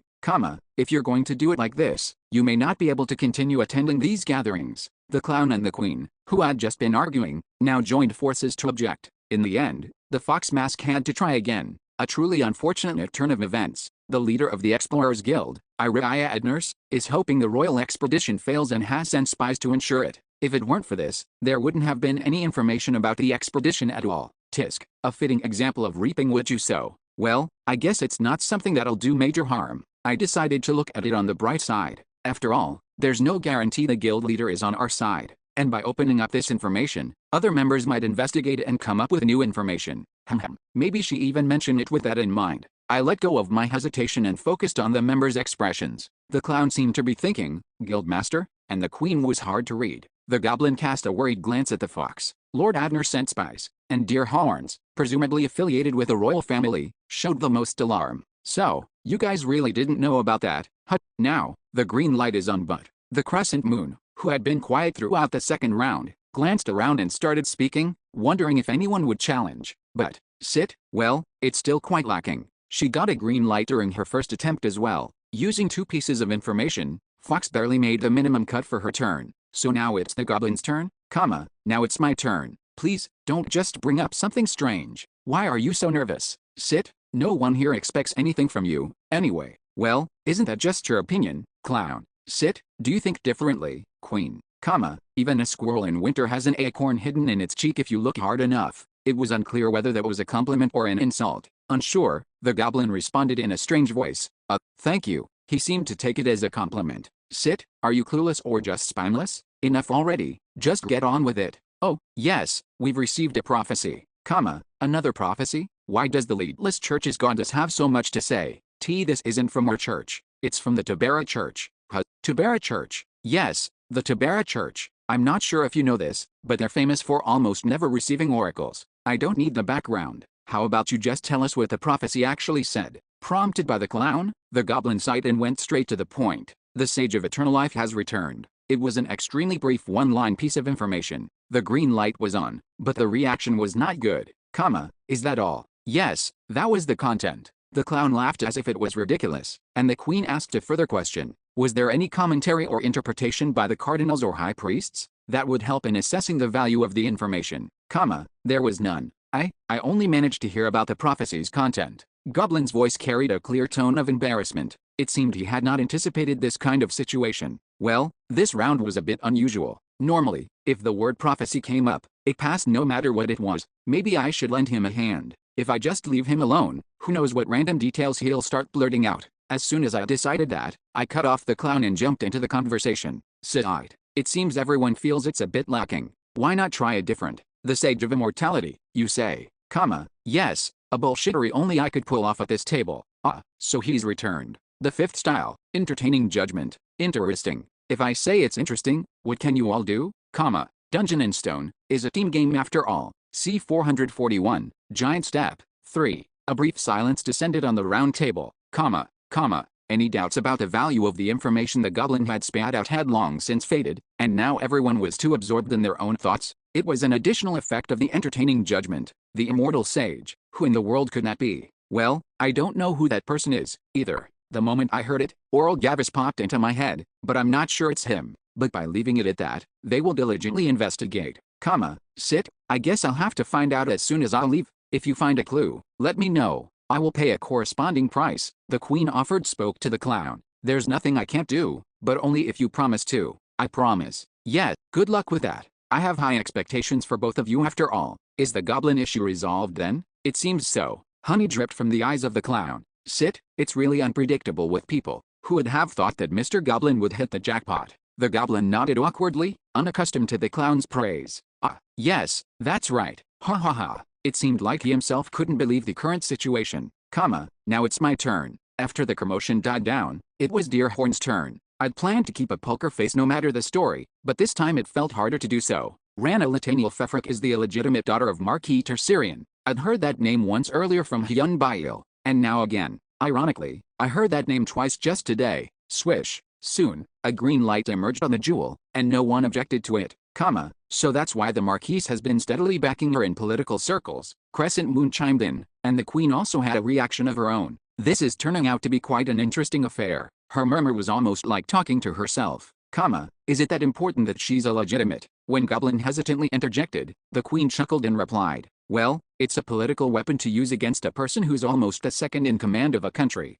Right, I see. It seemed like there was another reason the Queen found it amusing, but I couldn't pry any further. So instead, I focused on a different aspect. Rana was the Marquis's daughter. No wonder she always had an aura about her. Emotionally, this was even more shocking than the information earlier released by the clown or the Queen.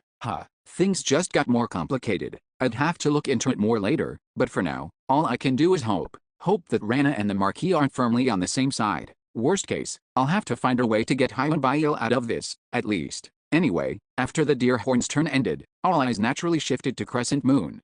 Wonder what he's going to share. Probably something about the fairy tribe. Genesis relic. The dwarves are working on a way to craft a new Genesis relic, and they've made some progress. Seriously? What? Is that true? They're making one. The Queen sprang to her feet. That reaction told me one thing. Looks like she and the GM are really trying to find a way back. On the other hand, the clown looked uninterested. He was slightly surprised, but overall he seemed to shrug it off. Maybe that guy has no desire to return. Maybe he likes being the corpse collector. So, what's the method? The Queen asked. I've given you a clue. The rest is up to you. Wait a minute. Isn't that too vague to move on? You said there's still only some progress, and it's not even confirmed. At the Queen's strong objection, the Crescent Moon relented with a sigh and gave more details. Countless rift stones, and even more blood, The dwarves believe that if those two conditions are met, they can create a brand new Genesis relic. Wow, like mad scientists. Whether it can truly work is a separate issue, but the idea alone is pretty fascinating. A new Genesis. Is that really possible? They're supposedly items that have existed since the world was formed. I'll think about that later. I quickly shook off any idle thoughts. Sure, for now, everyone was still reeling from the Crescent Moon's bombshell, but it wouldn't last forever. In fact, it wasn't long before their gazes gathered again.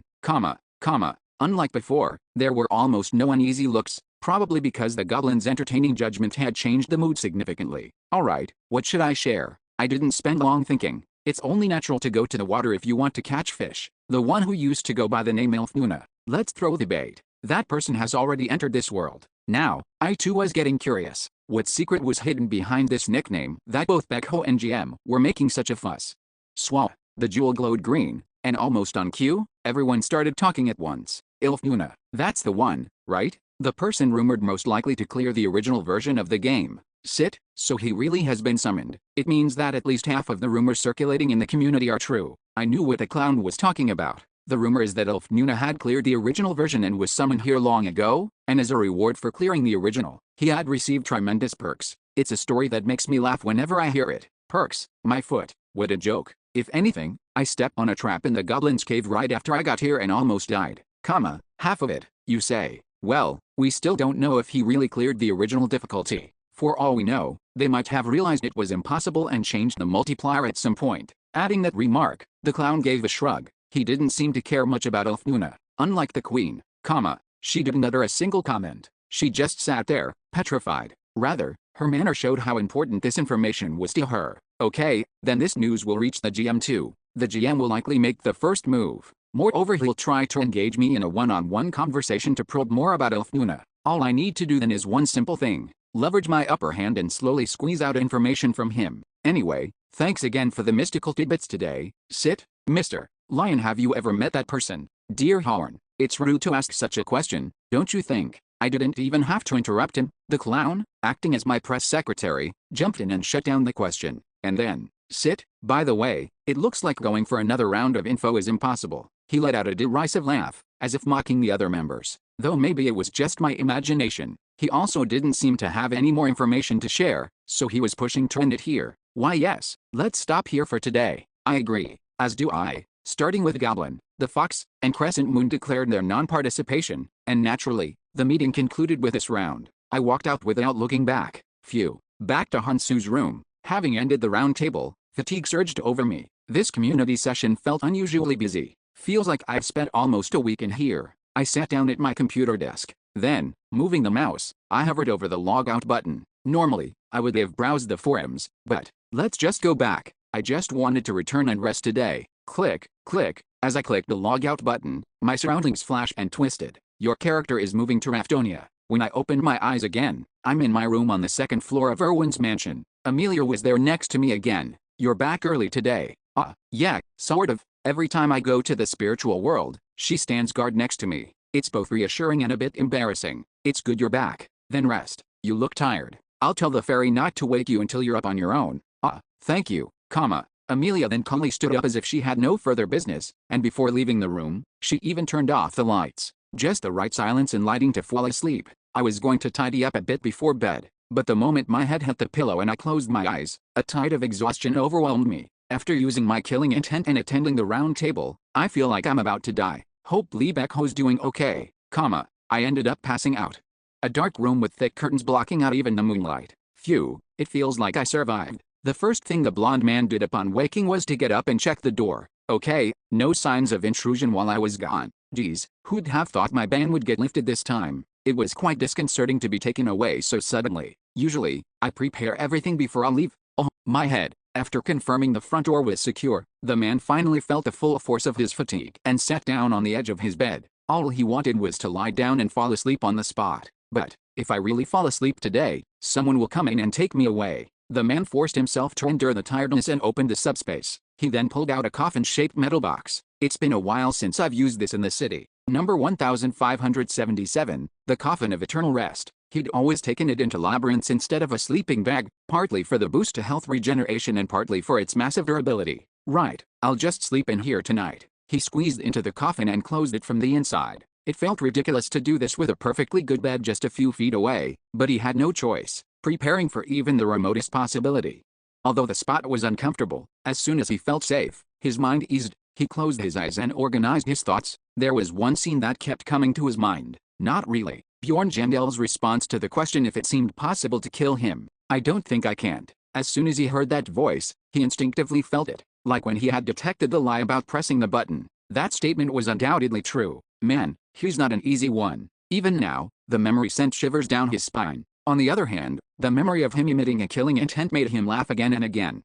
I need to sleep, but this is driving me crazy. He hadn't expected things to go this far. This makes me want it even more. Ilfnuna, I hope the next month comes quickly. With that thought, Becko fell asleep. C442, Giant Step 4. When I opened my eyes, it was the middle of the night, and since there was nothing to do at this hour, I decided to go back to sleep. I thought I had slept for 2 days, I slept for 3 days. At first, I thought Amelia was joking. I could still feel the fatigue in my body despite having slept for 3 days straight. Honestly, I could have slept more if I'd wanted to, but I forced myself to get up. But it really has been 3 days. Still, I'm relieved you woke up. If you hadn't woken up today, I was planning to forcefully wake you, because I've had enough of stopping that fairy from making a big fuss.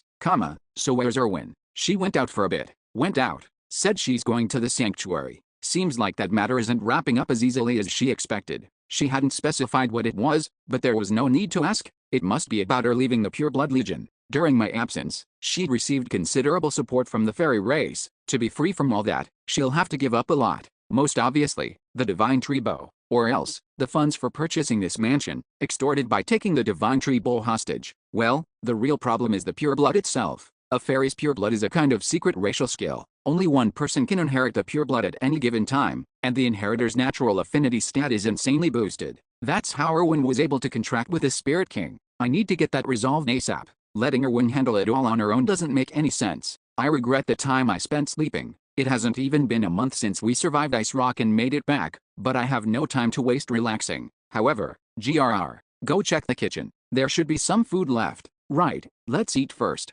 After satisfying my hunger from 3 days of starvation, the first thing I did was organize my thoughts. Lee Beck Ho, GM, Hyun Bail, Rana, Oral Gavis, and the multitude of information I got from the round table. I asked Amelia for some space, locked myself in my room and spent some time putting things in order. My head's about to explode. I felt like a student preparing for the first day of the term. I had a lot of homework to catch up on, and I feel overwhelmed about where to start. So I decided to treat it like a game, setting priorities and sorting it out. What needed my immediate attention. It's a bit better when I organize it like a quest. After assigning the forced rankings, my head felt a bit clearer. So, the quest that I need to complete today is, Amelia, how is the clan formation going? Finishing the clan formation. The paperwork review finished yesterday, so all that's left is to go in person and sign your name in the official registry. I actually considered resurrecting my old clan, but it was disbanded after I was declared dead, so I decided to create a new one due to the bureaucratic complications. It's a bit of a shame. Clans with an older creation date do have certain advantages. Well, maybe I can just use my noble title to push that around later. Negotiating with a guild is something I'm good at. I changed and was about to head out to do the day's chores when Amelia grabbed her coat and followed me. You're coming along. That'd be better. I took care of most of the formalities anyway. True, having two of us there might minimize any oversights. Sigh. Raven used to handle these things for me. It will take a while to bring her over from the military, but that doesn't mean I've given up. Of course, Raven's willingness comes first. Wait, put this on. Going out like that will cause a commotion. I took the steel helmet Amelia handed me, put it on and stepped aside. It's been a while, going out together in broad daylight like this.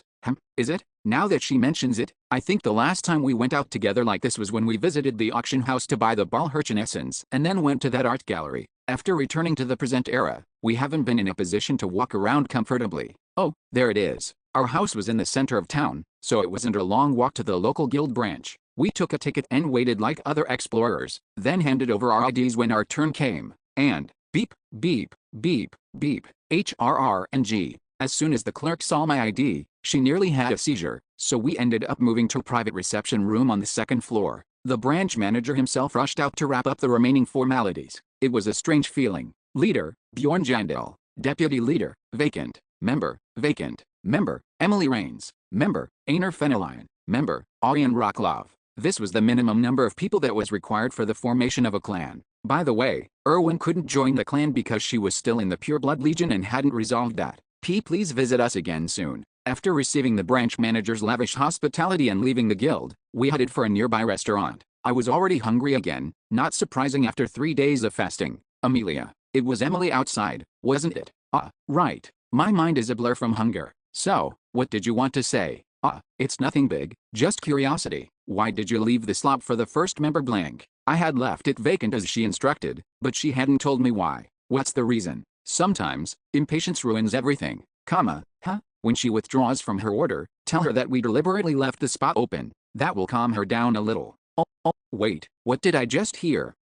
You left it open for Erwin, I asked, unable to hide my shock, and Amelia looked a bit embarrassed as she averted her gaze. Then, she seemed upset. She muttered in a tiny voice, then changed the subject. Anyway, about a clan name.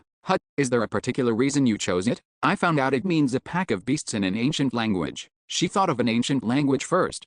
So, is this a success? After a moment's deliberation, I told Amelia the truth. I didn't want anyone to overhear, so I pulled her close. Actually, it's not ancient, it's Korean. Amelia visibly flinched at my whisper and quietly asked for clarification. Korean? You mean, the language of your homeland? Right. I nodded and went on to explain its meaning. To strive together for a better future with one heart and one will, oh, that's what Inabrata means. For now, it's also going to be our clan's motto. As given the corner we had been driven into, We couldn't afford to do anything else. After we finished eating, Amelia said she had something to do and left. It was obvious where she was going. She'd visit a place her sister works, peek in from a distance, then come back, without ever daring to actually speak to her. Well, she says she's satisfied with that, so I guess I can't say much. Anyway, even though I'd wrapped up today's quest, I didn't head home. I headed somewhere else instead, because there was something I needed, no, something I wanted, to do. Ding. I push open the door to a modestly busy restaurant. The second floor doubled as an inn, and the place sold food during the day and drinks at night, essentially operating as a pub. Welcome. Are you dining alone? As I entered, a bright-faced waitress, who seemed to be in her early 20s, greeted me with a big smile and led me to a table. What can I get you to eat? Bring me something with plenty of meat, please. I walked a lot, and I'm hungry already. Sure, just a mo. Wait, is the owner not here today? Oh, madam, the priest said she should start being careful, so she isn't coming in these days. Is she ill or something? While slightly worried, I decided to clear up any misunderstandings first. I meant the male owner. Oh, if you mean Yurik, he should be in soon. About 30 minutes, but he's not very punctual, so I can't guarantee it. Okay, so I'll be able to see him if I wait. Thanks for answering. As a token of appreciation for her time, I left a tip and sat at the table, passing the time in after I had eaten all the food I ordered and placed an order for a second dish. Ding. The door opened, and the person I was waiting for arrived. You're here, you rich freak? Yeah, anything going on? You've got someone here to see you, someone to see me. As the waiter is conversed with Mr. Bear, he scanned the interior and froze when he saw me. But did he realize the situation? Mela, no more customers from now on. If the people already here are done eating, let them go. And after you send off the guests, you and the chef can leave too. I'll try to keep people away from my table as much as possible. After quickly giving instructions to the waitress, Mr. Bear approached me briskly, it really is you, Bjorn Jandel. Been a while, Abman. And then, a brief silence followed. Abman was the first to speak. I've heard the news. God, this awkwardness. I still don't fully understand what's going on, but it sounds like you've been through something major. Yeah, I guess so. Have you already met the others? Everyone except Misha. I see.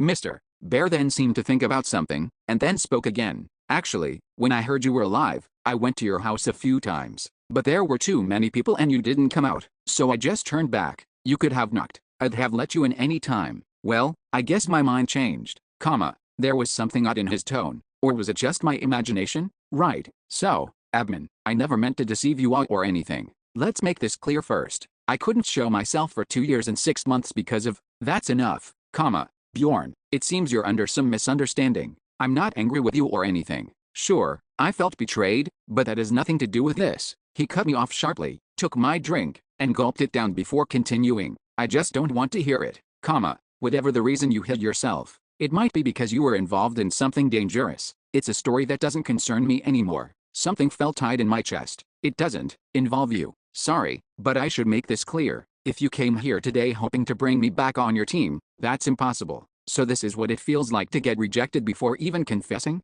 I felt more curious than disappointed. From the way you speak, it doesn't seem to be because of the clan you now belong to. Yet, that's not the reason. Would you mind telling me why? Upon my request, Abman sighed as if holding back a breath, then opened up. On the day your survival news reached me, my wife asked me. She was very worried, wondering if I was going to meet you. I see. Bjorn, do you know how long 2 years and 6 months can be? Long enough to make a man who once dreamed of seeing the end of the labyrinth reevaluate everything. He gave a lonely sigh and went on. So, what I'm trying to say is, we can't go back to how it was, no matter how I look at it. If I keep adventuring with you, I might not live to see my kids get married. Right, got it. With that, I let go of even the slightest bit of remaining hope. No, there was never any hope to begin with. There was a reason why I hadn't classified this visit as a proper quest. I had no intention of recruiting him. In fact, I had to hold myself back from recruiting him, because, well, think about it. How can I ask a married guy with kids to join a clan that might end up fighting the royal family someday?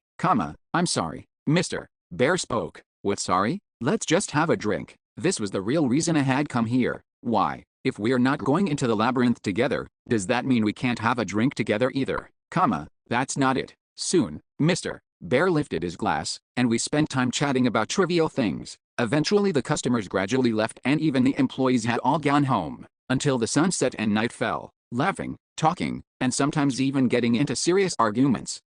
It's gotten late. It's only just become night. My wife is waiting. Well then, can't be helped. I'm sorry. If my wife weren't almost due, I could have stayed longer, period. Almost due? My head went blank for a moment, but I roughly understood the situation. So, they're having a second child. Strangely, I felt weird. Now that I thought about it, I couldn't be by his side when his first child was born. He used to talk about me being their godfather whenever we drank. It's raining out. Take this with you. I'll stick around to tidy up before I go. Thank you. After a few more words, I put on the raincoat Mr. Bear gave me and stepped out into the street. Pitter-patter, the pouring rain. It's not that I'm sad. Maybe it's because I drank too much. I suddenly felt resentful of the 2.5 years that had slipped by without me, like I'd lost something precious. But what good would it do now? I just had to let it be. Squelch, squelch. I cut across the rainy street, moving forward. Squelch, squelch. Even though I was trying hard to steady my steps, my drunken body swayed now and then. Maybe because I was swaying so much? Bjorn Jandel. The last few words we shared kept flashing through my mind. Stride forward boldly. Don't waste time on a straggler like me. There's no such thing as stragglers in life. You can go as far as you want. I have no idea why everyone's so eager to treat me like someone special. But not knowing, I walked on. I don't know, but I kept walking. Splish, splash. Repeating over what I need to do tomorrow. C443, Giant Step 3. The morning after I fell asleep drunk, I reached out from under the covers to grab a water bottle from the bedside table. Gulp, gulp. Strangely enough, it tasted sweet, almost as if someone had mixed honey into it, but at least drinking it helps me feel alive. After tossing and turning in bed for a bit, I slowly got up. The first thing I saw was a neatly folded letter on the nightstand. I had to visit the sanctuary, so I left first. Don't worry too much, though. I think the withdrawal issue will work out surprisingly well. Oh, and, if you have any trouble, be sure to tell me, okay? P.S. I heard that you kept the first seat slot vacant on purpose. Thank you, really. P.S. 2. Oh, and it was today, right? Take care and have a safe trip. Your first companion, Erwin. So Erwin's off to the sanctuary again. If only she had come back earlier yesterday, we could have talked a bit. Oh, why did I drink so much? I sat there for a moment, trying to sober up and recall the events after I parted ways with Mr. Bear. I remembered coming home and being greeted by Erwin and Amelia, and then they helped me up to the second floor. Perhaps it was the fatigue mixed with alcohol, but I couldn't remember the conversation we had. I probably didn't mess up. I would have remembered if that were the case. You're awake. Just now. Get up and wash. You're heading to the royal capital today, aren't you? Alright. I'm heading out as well, so make sure you handle everything yourself today. Got it. After hearing Amelia descend the stairs, I slowly made my way to the bathroom to get ready for the day. Given today's quest, I had to pay special attention to my outfit. Tisk. I knew it. After I showered and came out to put on my suit, Amelia snuck up on me without a sound and started helping me get dressed. It felt a bit surreal. How are you so good at this? Who do you think picked out those clothes you're wearing? Oh, you were the one who bought them. It seemed she had learned everything, from sourcing to dressing. Amelia always had a knack for delicate tasks. All set now, the carriage has just arrived, so you'd better hurry. Right, I should get going. I'll see you tonight. Take care. After receiving Amelia's farewell, I left the house and boarded the waiting carriage. I made my way to the military transport hub, then they used the teleportation magic circle to instantly arrive in the royal capital. As convenient as always, except for the mild nausea. Sure enough, a carriage awaited at the station, and soon I reached my destination. It's not even surprising anymore. Years of frequent visits to the Hall of Glory. A small ceremony was being held here today, and my quest for the day was tied directly to that ceremony. Mia Arbelto, head butler. I warmly welcome Baron Jandel to the palace. Following an attendant into the building, a grand hall revealed itself. It was the same place where I had reported the expedition party's safe return. It's the first time I've seen it this empty. There's still some time left before the ceremony begins. The heads of the noble houses will arrive soon. That's about it. Even when everyone's here, probably just the front seats will be occupied. This way, please. I was then led past a hall of glory to a room where the head butler briefed me on the ceremony's proceedings. Some time passed. Knock, knock. The door opened, revealing an elderly man I'd never met. Though I didn't recognize him, the attendant who'd been instructing me apparently did. He stopped what he was doing and gawked in surprise. Your Grace the Duke, if I may ask, what brings you here? I came by to have a brief chat with our guest of honor. If you're not too busy, would you mind stepping out for a moment? Of course. I will wait outside. The attendant bowed politely, as if addressing a superior, and left the room. Only then did my official meeting with the old man begin. Pleased to make your acquaintance. I am Duke Lunas. So it is the Duke. I am Bjorn Jandel. Formally, I introduced myself, and then, that's incorrect. What the hell's with this geezer? I scowled, and the old man let out a hearty laugh. You are Bjorn Jandel, not the son of Jandel. You're now an official member of the inner nobility, aren't you? For a moment, I wondered if he was just trying to pick a fight, but his tone wasn't particularly hostile, so I held back and listened carefully to what else he had to say. Though your casual way of speaking has been formally permitted by the king, you still need to get your identity straight, comma. Keep in mind that you're no longer someone's son, Bjorn, nor are you merely some barbarian from anywhere. You are Lord Bjorn Jandel of Raftonia, comma. I suppose I should say Baron Jandel now, yes? And look, your attire is out of place here. He let out another laugh and patted me on the shoulder. It stung a bit. Damn, shrinking down in height means even this geezer can reach my shoulder. I appreciate the advice, but it doesn't seem like you came just to say hello, does it? As annoyed as I was, I couldn't very well knock out a Duke of the Kingdom, so I nudged him toward the main topic. Perhaps my directness felt strange to him, comma. What? Ha ha ha ha, comma. Ahem. Don't get me wrong. It's not that I'm looking down on you, I'm just not used to such straightforwardness. It's rather intriguing. I understand. Nobles always love their introductions, don't they? It's not often that they get straight to the point after formalities. Anyway, to answer your question, you're right. If it were just for greetings, any other time would have worked. I came to ask you a few things. Oh, here we go again. Just say I have a questions and be done with it. Like this. What's the question? Comma. Are you having trouble hearing me? I asked again, cautiously. After a pause where he seemed lost, the Duke regained his focus. My apologies. I was distracted for a moment. Actually, I didn't realize you were done talking. I see. So, what's the question? Now that I'd repeated myself, the Duke got straight to the point. Apparently he'd already picked up on how best to deal with me. I'll be brief. You're not someone who admires the life of a noble, are you? So why did you choose to be elevated in rank among all the rewards offered for your achievements in the expedition? That wasn't exactly brief, but it was indeed the main question. Comma, the royal family has offered to grant Bjorn Jandel a noble title for his contributions in this expedition. Dear Horns had shared this piece of intelligence, but the promotion in rank wasn't the only reward the royal family had proposed. They'd also offered a huge sum of money, enough to build a large estate from scratch, 2 level 3 essences, and double-numbered items. In total, the Ministry of Veterans Affairs had laid out 4 choices. After much deliberation, I picked the promotion in rank. The reason is simple. While I could get the first 3 options with my own strength, this one would be more beneficial. For my immediate survival, that is. Let's hear the truth. Why did you want the promotion? Funny old geezer. Asking about the truth when we barely know each other?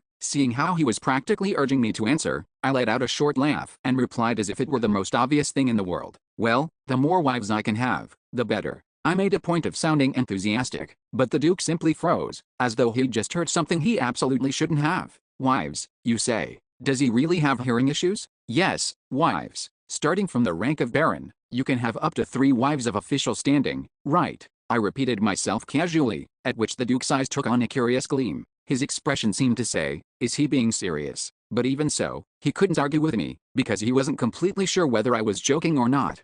Boop. Oh, sorry. I ate too much breakfast. Judging by how elegantly he was raised, he must have thought it rude that I burped in front of him. I hastily apologized, but the Duke didn't seem to mind. He simply mumbled, as though he had realized something. Indeed, I heard you have many women, specifically, female companions. Because we shared the same place, the city was rife with scandalous rumors and gossip. Anyway, so, are you satisfied with your curiosity? At least halfway. I have one more question. Go ahead. Perhaps he enjoyed the barbarian way of speaking? The Duke asked bluntly. Are you allied with the Marquis? Too brief a question, but given its importance, I verified first. By Marquis, do you mean the Chancellor? Yes. Haven't you spent a significant time working with him, especially during the period you were reported missing? Comma, that's true. It was a somewhat meaningful question. Bjorn Jandel, supposedly dead, had in fact been working under the Marquis's command for 2.5 years on various special missions. The evil spirit announcement was part of that mission. At least, that's what it's known to the outside world. But, even the Duke doesn't know the real truth. Huh? A certain unease crept over me. I've gone over all the documents pertaining to your missions. You've done plenty of work. Your reports are thorough. At first, I suspected some sort of collusion, but it seems all those missions were legit after all. So the Marquis even had the official reports ready, and apparently he had done it with such perfection that he even convinced the Duke. Back at the victory parade, they said they needed 2 more months to finish all the documents, so I just had to wait. Could a country's chancellor really pull off such a thing? New doubts arose, but I focused on the conversation with the Duke. I'm not someone who takes orders from the Marquis. Then could I ask exactly what sort of relationship you have with him? We're kind of like friends. If either of us is in trouble, we help each other out. Judging by his subtle sigh of relief, that must have been the answer he was hoping for. Friends, you say? An interesting choice of words. You're more clever than I expected, quite perceptive, too. Muttering to himself, the Duke asked another question. So, your answer means, I can consider us friends as well. As if there was no chance of refusal, he extended his hand. I brushed my palm against my thigh and grasped his. Of course, you can never have too many friends. Though in reality, actual friends usually don't go for things like handshakes. Duke Lunas. In the hierarchy of power within the royal court, he's roughly the third most influential figure after the Marquis. Unlike the Marquis, he doesn't hold a high-ranking government position with real authority, but his family is so powerful that it hardly matters. He sponsors dozens of clans, including several medium to large ones. One of his children is even the master of a mage tower. So, becoming friends with a duke.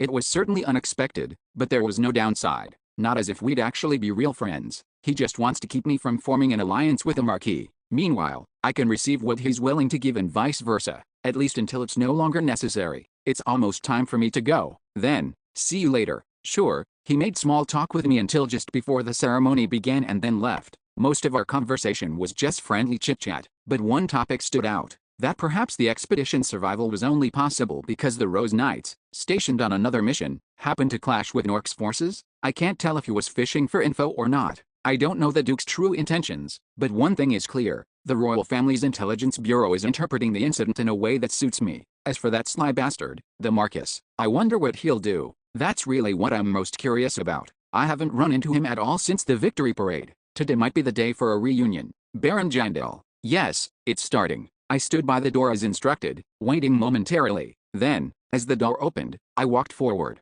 Thud, thud. Just 2 hours ago, the Hall of Glory, which had been empty, was now somewhat filled with people. Just the first 2 rows or so. Thud, thud. Unlike the previous triumph ceremony, not all seats in the palace were filled. There was no grand music, nor were there knights following. It was incomparable in scale to before. But, thud, thud, it would still be inappropriate to call this event small. After all, everyone here was a titled noble. It really feels like it's been a long time since everyone gathered like this. I was really surprised when I received the attendance order. I couldn't believe that Baron Bjorn Jandel was being promoted. Actually, this is the first time I've received an attendance order. You haven't been a noble for long, have you? It hasn't been that long, but, yes, promotions like this are rare. Nobles murmured as I walked on the carpet. Some seemed to enjoy this rare event of a promotion ceremony, but others felt the opposite. A barbarian, of all people, those who looked down on me. He simply got lucky, taking advantage of the times. Those who envied me, and then, I do hope this wraps up quickly. Those who, by Raftonia's custom, were obliged to attend but had no real interest in me and just wanted to go home and rest. Tap, tap. I passed through them and arrived before the empty royal throne. Standing in front of it, as he had done before, was the Marquis, Tisk. So I wouldn't get a glimpse of the king's face this time around, either. Long time no see. The Marquis greeted me in a voice so low that only I could hear him, and then he raised his voice and rambled on for a while before holding out an empty box to me. Seal your family's symbol within this casket. This ritual was only performed when a junior baron was elevated to baron. After all, there was a world of difference between the 2 titles. It was an historic moment, one more noble house added to the thousands that had long supported the royal family. Russell. I carefully placed a cloth I'd prepared inside the box. The instant I did, a solemn voice echoed through the hall. Thus, the eternal covenant is sealed. The Marquis personally sealed the box and handed it over to the royal guards, who received it with due gravity and carried it out of the Hall of Glory. It would likely be taken to the Palace of Immortality and stored there under tight security. Unless this kingdom is burned to the ground and destroyed, or unless I commit treason, it'll remain safeguarded there. Baron Bjorn Jandel, rise. I stood up. I hope the nobles will joyfully welcome the emergence of a new pillar to support the royal family. I received a quiet applause, free of cheers or whistles. And then, with that, we conclude the promotion ceremony. The banquet began. Okay, so I've made a significant step forward. C-444, Party 1. The banquet held inside the Hall of Glory proceeded in a very quiet atmosphere. Well, that was only natural. Every single attendee here was the head of a noble family. They had to mind their dignity a little more carefully, and besides, most of them were on the older side to begin with. I'd say the biggest age group is around the 50s. That thought made me chuckle. I'm supposedly the star of this banquet, yet here I am, sitting all alone and feeling miserable. Munch. I take out my irritation on the meat, chewing and swallowing it. For someone like me, who transferred schools a lot during my student days, this peculiar atmosphere is giving me borderline PTSD. It really hits home. The feeling of being completely new to a group, I felt like a monkey in a zoo. Count Ferdinand, Baron Serpia, Viscount Mulbark, and oh, there's Baron Martoin over there too. Among those glancing at me from afar were familiar nobles, but none approached me first. All those people at other banquets would say, "Let's be friends," and even Count Ferdinand, who once joked about making me marry his daughter. Today, not a word. Well, I can see it from their perspective, too. This was a kingdom of beasts, but governed by intellect, not instinct. Munch. I pretended to just be tearing at the meat, but I was well aware of the situation. What's happening now is a kind of taming process. They're giving me an unspoken message. Just because you joined the kingdom's nobility doesn't mean you can stand on equal footing with us, who have 1,000 years of history under our belts. But the solution was simple. Just as the Duke I met earlier advised, I just needed to approach them first. Then, they would smile and treat me kindly, as if I were a subordinate. These people live such exhausting lives. Choosing who to approach first here was crucial too. If I go to the Duke I met before, then the nobles under the Marquis, who competes with the Duke, will start treating me like I'm invisible. Every action and every word of mine here becomes a political move. Munch. That said, I just kept eating my meat. For 3 reasons. First, I really was hungry. Second, the meat was unbelievably delicious. And third, that finally arrived. From the start, I had no intention of jumping straight into the mainstream. No matter how long you wait, it's useless. I smiled secretly as I recognized the approaching woman. Nobody will come anyway. White hair, white eyes, and white skin. If we set aside her vivid, multicolored outfit reminiscent of a hanbok, everything about her was white. Not to mention the rabbit ears sprouting from her head. Nice to meet you, Baron Jandel. How's the food? Does it suit your taste? Well, who knows? Want to try some yourself? When I picked up a piece of fresh meat and casually offered it, the woman's eyes went blank for a second. She came back to her senses and smiled. No, I'm fine. I don't have much of an appetite. Playing hard to get. Even though we're both non-human races. Plop. It seemed I'd given enough explanation about myself, so I set the half-eaten meat down on my plate. Then I cleaned my hands by sucking on them. Suddenly, I wondered, what if I offered a handshake? Would she accept? Not sure, but I'm not actually going to try. I'm a cultured enough barbarian to know better, at least when it's to my advantage. Anyway, nice to meet you, Baron Jandel. As I introduced myself, she smiled warmly and replied, I'm Baroness Larivia. I already knew that. After all, there's only one noble family from the White Rabbit tribe. She's 43 years old, with 3 kids, if I recall correctly. May I sit for a moment? Sure, I was getting bored anyway. With my permission, Baroness Larivia, the Rabbit Baron for short, took a seat right across from me. It was an 8-person table, and she was the first to join me. However, there were no clapping hands to celebrate this momentous occasion, only sharp ridicule. Tisk. So that's how it ends up. There's no reason to stop them. Let the lowly beings stay among themselves. They spoke so loudly that even my barbarian ears could hear them, so the woman with the rabbit ears must have heard them too. Yet she showed no reaction. She simply wore a familiar sort of smile and spoke quietly to me. The founder of my family was also a hero like Baron Jandel. During the Iron Wall Rebellion, he accomplished a feat of stopping the Duke of the Inverted Sky. Have you heard of that? Hell, no need to apologize. It's only known to those who study history separately. It's just an old tale now. 2,000 years, It's been 2,000 years since the Larivia family crest was sealed in the Pact of Allegiance. It's been a long time. It's been such a long time, long enough for the era of the so-called immortal king to end and for a new dawn to rise. I had a feeling what she was getting at. That's why you need to get used to it quickly, Baron Jandel. Time will pass, but their gaze won't change. Oh, really? Strange. To my eyes, you and they don't seem much different. Especially the way she talks so nicely but says the same kinds of things. You really are as amusing as the rumors said. Amusing? I haven't even gotten to the main point. Anyway, you didn't come just to give advice, did you? You're truly exceptional. Yes, that's right. Then speak up. When I asked directly, the woman paused briefly. The reason I said earlier that they didn't seem different. She might have rabbit ears, but in the end, she's a proper noble who represents her house at this gathering. Someone who finds a breach of etiquette distasteful. I won't say I came here to help you. We don't want to see House Jandel end up under someone else's group. Because I'm the first newly emerged noble of a different race in 600 years. She flinched again at my question, but after a short breath, she looked me straight in the eye and spoke in a more resolute tone. And more than anything, you're a barbarian. The very first in the history of Raftonia at that. From her words, it was clear that she no longer saw me as just some barbarian. Her perception had changed. Just as House Larivia has the wholehearted support of the Beast Tribe, you, Baron Jandel, could be the one to bring the barbarian people into the political arena. That's the end of it. Even aside from that, we need every single person we can get.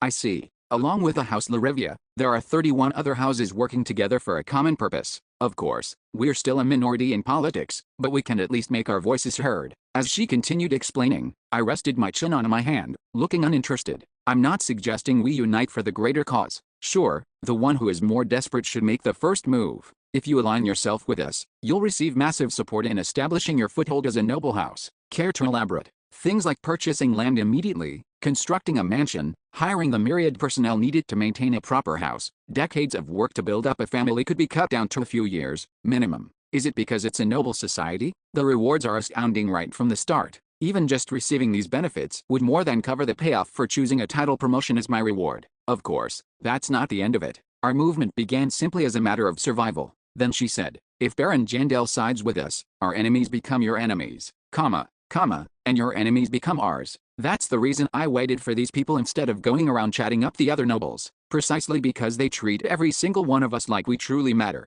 So, what do you think? She asked for my answer, and I nodded. It's definitely not bad. That means, but it's not enough, what? She looked perplexed, but I couldn't help it. It's obvious there's more on the table here. Why settle for less?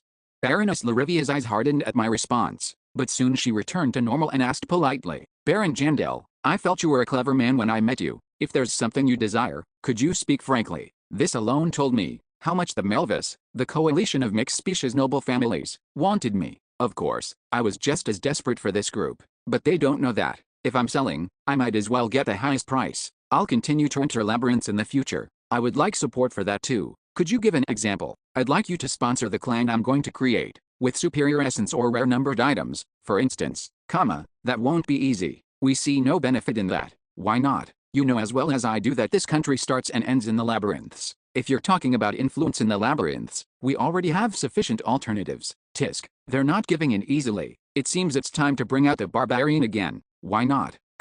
Excuse me, you said you'd buy land and build a house. Isn't this cheaper than that? Well, Baron Jandel, could you lower your voice? Give me a reason. As I stood up abruptly, all the nobles' gazes turned our way, and perhaps feeling pressured by that, when I stood up abruptly, all eyes of the nobles turned in our direction. The support for your family and this are different. Supporting the independence of House Jandel will help when you are active in politics, but this will not. Baroness Larivia rapidly explained the reasons, but even after speaking, did she feel something was missing? But then again, who knows? If you become truly essential to us, we wouldn't hesitate to give anything. What? So I'm not needed now? No, that's not what I mean. Haha, just kidding, Baroness Larivia, As I sat back down, laughing, the Baroness stared blankly into space. Come on, can't I joke around a little? In simple terms, you're saying I just have to prove my worth, right? Something beyond my title as the first barbarian noble. Yes, that's right, I suppose. Well then, no problem. It's all too easy for me, At my confident response, she again wore a puzzled look, and the surrounding nobles murmured. Thought they were having a big fight, now they're laughing. That's why these half-breeds, really, just like beasts. By the way, what do you think the rabbit baroness said to calm that barbarian down? You never know. I hear that barbarian is into beast tribe women. Wha? You don't mean? Ahem, it's not entirely impossible, is it? The murmurs were so vulgar, even a barbarian like me could hear them. Despite having endured many taunts, this was the first time Baroness Larivia had openly faced such an insult, and her face reddened with shame. It was somewhat impressive, Baron Jandel. Even now, she worried I might cause trouble. Just let it go in one ear and out the other. If you want to be involved in politics, you'll have to hear endless such remarks. Why? Because there's no other way. A sincere answer, laden with the grief of the oppressed. And with that face, saying those words, she really did look like a herbivore. I gave a small chuckle and asked, you seem accustomed to it, but you're not unaffected, are you? How could I not be affected? I just hope and endure, longing for a day when I won't have to feel this bitterness. Hoping, If all hopes were granted just by holding them tightly, there wouldn't be anyone in this world left in misery, right? So in that case, how much do you think it would be worth? I'm not sure what you mean. Let's say I can't grant that hope of yours entirely, but at least make those guys who whisper behind your back disappear. How much value do you think that would have? Fortunately, the rabbit baroness didn't quite get what I meant, so she answered naively. Well, in my heart, I'd give a fortune of gold if it could be so. An answer so vague and subjective, but that was enough for me. Alright, then the deal is done. I've analyzed your situation a bit. You've only been beaten because you never fight back. What do you mean? What I mean is, you guys need someone to charge headlong. Whoosh. I rose to my feet without letting her finish, and then, Bethel, Law. After drawing the aggro with a battle cry, step, step, I stride forward with heavy footsteps. Hey, Jandel Baron. Ignoring the flustered cry of the rabbit baroness. Stomp, stomp. It didn't take more than a few seconds to reach the destination, in front of the nobleman who had been fussing about my taste for beast tribe women or whatever, what business do you have, causing such a commotion? Regrettably, it seemed he still hadn't grasped the situation. Seeing him boldly glaring up, Baron Kypriot, we've never been formally introduced, but calling him by name poses no problem. I'd memorized all the noble house's crests since I'd decided to take the nobility route. A baron with weak backing, just perfect to set an example. I spoke to him. You have insulted me. Insult? Are you referring to that remark earlier? Ridiculous. I doubt you even possess the honor to be insulted. But even if you did, what would you do about it? He's trying to act tough, but clearly, his words are getting longer because he's terrified. If you really can't contain your emotions, you can write up a complaint and submit it to the committee. Though I wonder if you can even write. As soon as he finished his line, some guys who appeared to be his friends chuckled beside him. Seriously, they're no better than third-rate assholes. It's clear who the real lowborn are. Well, if you have nothing to say, I'll be MI. I do have something to say. I cut him off and spoke. I challenge you to a duel. A duel, the sole means of resolving disputes dating back to the ancient noble society of Raftonia. Of course, the number of times titled nobles have actually taken part in such duels is fewer than 10 throughout that long history, which is why. Are you scared? Then feel free to use a proxy. But I'll fight on my own. Are you serious? Why? Do you wish I were joking?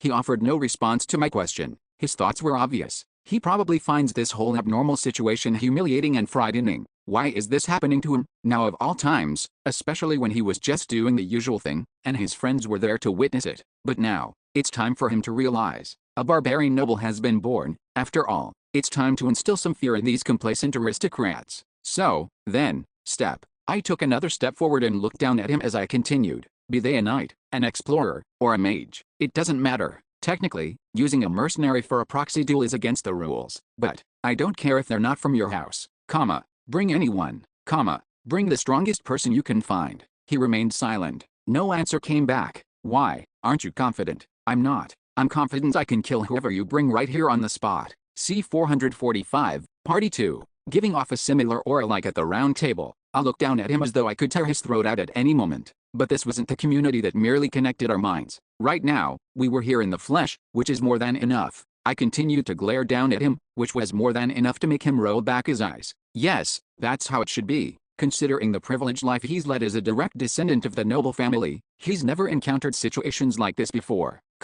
Silence hung in the air, but no reply. The nobles, who go crazy for scandals, are quietly watching from afar. If they really saw my status as inferior to theirs, they'd come running to help him. But barbarians are really an overpowered character. If I'd been an elf, a dwarf, or someone from the beast tribe, someone would surely have come forward to scold my rudeness. At least they'd assume we speak the same language. But what about a barbarian, when there's no frame of reference? The answer lies in this silence, with no statistics, it's hard to take action. They're afraid of jumping in and catching fire themselves, are you sure it's alright to just let that be? Indeed, someone voiced that worry, but as soon as our eyes met, he immediately looked away. Common sense says I wouldn't start a brawl right here in front of so many nobles, just because we locked eyes. Even so, there is no certainty. Who knows whether common sense applies to a barbarian who challenges people to duels over the slightest insult? It would be nice if you could answer soon. As I spoke, I stepped closer to him. Don't you want to duel? At that, the nobles who had been chatting away with him moments earlier quietly shuffled back. Perhaps they realized he had to solve this situation on their own. Finally, he made a decision, set a date. It's not because he's confident of winning the duel. He just has no alternative. Refusing a duel request from a despised half-breed in front of everyone would be like a death sentence in this society driven by honor. Setting a date means you don't have the guts to fight yourself, there are different knives for slaying beasts. Although he spoke bravely, it meant he was too scared to fight and would appoint a champion. Well, it doesn't matter, but you'd better prepare several, several. Did he not understand? Did he think this would end after one duel? Setting a date means you don't have the guts to fight yourself, there are different knives for slaying beasts. Although he spoke bravely, it meant he was too scared to fight and would appoint a champion. Well, it doesn't matter, but you'd better prepare several, several. Did he not understand? Did he think this would end after one duel? Oh, didn't you know? I'll keep challenging you to duels from today until I feel my honor has been restored. A mad dog must not be let go after biting once, what? See, you really should have watched your mouth, or at least had some solid barking. then maybe I'd have gone after someone else. Are you really prepared to handle all this? In other words, did I really need to go this far? From his perspective, it must have felt like a bolt from the blue. It's strange to hear you ask if I can handle it. I made it clear for everyone to hear. Do I look like someone who cares about that? You'd better watch out if you don't want to be next.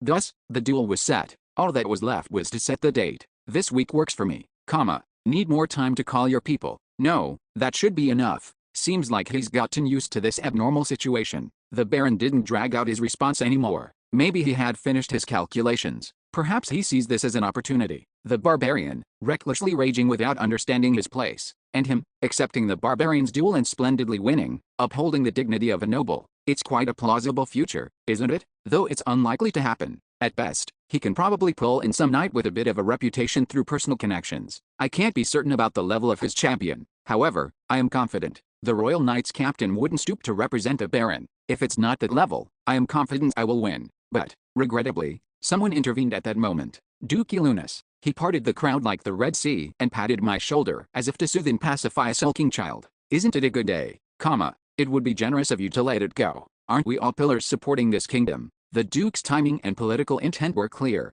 No one else dared to intervene in this situation, but as soon as he does, the raging barbarian calms down and backs off. That alone would raise Duke Elunas's stature in noble society. But he wants to be friends? In a friendship, if you only ever take without giving, you'll be cut off soon enough. If he wants something from me, he needs to offer something first. Baron Kypriot insulted me. When I openly defied him, the Duke's lips tightened. I went on anyway. He called me a mongrel and an animal. In truth, it was someone else beside him who had said it, but anyway, he treated Baroness Larivia, whom I was conversing with, as a prostitute just because she is a half-breed. When I protested, he scoffed, questioning if I even had the honor to be insulted. He even mocked if I could write, but I'd leave that out. It's a bit petty. So, this is what Baron Kypriot did. Duke, on this good day you speak of, after announcing the reason for my duel to everyone, I asked again, so why should I hold back? The Duke's gaze shifted to the Baron. Though he'd stepped in after seeing the situation, he probably didn't know the full details until now. Tisk, after clicking his tongue at the Baron, the Duke looked at me.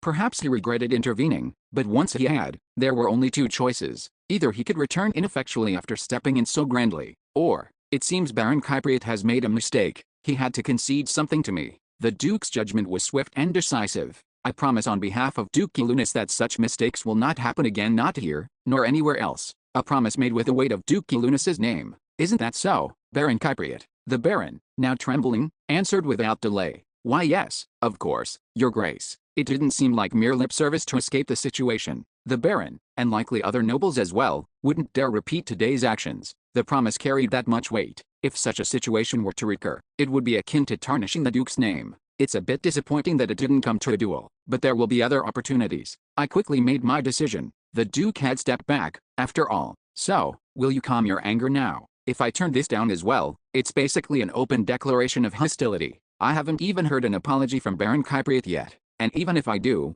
the honor I lost today won't be restored. But, I continue, I'll end it here. Ho! An exclamation of surprise rose amongst the nobles, because it's a request from a friend, after all, their eyes grow wide at my next words.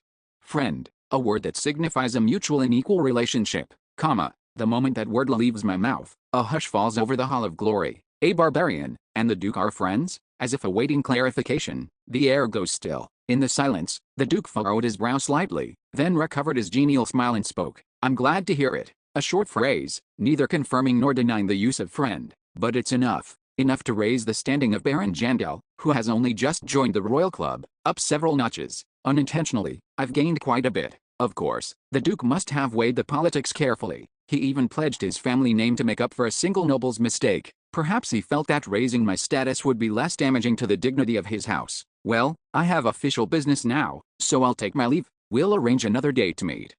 And congratulations on your promotion. Leaving those parting words before everyone, the Duke left. This is almost too burdensome, but the results weren't bad. I can already feel how the gazes on me have changed, so he wasn't just some lucky guy who happened to become a noble. Wait, could it be that the Duke used his influence to get his baron title approved? Curiosity began to stir in the eyes that had looked down on me. A good sign. In the end, the more attention I draw, the less recklessly that Marquis can act against me. Accordingly, after warning Baron Kypriot that there would be no next time, I returned to my seat. The rabbit Baroness was standing there, blankly staring at me, not even bothering to sit. No need to stand up just to greet me, Baroness Larivia. When I waved my hand in front of her face, she finally snapped out of it and approached me. Then, in a tiny voice, she blurted out rapidly, What were you thinking, doing all that, if the Duke hadn't stepped in, we'd have been in serious trouble. Geez, it looks like this place doesn't give their tankers much respect. Wouldn't it be nice to start with a well done?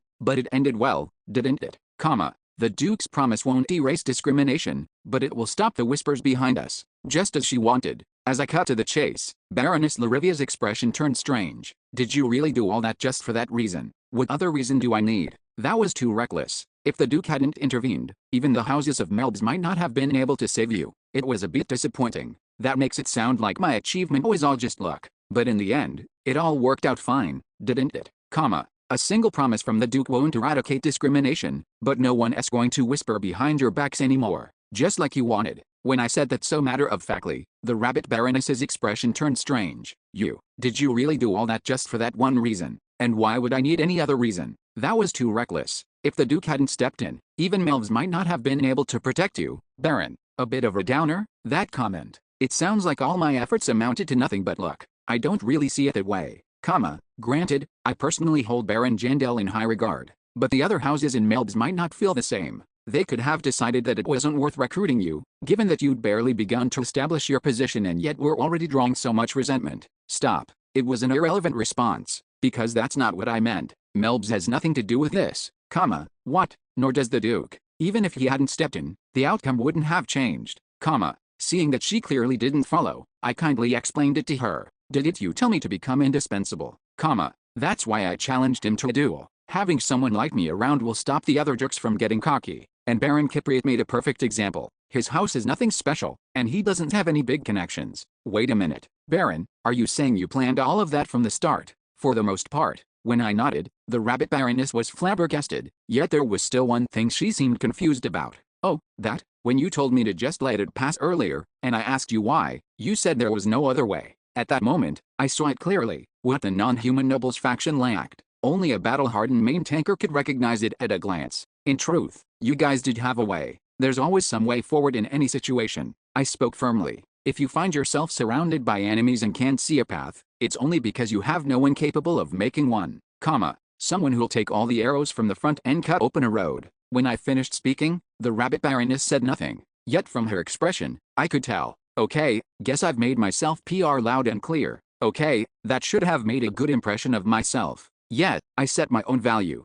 I continued to converse with the Rabbit Baroness. She asked me various things as if she was deeply impressed, and I pitched like a door-to-door salesman. And as time went on, you're right, Baron. The Rabbit Baroness's face slowly changed. What has all our enduring changed up to now? If we had steadily made even small steps during all that long time, the outcome would have been different. The naive appearance of a herbivore was no longer there. Only a resolute predator stood there. It's time for our Melbs to change too. Don't worry, Baron Jandel. I'll take responsibility for securing the guild sponsorship. We need someone like you in Melbs. With those words, Baroness Rabbit left the table. Watching her back, a thought occurred to me. To hide the fangs or to reveal them. Perhaps the initial distinction between herbivores and carnivores was based on that mindset. Man, this just shows how important environment really is. Is it because she's a rabbit? Her ears sure are quick to pick things up. Anyway, after she left, I sat down at the empty table and resumed my interrupted meal. And one by one, the nobles approached me. Baron Jandel, quite the scene earlier. I heard it. You were right to challenge him to a duel. Yes, once I heard the details, it was quite shocking. Disrespecting other races, what era do they think this is? I was amused by their sudden change in attitude, but I socialized with them anyway. From now on, connections are assets. Haha, thanks everyone. I'd be glad to visit if you invite me sometime. Oh, really? I heard you haven't shown up since the banquet at Count Ferdinand's. That was when I didn't know anyone, but now we're friends, aren't we? Friends? Haha, you're quite bold, being an explorer and all. Let's do that, be friends. Among those who approached me was Count Ferdinand himself, who lamented not succeeding in marrying off his daughter to me before. I'm quite happy to see you've turned out so splendidly, but a bit disappointed, too. My daughter would have been delighted, as if she was trembling like a leaf when we met, obviously dragged out there against her will. Haha, then I'll take my leave. Don't you forget, when I invite you next time, you'd better not ignore me. After sending off the Count, I continued exchanging introductions and small talk with various nobles. Then it happened. Some middle-aged baron shook my hand and slipped me a small note, giving me a meaningful look before disappearing. A chill ran through me. No way, this guy. I thought about shredding the note on the spot, but just in case, I snuck off to the restroom alone and opened it. Good thing I didn't tear it up. It turned out to be worth reading. 3 days from now, I'll be waiting where we first met, your real friend. Huh, so she reached out in secret like this? Well, that means I've at least completed one side quest for this whole promotion ceremony, I suppose. Now I just have to meet the Marquis. I tore the note into tiny pieces, then flushed them down with the tap water before stepping out of the restroom. C-446, Party 3. The banquet began a little after noon and was over before the sun even set. Well, this banquet was exclusively for the heads of noble families representing each household. Unlike the carefree nobles busy with merrymaking, they had real work piling up. Come to think of it, after about 2 hours, people started to leave en masse. Most of them, compelled by tradition to attend, stayed at the banquet just long enough to avoid being labeled, and then left the palace. Of course, as this was a rare gathering of so many family heads, many took the opportunity to actively socialize. Still, by sunset, they were all gone, claiming they were exhausted. Is that why they say you turn back into a child when you get old? They're not little kids with curfews and a new country or anything. Clatter, clatter. Sitting in the carriage, watching the royal palace fade from view, various thoughts cross my mind. Useless stuff like, maybe I should get a house in the capital, all the way up to more serious concerns about my future. In the end, I couldn't have a proper talk with the Marquis. Unfortunately, the testing the Marquis quest I had in mind for this banquet ended in failure. I had approached and sat at his table with a greeting, but there were too many people around, and it seemed like he didn't really want to push people away either. In the end, I could only exchange pleasantries before returning. It's a bit of a shame, but honestly, now that I think about it, what the Marquis thinks of me isn't all that crucial anymore. What matters from here on out is balance. Whatever the Marquis's intentions might be, if I grow large enough in influence, he can't easily make a move against me. Therefore, I have to walk the line carefully, big enough that he can't touch me on a whim, but not so big that he feels compelled to draw his sword. Anyway, joining Melbs went well. Although the official membership would be on another day when everyone gathered, there was no issue for now. The only question is what will happen with Rana, who contacted me via the letter. If everything goes smoothly, she could end up being a wild card in my future conflict with the Marquis. It's a bit sad that I have to think about such things. If I had remained a simple reader in the library, it would have just been a happy reunion. Why did it have to be the Marquis's daughter? Moreover, the situation now involves Ion Bail, making it even more complicated. Well, I'll know when I meet her. After musing for a while, I soon arrived at the military air station and teleported to Revision, then changed carriages and headed home. You're home early. It ended sooner than expected. Where's Erwin? She just came in and is washing up now. Oh, then I might see her after a long time. After showering and changing upstairs, I came down to the living room to find Amelia and Erwin chatting cozily on the sofa. It seems they've grown closer than expected, perhaps thanks to their shared hardships in Ice Rock. Mr. Erwin sprang up and rushed toward me, and I had to hold her back. Erwin, I'm not your mister, eh? Her face fell like a deflated doll as I corrected him. I am Baron Bjorn Jandel. As I continued, Erwin let out an awkward sound. Tisk. Embarrassing a barbarian like this. She's not playing along. If it were Aner, she'd be cheering in delight with me. Bjorn, cut the crap and sit down. Got it. Looking dejected, I took a seat on the couch. Immediately, the family meeting began. Since it had been a while, there were plenty of items on the agenda, but first and foremost was, of course, Erwin, I managed to wrap things up. I've already returned the Divine Tree Bow, and the money I borrowed to buy this house. I promised to pay it back within a month. Erwin sounded like someone confessing a sin. When I asked why, she said she felt guilty for failing to keep a home full of precious memories. It's fine. There's no reason for you to feel guilty. Honestly, I'm more puzzled at the fairies for letting her go with just that. Since she's a pureblood, of which there's only ever one in a generation, I thought they might even demand her life in the worst-case scenario. This is pretty much the best outcome. Still, it went so well that I found it suspicious. I questioned her further, and Erwin explained the reason. When I was butting heads with the elders, my uncle stepped in to help. I think that made a huge difference. Her uncle, come to think of it, he's supposed to be something like a legendary hero among the fairies. I'd like to meet the man one day. By the way, a month is a pretty tight time frame. After Erwin's update, Amelia brought up a practical issue. We can sell this house to raise the money, but we'll still need a new place to live. We could buy it back ourselves. We might be able to afford it if we sell some of the spoils we got recently. Bjorn, what do you think? After thinking for a moment, I gave my opinion. It might be better to live in an inn for a while, or rent somewhere. Of course, it would be much smaller than this mansion. So, that's it, I suppose. Erwin seemed reluctant to sell the house but didn't argue against my suggestion. She's probably a bit sad to see it go, but she's also being considerate of our situation. Don't worry too much about it. The house we have now, and any future house we buy, they're just temporary places anyway. When I mentioned that Melbs will help cover the cost of land and building a new estate, Erwin's face visibly lit up. Then we're really going to have a house, Jandel, right? Yeah, so when we draw up the design later, let me know if you want anything. We'll include it all, comma, huh? It's going to be your house, too, comma. Judging by Erwin's expression, all her regrets about selling this house disappeared in a flash. Of course, Amelia, you too. I mentioned Amelia as well, just in case she felt left out, and for some reason she looked at me and sighed deeply. Oh, and while sighing, she did mention what she wanted. I'd like the sailor's room to be a bit larger, with a window that lets in sunlight. The navigator had been feeling a bit down lately. Maybe some sea breeze would help?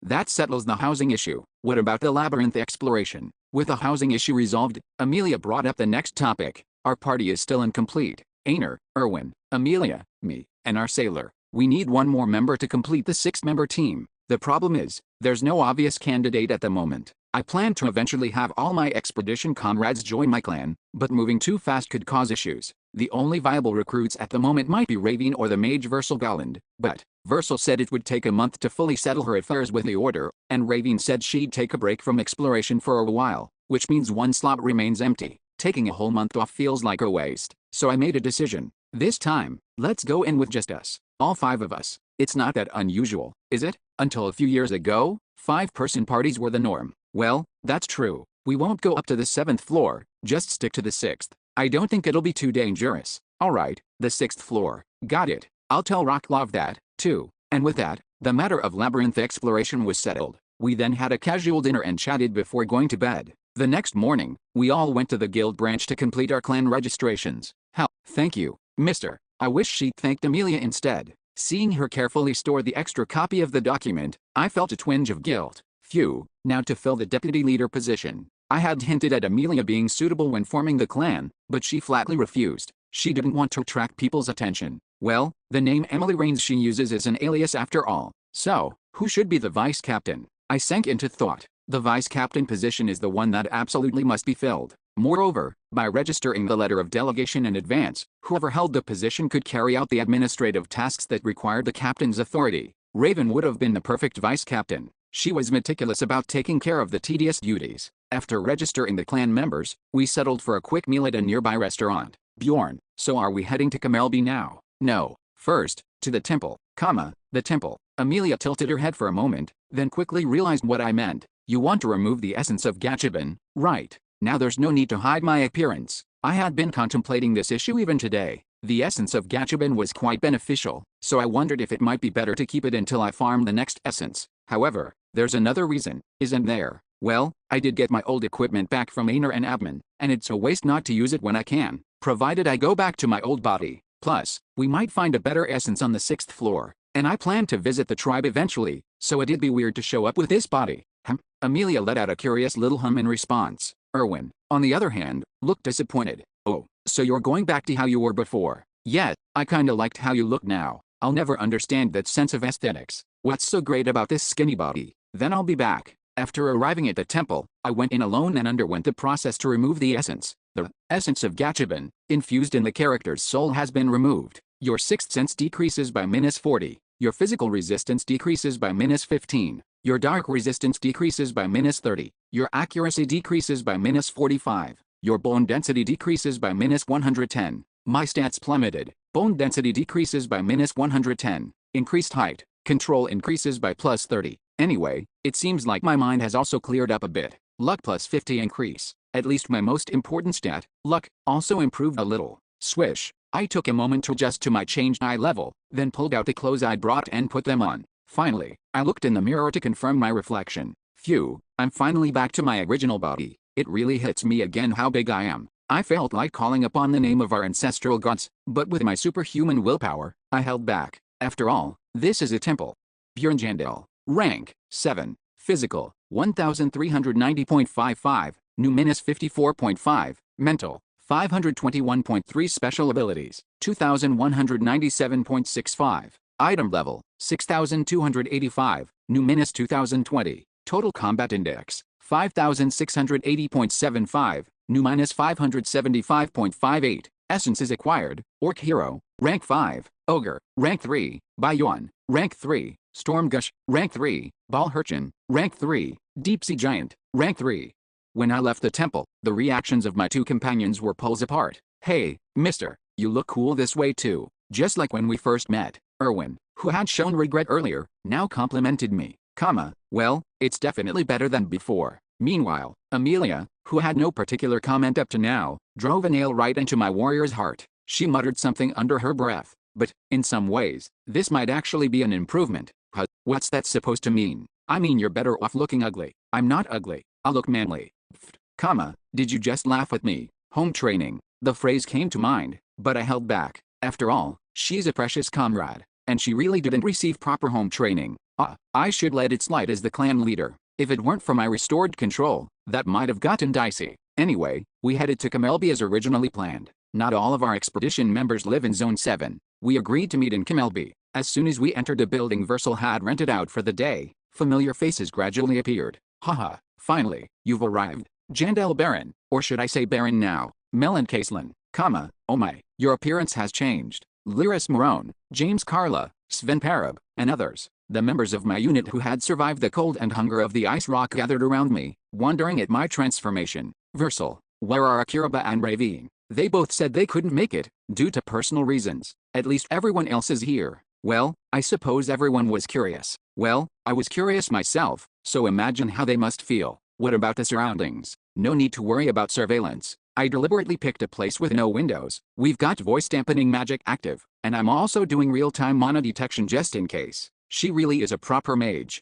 Makes me think I should settle ask her later if she's interested in becoming the vice captain of our clan. Baron Jandel. Baron Jandel? Just call me Chief. Reuniting after so long, we spent some relaxed time catching up on recent news. After a while, the conversation naturally turned to what everyone was really waiting for. By the way, when are we going to do that? They were talking about opening that subspace pouch we loaded from the Rose Knights. When we first opened it, all we found was the backpack we'd stuffed in there ourselves, so we just assumed that was it. I thought so too, until I realized that wasn't the case. There was some hidden item in there, and if you want to retrieve it, you have to alter the subspace's binding formula or whatever. Well, at least according to what the mage Versal had discovered and told me. Alright, everyone come this way. I've prepared plenty of neutralizing spells. Even I was a little nervous about opening them. Really, what's inside? I was a bit disappointed at first, but now I'm actually looking forward to it. Hell, I guess all of you have also been waiting to open yours? I didn't even consider opening mine because I was worried about being watched.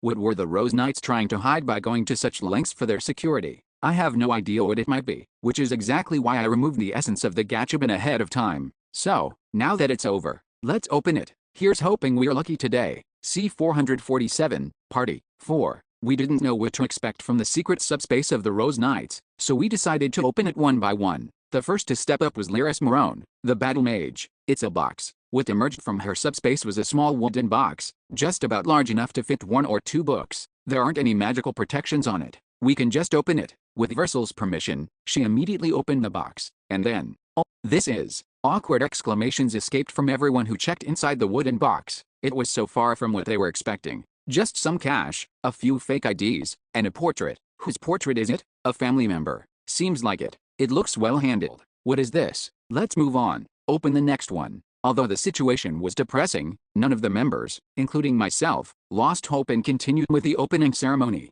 Again, cash and IDs, and here's some strange pills. The pills from the second box were all too familiar to Amelia and me. It's a potion called the Blessing of Lethe. Do you know this item, Miss Rains? Yes, it erases the memories of those who take it. It's a potion made by the alchemists of Norark, though it seems the royal family has somehow learned how to make it. This could be useful someday. How much memory can it erase? Well, it's been improved a bit since I last knew it, so the form has changed slightly. The third, fourth, fifth, the opening ceremony continued and quickly came to an end. Is it another Blessing of Lethe or something? There's some kind of poison here too. It's a strong acid solution. Seems like it was used for erasing something, like a corpse. For example, what was thought to be a treasure chest turned out to be disappointing, though not completely useless besides the Blessing of Lethe. Sir Caselin, could you look at this notebook? It was an item from the 6th subspace. This seems to be a list of names deployed by the royal family. A register of the royal family's spies infiltrating various organizations under disguise. It was a reminder of the royal family's far-reaching power.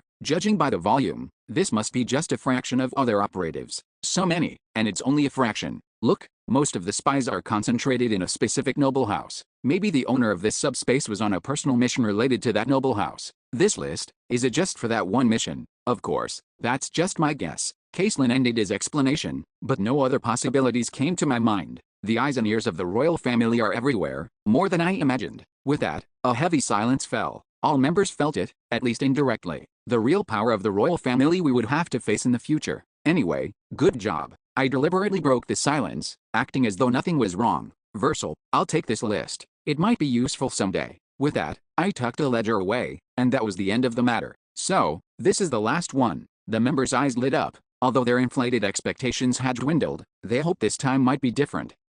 That subspace belonged to that woman. Correct. The sixth member of the Rose Knights. We didn't know if she was a commander, vice commander, or just a regular knight, but one thing was certain. That day, she served as the commander. However, it's a wooden box again. The contents of the last box were also underwhelming. Cash, identification cards, the blessing of Lethe, and a single sheet of paper tucked into an unsealed envelope. It was an order from the royal family, a directive that if the expedition party returned alive, we were to be exterminated at Ice Rock. This could be useful. Not a bad haul. After the subspace opening ceremony was over, I was handed all the equipment we'd brought back from the labyrinth. What will we do with this equipment? First, we will take our time and dispose of the equipment we acquired from the Nork bastards, and the money will be used as our military funds in the future. I see. It was virtually as if I had been given ownership of most of the spoils of the expedition, though surprisingly no one complained. I was grateful for their trust, but also a bit worried by their attitude. Seriously, they're just asking to be swindled. If someone less upright and responsible than I had been sitting in the captain's seat, who knows what could have happened? Jandel, what do you plan to do with the Rose Knight's equipment? By the way, if you try to sell it as is, it's bound to catch the royal family's attention. Well, I plan to find a suitable forge and have each piece reworked. It's dangerous to sell it outright, but the materials are valuable enough that it would be a waste not to make use of them. Mystium, a metal of the same caliber as arc metal, would be melted down, and the level 5 ogre leather would be cut right off the seam for other equipment manufacturing. Of course, even after all this, the quantity wouldn't be much. Melting down the daggers wouldn't yield enough mystium to make even one suit of armor, and there'd be considerable loss in reworking the leather. I'll let everyone decide later on what to make with the gathered materials. If anyone wants to claim the materials for themselves, they'll need a good reason that satisfies everyone. A mystium shield seems perfect for me, but as a leader, I shouldn't pursue personal gain. Public funds must be spent fairly, for the good of the group only. Well, they didn't seem particularly interested anyway. Rather than that, I'd like to bring something up. You said you created a clan a few days ago. When can we join? Versal has put together a rough schedule for that. When can I join? Miss Marone, about 3 months from now. Retiring due to conflicts with a superior seems cleanest, but if you think of a better reason, let me know in advance. Oh, then when might I join? Sir Caslin, you're the last among us. Given your position, it would be most natural to join us when our group garners less attention. At least a year. I see. James Carla, you were discharged from the clan recently, right? Take a couple of months off then try to join another clan. There's unlikely to be one that will accept you, though. After looking for a new nest but failing to find one, you joined Jandel's clan through your connection from the expedition. It's far less suspicious that way, right? What if a clan does accept me? Then ask them to recognize your previous vice captain experience and demand a high position. I guarantee they'll tell you to get lost, trust me. I've done HR work. With that, James Kala was left speechless. And about Parab. Versal's orderly briefing continued for some time. It was quite impressive. Maybe it's the combination of a mage's qualities, a former clan vice captain's experience, and knowledge from a modern world background, but she was precise and methodical. I wonder what she used to do on Earth? Anyway, time passed, and once Versal's briefing was over, the questions came my way. Aner Fenelline, the explosive blade, how much does she know about us? Nothing. So, keep your mouth shut when you meet her. I see. We already have 2 members of the 7 pillars, and now if we get involved, too, we'll draw attention whether we want to or not. Parab, you think you're at that level, what, aren't I? Well, maybe my fame isn't quite on that level, but, I'm curious about a member named Orion Rocklov. I've never heard that name before. Can he be trusted? This time, Amelia answered for our sailor instead of me. He can be trusted. I'll vouch for him. After several similar questions, the topic shifted again. We discussed the incidents at the victory ceremony and my plan to enter Melbs, which naturally led to discussing our next moves. But since I couldn't explain everything here, I summarized our vision. We have many enemies, but so do our enemies. and the enemy of our enemy is a friend. Building a clan, establishing a house, and diligently fortifying our defenses while expanding our circle of allies. That was the core of my plan, to fuck the bastards who put us in that hellhole. After the serious talk, the conversation turned lighter and more casual. Sir Caslin, have there been any interrogations since you returned from the expedition? There were, but it was more of an inquiry than an interrogation. No verification magic was used. We exchanged updates. Miss Galland, do you happen to have something that helps with sleep? Yes, I can give you some if you need it. You're not asking why. I have trouble sleeping myself since that day. While some sought assistance. You said your name was Maroni. What's that painted on your nails? Ah, this? Isn't it pretty? It's quite trendy among mages these days. Would you like to try it, Miss Tertia? Several others chatted about hobbies for a while. It was quite curious. Just a month ago, before entering the labyrinth, we were complete strangers, I sat alone on a sofa in the corner and looked around. Unlike the victory banquet, there were no fancy court dishes or expensive wines here. He had only rented out an empty building whose tenants had just moved out, and there we talked. Yet even so, I thought, this sort of gathering feels much more enjoyable to me. Well, I'll be off now. As always, the enjoyable time flew by quickly. As the evening wore on, one by one the guests left, effectively ending the after-party of our expedition, and I, along with Erwin and Amelia, headed home. And 2 days later, going to the library this morning, I left the house early in the morning, receiving puzzled looks from Amelia and Erwin. To be fair, I only realized this later myself. I will be waiting for you at the place we first met, 3 days from now. The note did not specify a time. Rana, she doesn't seem like it, but she really is scatterbrained. Sigh. Walking through the familiar streets of District 7, I soon spotted my destination, Revision National Library, the very place where I had practically lived, like a home, when I first woke up in this barbarian body. However, as soon as I arrived, I stiffened. There was a sign on the library door stating it was closed for the day. I hadn't considered this scenario. What should I do? Just wait here? Yes, that way at least we won't miss each other. That's what I was thinking. Click, click. A woman in high heels walked up to me, stopping near the entrance where I was lingering. The moment our eyes met, I felt my body tense. Greetings, Baron Jandel. Black hair, black eyes, even a black skirt. Apart from her white blouse, everything she wore was black. This way, please. The Countess is waiting. That's not right, pardon. I looked at the unfamiliar woman and cut her off sharply. Today, I am not a baron, but a clan leader, recently formed, the Anabata clan. Despite the suddenness of my declaration, the woman showed no significant change in expression. She simply responded with a businesslike smile. Thank you, I just felt like it today. I see. From now on, I'll be careful how I address you, Clan Leader Jandel. Thanks, I'm just in that kind of mood today. That kind of mood, you say? You know, doesn't Commander sound stronger than Baron? Yes, I suppose it does. She nodded as if in agreement, even though she probably had no idea what the difference was supposed to be. I casually posed a question. Do you happen to know what Anabata means? Her answer came immediately. I believe it's an ancient word meaning a pack of beasts. Oh, alright. Yes, you knew that. I looked dejected, like a barbarian who had lost a chance to show off his knowledge. The woman pretended not to notice and opened the locked door of the library. Please, this way. The Countess is waiting. She walked ahead, and I followed her, licking my lips. Click-clack, click-clack. Sigh. No matter how I look at her, she's high on bile. C448, expounding 1. Tap, tap. Our steps echoed through the empty library. Hey, woman, what's your name? Heron Savie. Your name is as unusual as your looks. Come to think of it, what I just said was pretty racist. Of course, that would only be true if I were human as well. This is why being a barbarian is nice. I'm a member of the Barbarians, a group that holds a sort of immunity when it comes to discrimination. Heron didn't seem offended and responded. It's only natural that it feels unusual. There aren't many families in this city that still carry Eastern Continent blood as strongly as I do. Was your ancestor from the Eastern Continent? Yes, my merchant's ancestor happened to be in the city when the calamity struck, allowing him to survive and escape the disaster. I see. A straightforward explanation that left nothing more to ask. Surprisingly, I was the one left feeling bewildered. Typical evil spirits wouldn't know so much about their own lineage. Maybe it's different because she is high on bile. Still not letting go of my doubts, I moved on to my next question. What's your relationship with Countess Fefric? By good fortune, I've been serving by her side for a little while now. So, it hasn't been long. My suspicions were starting to grow stronger. But, click, before I could interrogate her further, we arrived at our destination. I'll be off, then. Yes, Heron. Thanks, as always. With that, she politely left. I set my suspicions about her identity on hold and focused on the present.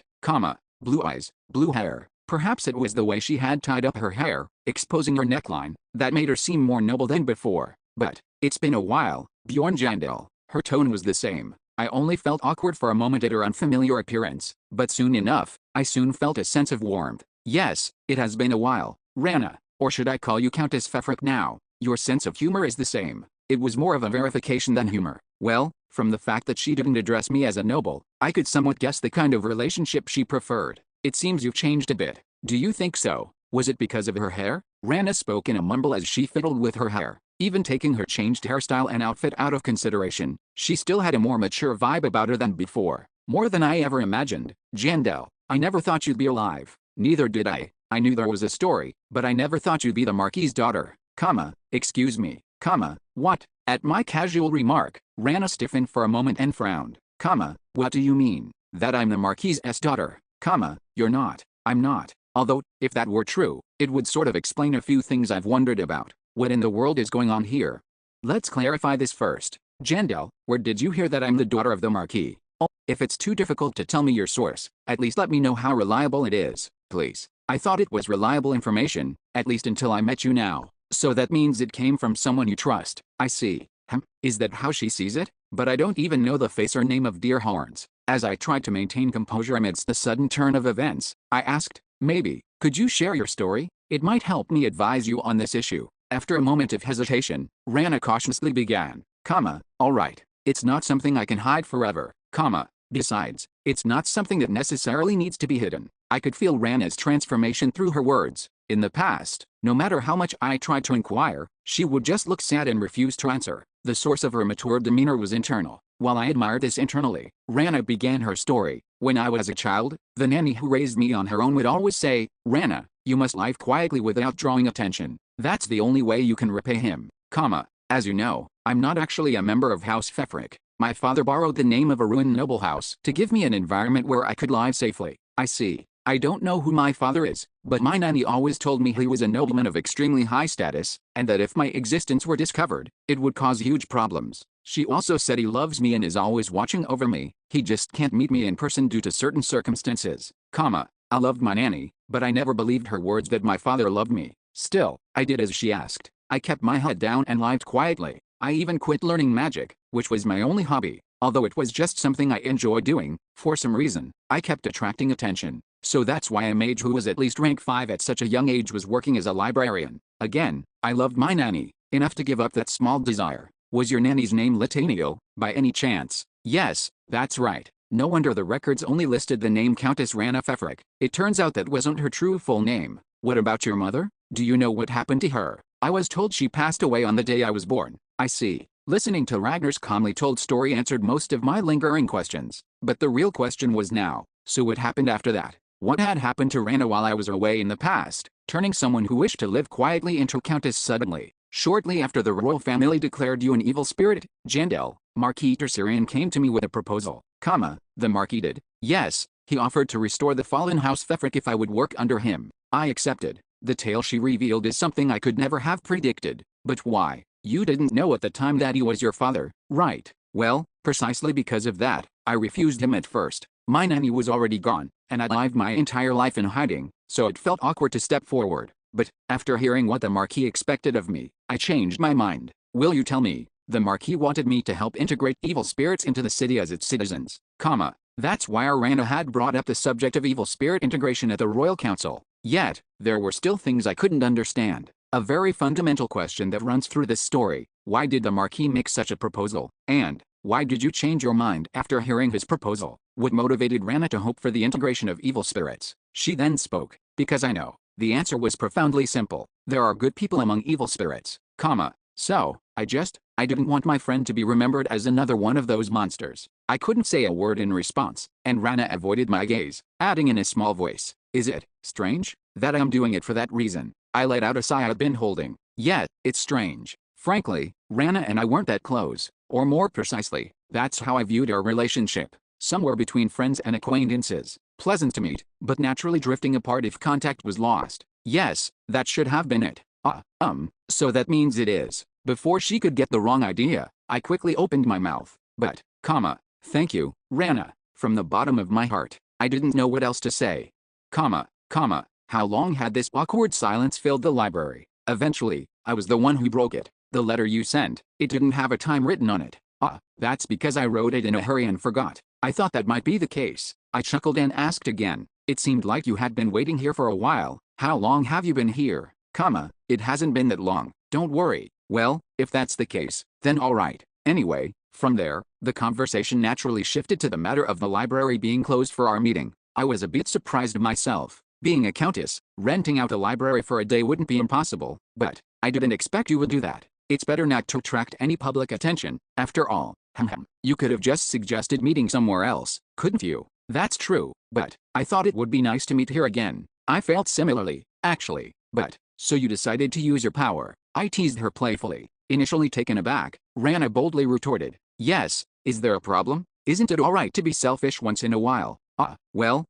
I really had nothing to say to that. After that, I tried making some small talk to lighten the mood, talking about the recent happenings of Shaban Amur, a member of our circle of friends, among other things. There were a few moments that brought laughter, but I slowly steered the conversation back to the main topic. Ragnar, there's something I need to tell you. It was different from what I had planned to discuss today. My plan had been to subtly gather information on the Marquis's family, and if it seemed feasible, recruit her to my side. But, have you considered stepping down from your position as the Countess? After hearing her story, I realized I couldn't go through with that plan. She'd already helped me, so all I really wanted now was for her to get out of this whole power struggle. Of course, my hopes were quickly dashed. I'm not sure why you're asking me that, but no, I have no intention of giving up my position. And why is that? Because the Marquis might be your father. That has nothing to do with it. Regardless of the truth, I'll remain a stranger to that man for the rest of my life. Then why keep holding on to your title as Countess? I'm back, and all the misunderstandings have been cleared up,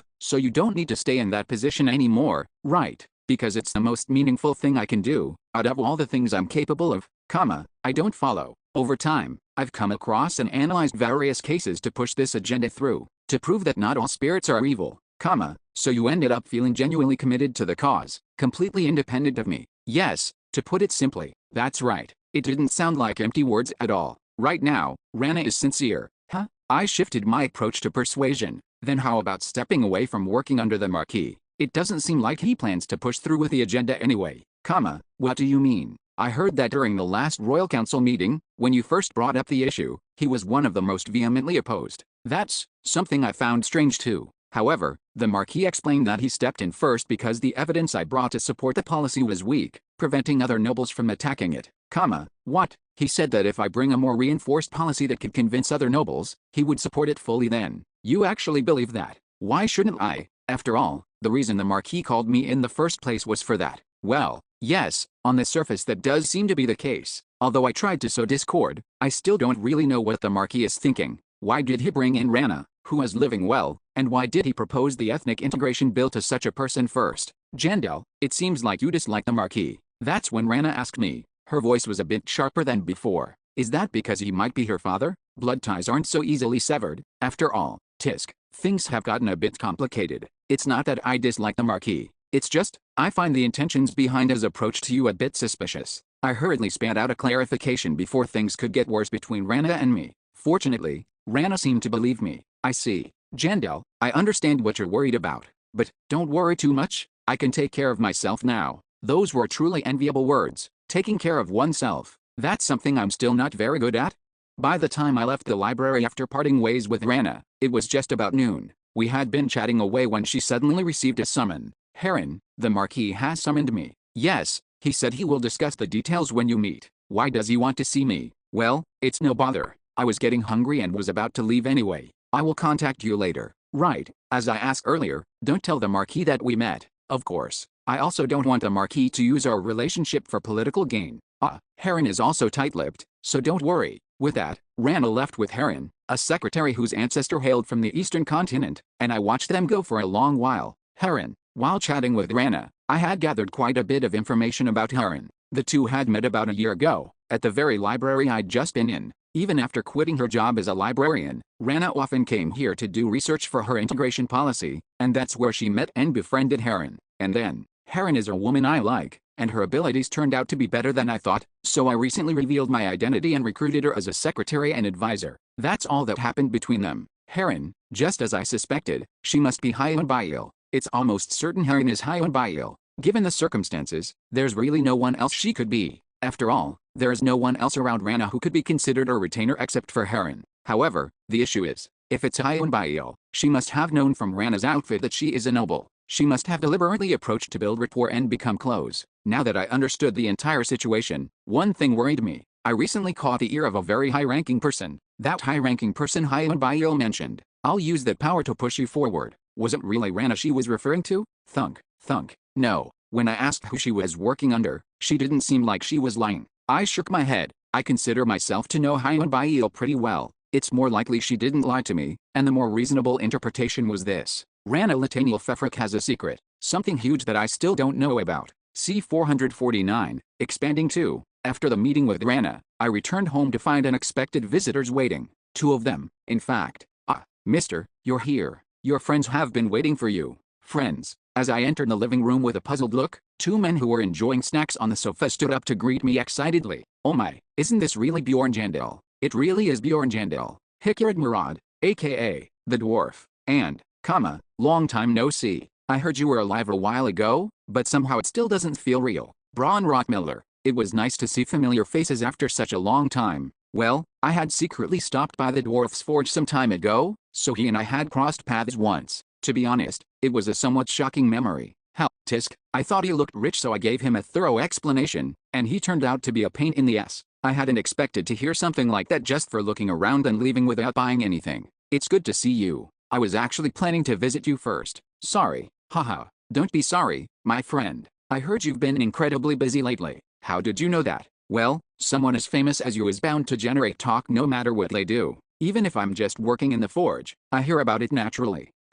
I see. It left me feeling a bit awkward. The dwarf knew of my visits to the bereaved families, my triumph ceremony, and even my most recent meeting with the expedition members at Camelby. "Did the papers say it was a hero's after party?" "That's actually why we only came to see you just now. I've been meaning to come sooner, but Rottmiller here told me to wait until things settled down." "I see." I gave Rottmiller a thankful look, then took a seat on the sofa. Erwin, who had been watching our little reunion from the side, scurried over. "Mister, what would you like to drink?" "Just water, please." "Cold water." "Sure." As Erwin headed to the kitchen, the dwarf sidled closer to me and lowered his voice. "Oh, right. You can't imagine how shocked I was earlier. We came in, and that blood spirit queen was the one to greet us. On top of that, she even smiled and served tea.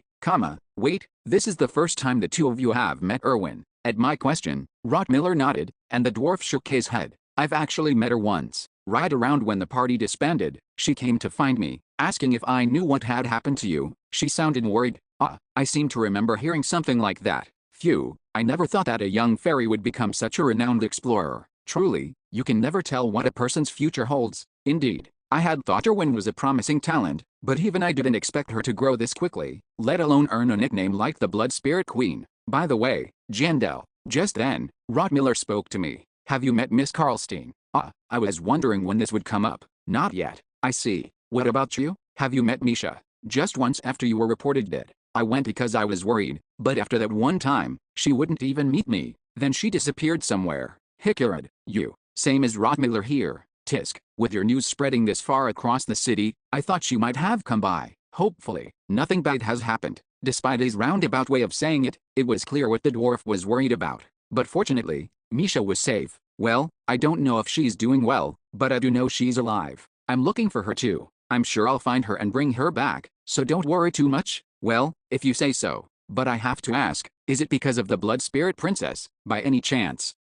Why when all of a sudden?" "Well, there's that rumor about the 2 of you, you know, something about how you're all close. Is it true?" Wow, he's still just as hooked on gossip as ever. "It's nonsense," I answered firmly, and the dwarf let out a sigh of relief. "Really? Then that's a relief." The way he said it felt quite ambiguous. A relief. "Well, in the end, it's up to your own heart, of course. But you've known Karlstein for so long now. Besides, it's what Waki wanted for you in the end. Even I thought the 2 of you were perfect for." The dwarf's words trailed off there. Clank. The dwarf's teacup sitting in front of him on the table shattered to a million pieces. And then, tap. Erwin walked out from the kitchen. "Oh my," the teacup broke. She was smiling, holding the cold water I'd asked for. "Mister, here's your water." The moment Erwin set the glass in front of me, whoosh, the broken fragments defied gravity and floated in the air. The same happened with the tea that had soaked into the carpet. "There, it's all clean now. In the blink of an eye, Erwin used her spirit power to clear away the mess. Then she said she'd be in her room and turned around to leave, while the dwarf's teacup had vanished from the table. He said nothing as Erwin left. He wasn't thoughtless, just a bit reckless with his words. You should have been more careful. We are merely guests after all. Rottmiller spoke to the dwarf, ha, you're right. I made a big mistake. Still looking unsettled, the dwarf let out a nervous laugh and breathed a sigh of relief. Tisk, he really needs to mind his own business sometimes. The mood had become quite strange, so as the host, I decided to change the subject. So, how have you two been? Hickarad, it seems like you're not working as a blacksmith these days. How did you know that? Actually, I visited your forge before. I was smaller then, so you didn't recognize me. What, really? I didn't recognize you, just because you were a little shorter. The dwarf denied it, but the truth didn't change, so I simply told him the truth. I was surprised. Well, business has been good recently. That's not it. You kicked me out, saying I was blocking other customers from coming in, and if I wasn't going to buy anything, I should hurry up and leave, Well, at least it's good that business is thriving. The dwarf's face turned red, as if he had been caught red-handed, and he laughed helplessly. Hell, to think you saw me like that, it's quite embarrassing. I'm not trying to blame you. Working hard to make money isn't a bad thing. I just felt like you'd changed a bit. That might be. After all, I left the team to pursue a dream I had given up on, so it might seem pathetic that I've become a merchant. I didn't mean to be so pushy. Still, I was curious, so I waited for him to continue. But you know, Bjorn, I simply found a new dream. It's not just hammering iron anymore. I have something bigger in mind. A dream to earn a lot of money. The dwarf gave a small grin. Close. It costs quite a bit to support an orphanage. What? Wait, hold on. Don't tell me. I can't do much yet due to limited resources, but I recently increased my support to 2 orphanages.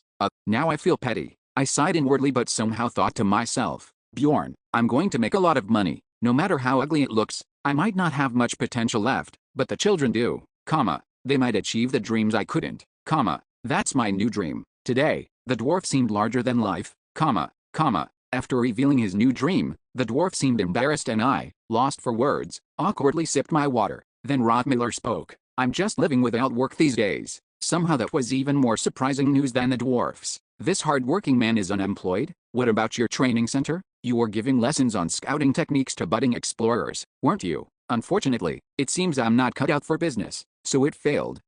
Just as I was about to offer some words of comfort, the dwarf jumped to his feet. Hey, Rottmiller, it failed because of you. That's enough, I said that's enough, Murad. We didn't come here to talk about that. But, Jandel is a baron now. If you just say the war, I told you to stop. Rottmiller's low voice rumbled through the air. It was so cold and firm that even the dwarf swallowed hard and shut his mouth. I felt much the same. That voice. I'd only ever seen Rottmiller really angry once. It was on Team Halfling's last expedition. Feeling the limits of his abilities as an explorer, Rottmiller had been incredibly angry, mostly at himself. To see him like this towards others was something else. Is this why they say it's scary when a nice person gets angry? Judging by the dwarf's reaction, there's probably some story behind this. Phew, I'll have to ask him alone when the dwarf isn't around. The awkward silence returned as if nothing had happened. Such times are a waste, so I decided to get straight to the point. Hickarad. Go ahead. What is it? I have a business proposal for you. A business proposal, you say? Yes, if they hadn't come today, I would have visited them just for this. You make me nervous when you say that. Go on. Then, I plan to expand our clan, and I'd like your forge to exclusively support our clan. Oh, the kind of offer that only big workshops get. As expected, the dwarf was visibly delighted at the proposal. Okay, on to the next step then. Alright, let's get the contract written up.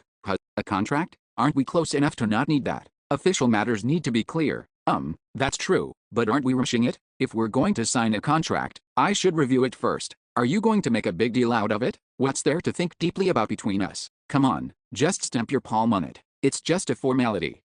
Alright then. Once I got his agreement, I quickly drew up a contract, smeared his palm with a magical ink pad, and got the dwarf's seal of approval. In other words, it's done. I've secured a partner in crime to buy stolen goods on a regular basis. What expression would he wear next time I brought equipment from the Rose Knights?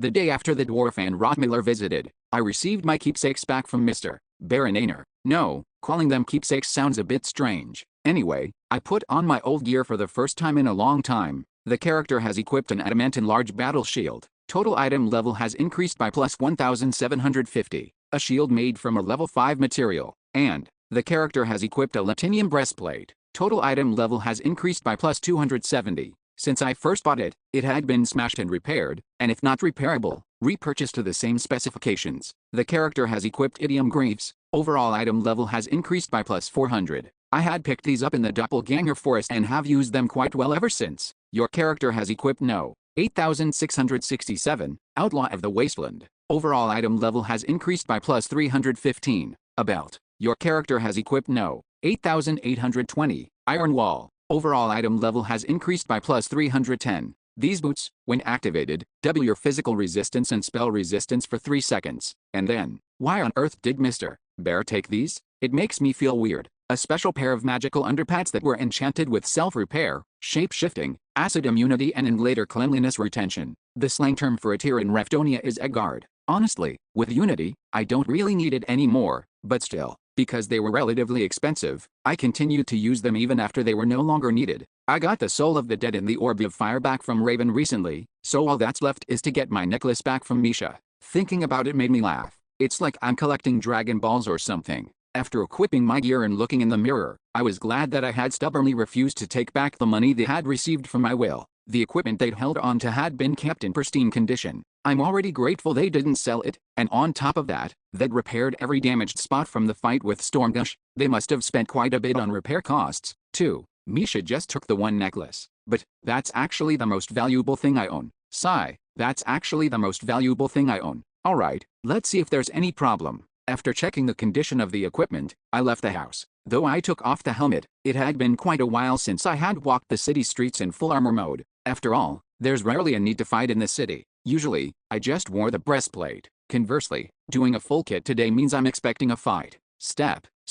Starting early in the morning, I walked for quite a while until I reached the outskirts of Sector 7. The gate connecting to other sectors was firmly shut, and the guard atop the city wall was staring at me as if demanding a password. Sigh, can't he just tell by looking? Bethel, rah. I let out a hearty barbarian war cry. Fortunately, with no further identity check, they opened the gate to the sacred grounds, and then, step, I passed the forest path where I had walked with fellow barbarians after my coming-of-age ceremony. Bjorn, son of Jandel. It's Bjorn, son of Jandel, the mightiest warrior, the one who is called the Giant. The barbarians I encountered on the way stopped what they were doing and began to follow me, their barbarian instinct telling them that something big was about to happen. What? Bjorn, son of Jandel, is back. Eventually, the forest path opened up to the barbarian village. By the time I arrived there were already hundreds of warriors following me.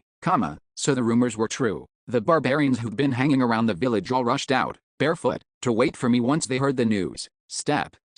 They stood aside to clear a path, pounding their chests with their fists as I walked by. Boom, boom, boom, boom. Man, if a regular human saw this, they'd think it was a festival. Boom, boom. Following the cleared path, I arrived at a tribe chief's hut. By the way, Aner was standing in front. I heard she was training to be the tribe chief. It seems she spends all her time here.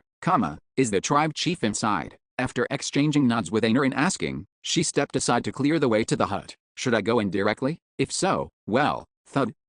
When I arrived in front of the hut, the tent was pulled back, and a giant barbarian appeared from inside. It was the tribe chief. The day I first woke up here, he had mercilessly chopped off the head of Orim, son of Kadu, who had been exposed as an evil spirit. You're late, Bjorn, son of Jandel, that very tribe chief. He looked down at me with a large axe resting on his shoulder. I thought you had completely forgotten us after eating all that noble food. He really is huge. Even when I'm back in my normal body, I have to look up to see him. Forget? No way. When I answered, he burst out laughing, as if that alone wiped away whatever lingering disappointment he'd had. And then, welcome back, warrior of the tribe. He opened his arms wide to welcome me. Bjorn, son of Jandel. After the welcome, he immediately asked me something. However, this question was very different from those typically exchanged between long-separated friends, such as where I'd been these 2.5 years, whether the royal family's announcement was really true, or whether I was in some kind of political predicament. What brings you here today? To that question, I replied, of course, it wasn't exactly the kind of thing to say right after reuniting.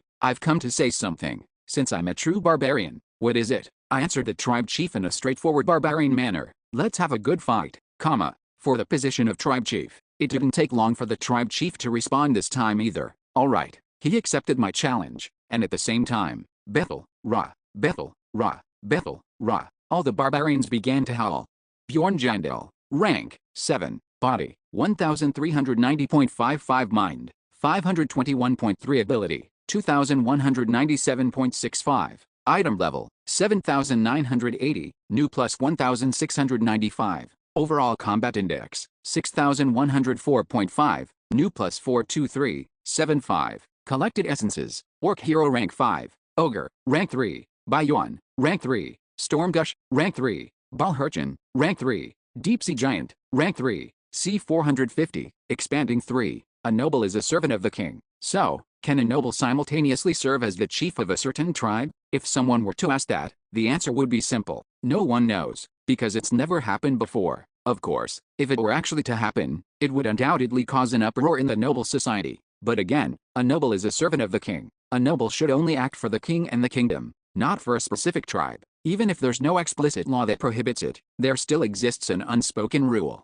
However, let's move. The tribe chief did not mention a single word about such political matters. If he was unaware of the unwritten rule, I didn't know. Regardless, I put aside my curiosity. Why should it matter if he knows or not? Even if he does know, the outcome wouldn't change. After all, the tribe chief is also a barbarian. In the end, I don't really care about the consequences. Neither do the thousands of warriors beside me, roaring with battle cries. Bethel, Ra, Bethel, Ra. Nearly every warrior in the sanctuary had gathered, and the place we moved to was called the Land of Proof. It's the place where these warriors who would otherwise wrestle and brawl anywhere over minor disputes or during training, come to have a duel. Well, it's just a big pit dug in the middle of the forest. In reality, the Land of Proof was rather crudely made. The ground was not flat and was filled with gravel, and sometimes rainwater would collect and remain there during a duel. But, thump, the moment we arrive, my warrior's heart starts pounding. Right, who cares whether it's a grand marble floor or a place with tall statues? What matters is that the tribe chief brought me here. Unlike before, when he just suddenly swung his axe at me without warning. It feels like I'm being recognized. It's quite strange. I'm not even a real barbarian warrior. Thud. Then why am I so excited? Whoosh, the tribe chief jumped into the pit over 7 meters deep. Boom, a thick cloud of dust rose with a boom. Before I followed, I exchanged a glance and a nod with Aner. But, what? Though our eyes met and she nodded in encouragement, she didn't have her usual hearty smile. Suddenly, I thought, she might think I've taken something from her. And it makes sense. Aner had been reading books in the library and making various efforts to become the tribe chief in my absence. Maybe my challenge today didn't feel welcome. Bjorn. Then Aner approached me, her voice stiff without a trace of a smile. Win and come back. Understand. I'm counting on you. I felt oddly let down. What? She's just more nervous than I am. Well, thanks to that, my tension vanished. I let out a small laugh and tapped my fist against the fist she held out. All right, just trust me. With that, I too jumped down into the pit. No, into the Land of Proof. Thud. A tingling sensation rose from my toes, and a cloud of dirt and dust rose around me. Above, Aner's voice resounded loudly through the crowd's cheers. The great warrior has promised victory. Bethel, Ra. Man, I'd be embarrassed to lose now. I had no intention of losing anyway. Soon, I stared straight ahead. Through the swirling dust, I could see the tribe chief slowly approaching. Thud, thud. For some reason, his footsteps pierced through the noisy commotion, distinctly hitting my ears. Thud. The tribe chief stopped at a distance and pulled out a large axe from his back. I quickly grabbed my hammer and shield and prepared myself. And, swoosh, unlike a noble's duel, there was no need to introduce ourselves. There was no priest performing an official certification, reciting fancy words, and having us swear oaths. Unlike explorers in their chaotic fights, there was no shouting about killing each other. Just, a single look that signaled we were both ready. Bethel, Ra. Bethel, Ra. We just ran towards each other without saying who would go first. His axe and my shield collided. Boom. The tribe chief, who's a few centimeters taller than me, brought down his massive axe. From this position we were locked in a power struggle. Back then, even with my gigantification activated, I was lifted by his axe. That memory suddenly came to mind, but the result was clearly different from before. At that time, I hadn't received the Earth Dragon's blessing, nor did I have the Bayuan's essence, the Stormgush's essence, Balhurchin's essence, or the Deep Sea Giant's essence. There was no reason to be pushed back in strength now, but character has cast gigantification. Starting with increasing my size, I pushed back the tribe chief with his axe. Honestly, he's been getting on my nerves since a moment ago. Screech. He kept looking down on me. Character has used Wild Burst. Temporarily, threat level increases 3 times, and physical stats increase accordingly. I roar and swing my hammer at the tribe chief who was pushed back. Character has cast Swing. The destructive power of blunt weapons greatly increases with strength. The tribe chief chose to block it with his axe instead of dodging. Boom. A loud explosion erupted as the weapons collided. Gudnal Folga has cast Friction Heat. It felt like a bomb had exploded right in front of me, and hot air brushed past my cheek. But that was it. The opponent's weapon absorbs a certain amount of impact. Heat has been generated. It's a stacking type skill, the more this heat builds up, the better it performs. But at the start of a fight, all it really does is soften some of the impact. The tribe chief's body bent as if it were being crushed. Okay, the angle isn't bad. I kicked his belly with all my might, and the tribe chief's body soared like a soccer ball. In professional terms, airborne. Whoosh, there's no reason to miss the opportunity when the enemy is airborne, so I swung my hammer like a baseball bat. But, at that moment, flash, the tribe chief stepped through the air and shot even higher. Gudnolfolga has cast, Flame Leap, one of the superior mobility skills of Leap. Unlike Manticore's version, it can be used even in mid-air, though its travel distance is relatively short, and more importantly, its additional effect is different. The next skill's fire damage increases by 200%. A double damage multiplier is hard to come by in mobility skills. Because of that, it was practically the best in slot mobility skill in the fire-based route. Gudnolfolga has cast, Thunderflame. Landing behind me, the tribe chief slammed his axe down. Kwong. An explosion erupted over my shield, sending a jolt through my bones for the first time in a while. Heat has been generated. It felt like I was fighting some giant monster. As a warrior, I returned as much as I got, swinging my hammer. And, thud, what? How did that hit? The hammer struck the chief's jaw, causing him to stumble back 3 steps. Right, he's a strength type, too. Maybe it's because I've been fighting a lot of agility types lately. It felt strange to land a blow that was meant more as a check. But, being a strength character, he was much tougher than the agile ones. Boom. I swung my hammer again before he could recover, but he had regained his senses and blocked it with his axe. Heat has been generated. Is this the 3rd stack? It seems about right, but there's no need to keep an exact count. Once it hits 10 stacks, it'll be obvious anyway. Heat has been generated. Heat has been generated. Heat has been After we'd exchanged several blows and enough stacks had built up, stored heat enhances the next attack. Gudnolfolga has cast, Flame Leap. The next skill's fire damage increases by 200%. The tribe chief leaped high and struck down with his axe. Right, how could anyone resist this basic combo? It. I could have blocked it, but to preserve my shield's condition, I simply retreated to open up some distance. And then, Kwong. His axe crashed into the ground, creating a crater big enough to bury 3 people. Okay, so is the 10 stacks now? Such basic attack enhancements burst every 10 stacks, so it was essential to be cautious. If it hit my head, even I would be in danger. While I was contemplating this, the tribe chief slammed the ground. It was a skill from the level 3 monster, Hellsmith. Gudnolfolga has cast, Pounding. The flames dwelling within the earth awaken. Honestly, it was surprising. I didn't expect him to pull out his finisher before he'd stacked enough heat. Boom. The ground split, and flames that sort engulfed the tribe chief. Or rather, they enveloped him. Pounding is a type of buff skill. All fire skill damage is significantly increased. Physical stats greatly increase in proportion to fire affinity. Continuously burns the surrounding area. Wrapped in flames, the tribe chief immediately kicked off the ground and dashed toward me. Whoosh. Though I blocked his swung axe with my shield, the searing heat caused a stinging sensation on my skin. Well, activating the fire orb helped reduce it a bit. You have activated the orb of fire. All ongoing fire-based damage effects within a 15-meter radius are reduced by 50%. Glad I brought this along. Bethel, Bjorn, son of Jandel, is driving the warrior of flames to the edge. You woo. Several more clashes followed. If you listened to the barbarians' roaring cheers, you'd think I clearly had the upper hand. And honestly, I did, for now. Because from the start, I had the advantage in terms of skill synergy. The axe kept clashing with my hammer, and he couldn't break my stance since I wasn't losing in strength either.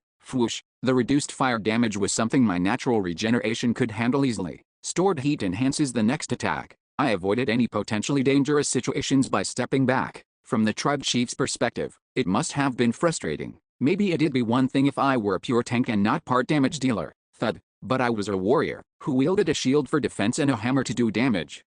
Of course, that didn't mean I was overwhelmingly dominating. Boom. The tribe chief was by no means an easy opponent. The accumulated heat enhances the next strike. The tribe chief used Flame Leap in a feint, then smashed his axe into my adamantium shield. Gudnolfolga has cast Resonance of Nature. Gudnolfolga has cast Fuse. He unleashed a barrage of threatening skills fitting his fire warrior concept. And that wasn't all. All stats are temporarily boosted by the accumulated heat. Upon reaching 50 stacks, he went even more insane. By the tribe chief's unique trait, Embers, he regenerates in proportion to the fire damage inflicted. By the tribe chief's unique trait, Scorching, all stats increase in proportion to consumed resources. The effects he gained from the Golden Sun imprint were unexpectedly annoying to deal with. The fact that Scorching was activated meant that he'd raised his imprint to at least level 9. Huh. No wonder he's so tough, even though he's not a tank. I mentally praised him several times over. He truly was the epitome of a high-level barbarian warrior. Strong damage, a solid physique, and regenerative abilities that showed no fear of injury.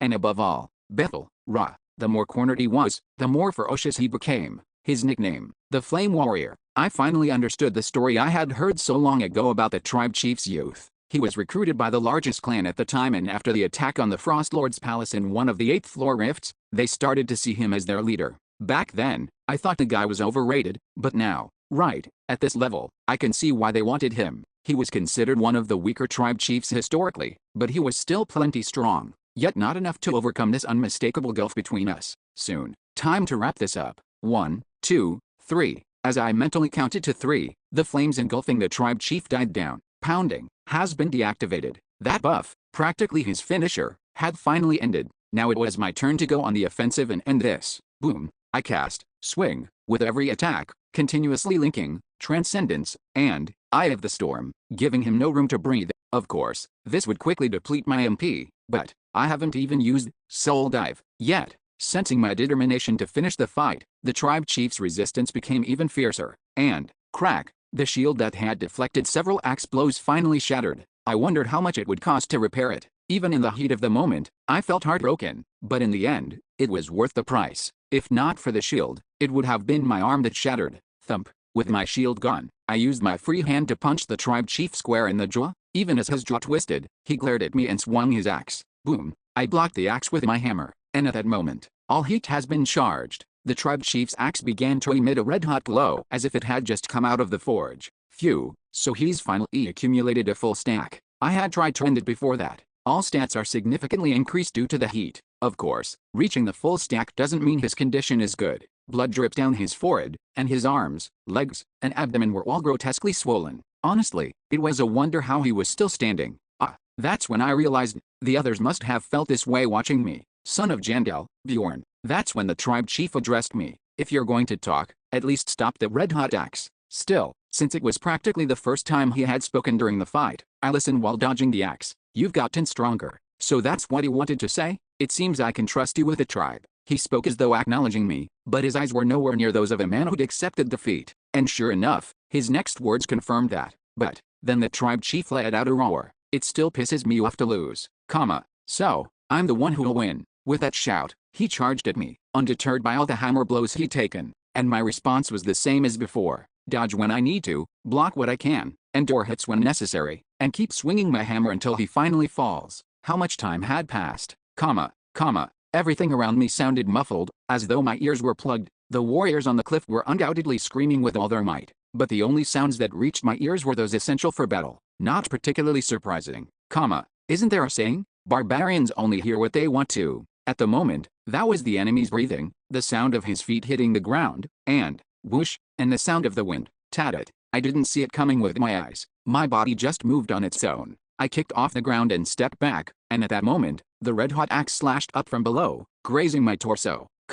What was that move? How did I dodge that? If that had landed cleanly, who knows what might have happened? Actually, how did he even swing from that angle? A chill ran down my spine as those questions flickered through my mind. Meanwhile, my body had already finished its assessment and moved on to act. Crack. I swung my hammer, smashing the arm gripping the axe. Even with his wrist bent at an unnatural angle, the tribe chief refused to let go of his weapon. So, I struck again. Crack. Finally, his wrist completely shattered, and the axe fell to the ground. However, I was mistaken to think that was the end of the duel. The tribal chief, with his remaining hand, clenched a fist and stared at me, an unspoken indication that the fight was not over yet. Typical barbarians. A whirlwind of emotion surged through me. A feeling of annoyance emerged, and at the same time I thought, yes, this is what we barbarians are all about. I also felt a twinge of regret. Well, I would have liked to put on a real flashy KO in front of everybody, but, it's fine. If you ask me, we barbarians would enjoy something like this anyway. Thud. So I let my hammer drop to the ground without a second thought. Then I deactivated Gigantification, Bethel, Ra, and decided to fistfight the tribe chief until he was satisfied. Punch, punch, punch. It seemed today's hero wasn't me after all. The winner is decided. Bjorn, son of Jandel. Bjorn, son of Jandel, is the new tribe chief. Eventually, the tribe's succession ceremony concluded long after lunchtime. C451, expanding 3. The moment I climbed up from the pit after finishing my duel with the tribe chief, the warriors, who had been shouting in excitement, suddenly clamped their mouths shut and looked at me. They seemed to be waiting for me to say something. Baal, Ra. I let out a rough battle cry, and the warriors, looking satisfied, roared along with me.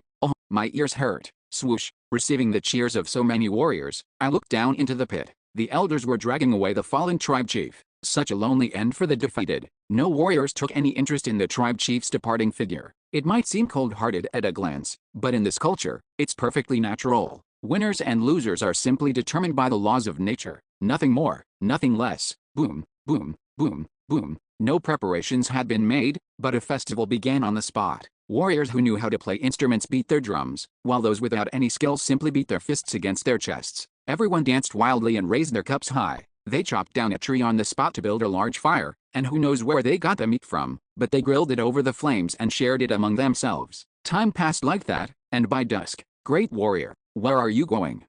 I slipped away from the heart of the noisy festival and headed towards the living areas. Warriors occasionally spoke to me as I passed, but now they seemed more interested in enjoying themselves than celebrating me. Step, step. As I moved away from the center of the festival, the surroundings became darker and quieter. Boom, boom. The distant drum beats faintly echoed through the forest path. Einar, who had been absent since the middle of the festival, came towards me from the opposite direction. Bjorn, what are you doing here? Einar looked puzzled that I, the star of the festival, would wander off to a remote place instead of continuing the celebration. I'm just going to see the tribe chief. Where is he? In the tent he was using. Is he awake? Not sure. He was sleeping until a little while ago. Did you just come from there? Yeah, I was a bit worried. Really. I didn't press on what exactly was bothering her. After all, Einar had been staying close to the tribe chief and had learned several things since the rumor of my death. There must have been a lot she wanted to say. More importantly, congratulations, Bjorn. You are the first warrior to become a tribe chief at such a young age.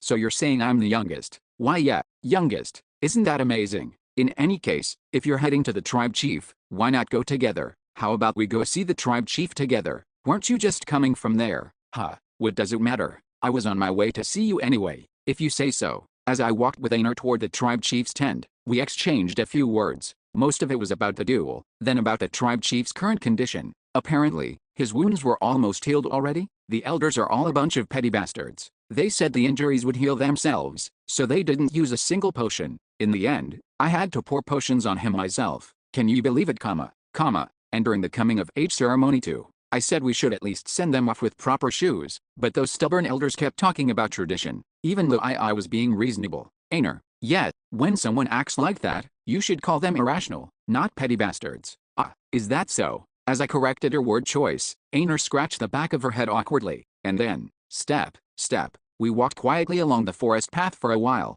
It was only when the chief's tent came into view that Einar spoke again. Bjorn. She slowed her pace, letting me walk slightly ahead, and gave me a nudge on the shoulder as she spoke. I guess you're better than me after all. Smart, strong, and you don't have to do much to get warriors to follow you. I guess it wasn't easy for her either. Einar. I turned to respond, but Einar cut me off. So, I'm counting on you, you'll do 150 times better than me. The other warriors think so too. I had no idea where her 150 times calculation came from, but I just nodded. Got it. Great, that's all I needed to hear. Go on, we've reached our destination. I think I'll join the warriors to have some fun and rest. Alright, see you later. With that, Einar turned and walked back up the forest path, and I entered the tribe chief's tent. You're here. Surprisingly, the chief was awake, and looking surprisingly well. Maybe it was because of the potions Einar used. There was still some swelling, but that was all. Creak. Without waiting for permission, I pulled out a chair that looked fit for a barbarian and sat down. How are you feeling? You needn't worry about me. That's so. Well, I'd only asked out of courtesy anyway. With the formalities out of the way, I got straight to the point. When will you hand over the position of chief? Tomorrow, at first light. Tomorrow, as soon as dawn breaks. This was an answer I hadn't expected. I thought it would take a while to notify the other warriors. By now, news of you has probably spread throughout the city. Those who should come will come on their own. He wasn't wrong. The number of warriors who had heard of me grew exponentially as the festival went on. But you seem quite relieved for someone who fought so hard. My second question was personal curiosity. I always thought it wasn't the right job for me. Of course, losing still pisses me off. I see. So, why did you come to see me? The tribe chief seemed certain I had another reason for my visit, and I smiled slightly as I brought up the real matter. I want to hear about the king, the king. Yet, what kind of person is the king? After all, tomorrow I'd be the chief of the tribe. It was time to discover the dark secrets of this walled kingdom. The king, leaning against the wall, the tribe chief let out a bitter laugh. Just once.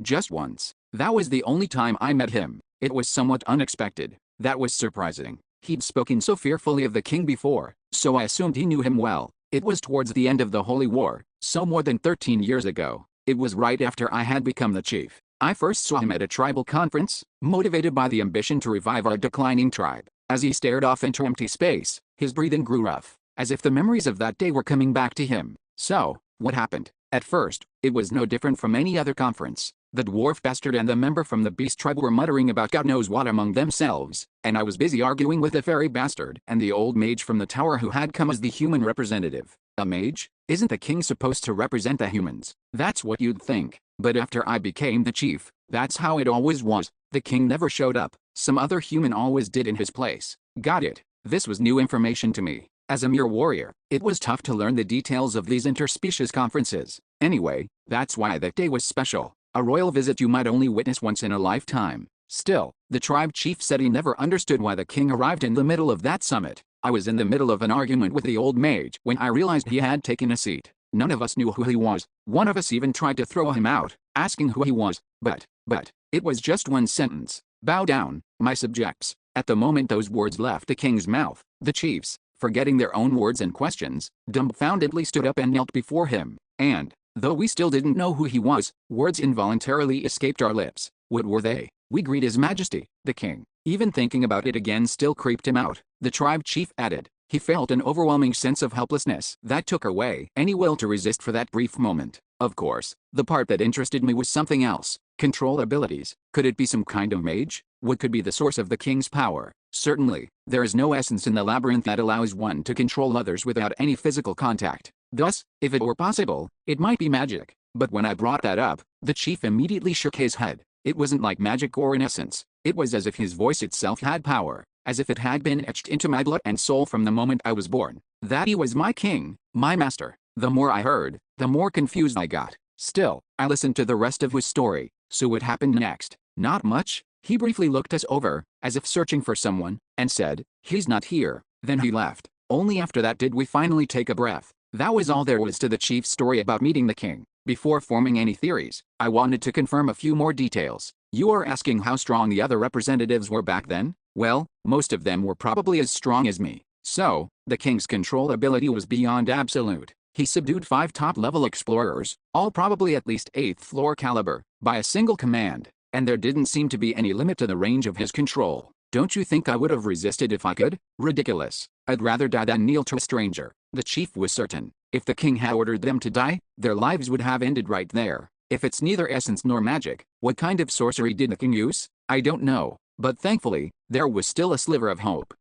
By the way, the old mage from the tower only knelt after realizing his identity after we had. Maybe, it doesn't work on humans. That's a possibility, but it's not certain. Only that the king might have used his power exclusively on the chiefs. At any rate, it's certain that the king has such an ability. Still, this was not a bad outcome, considering everything. Finally, I asked one more question. What did the king look like? Did he appear ill? I don't remember. I can't recall what age he looked, whether he was a man or a woman, or even the voice that had resonated in my ears.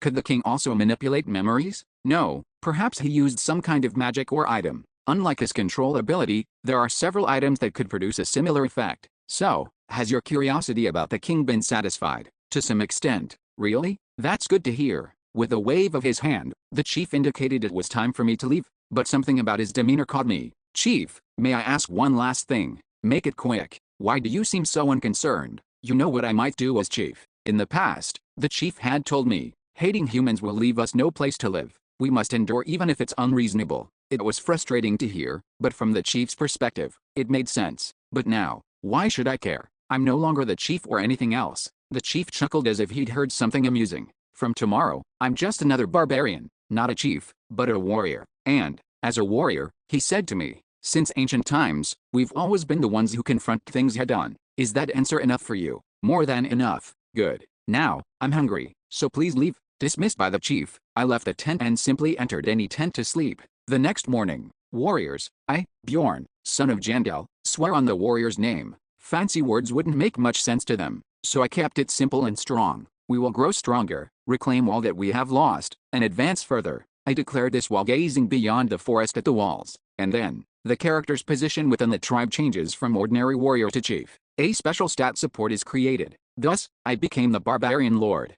The character's support increases by +1. The character's support increases by +1. The character's support increases by +1. The character's support increases by +1. The character's support increases by +1, comma.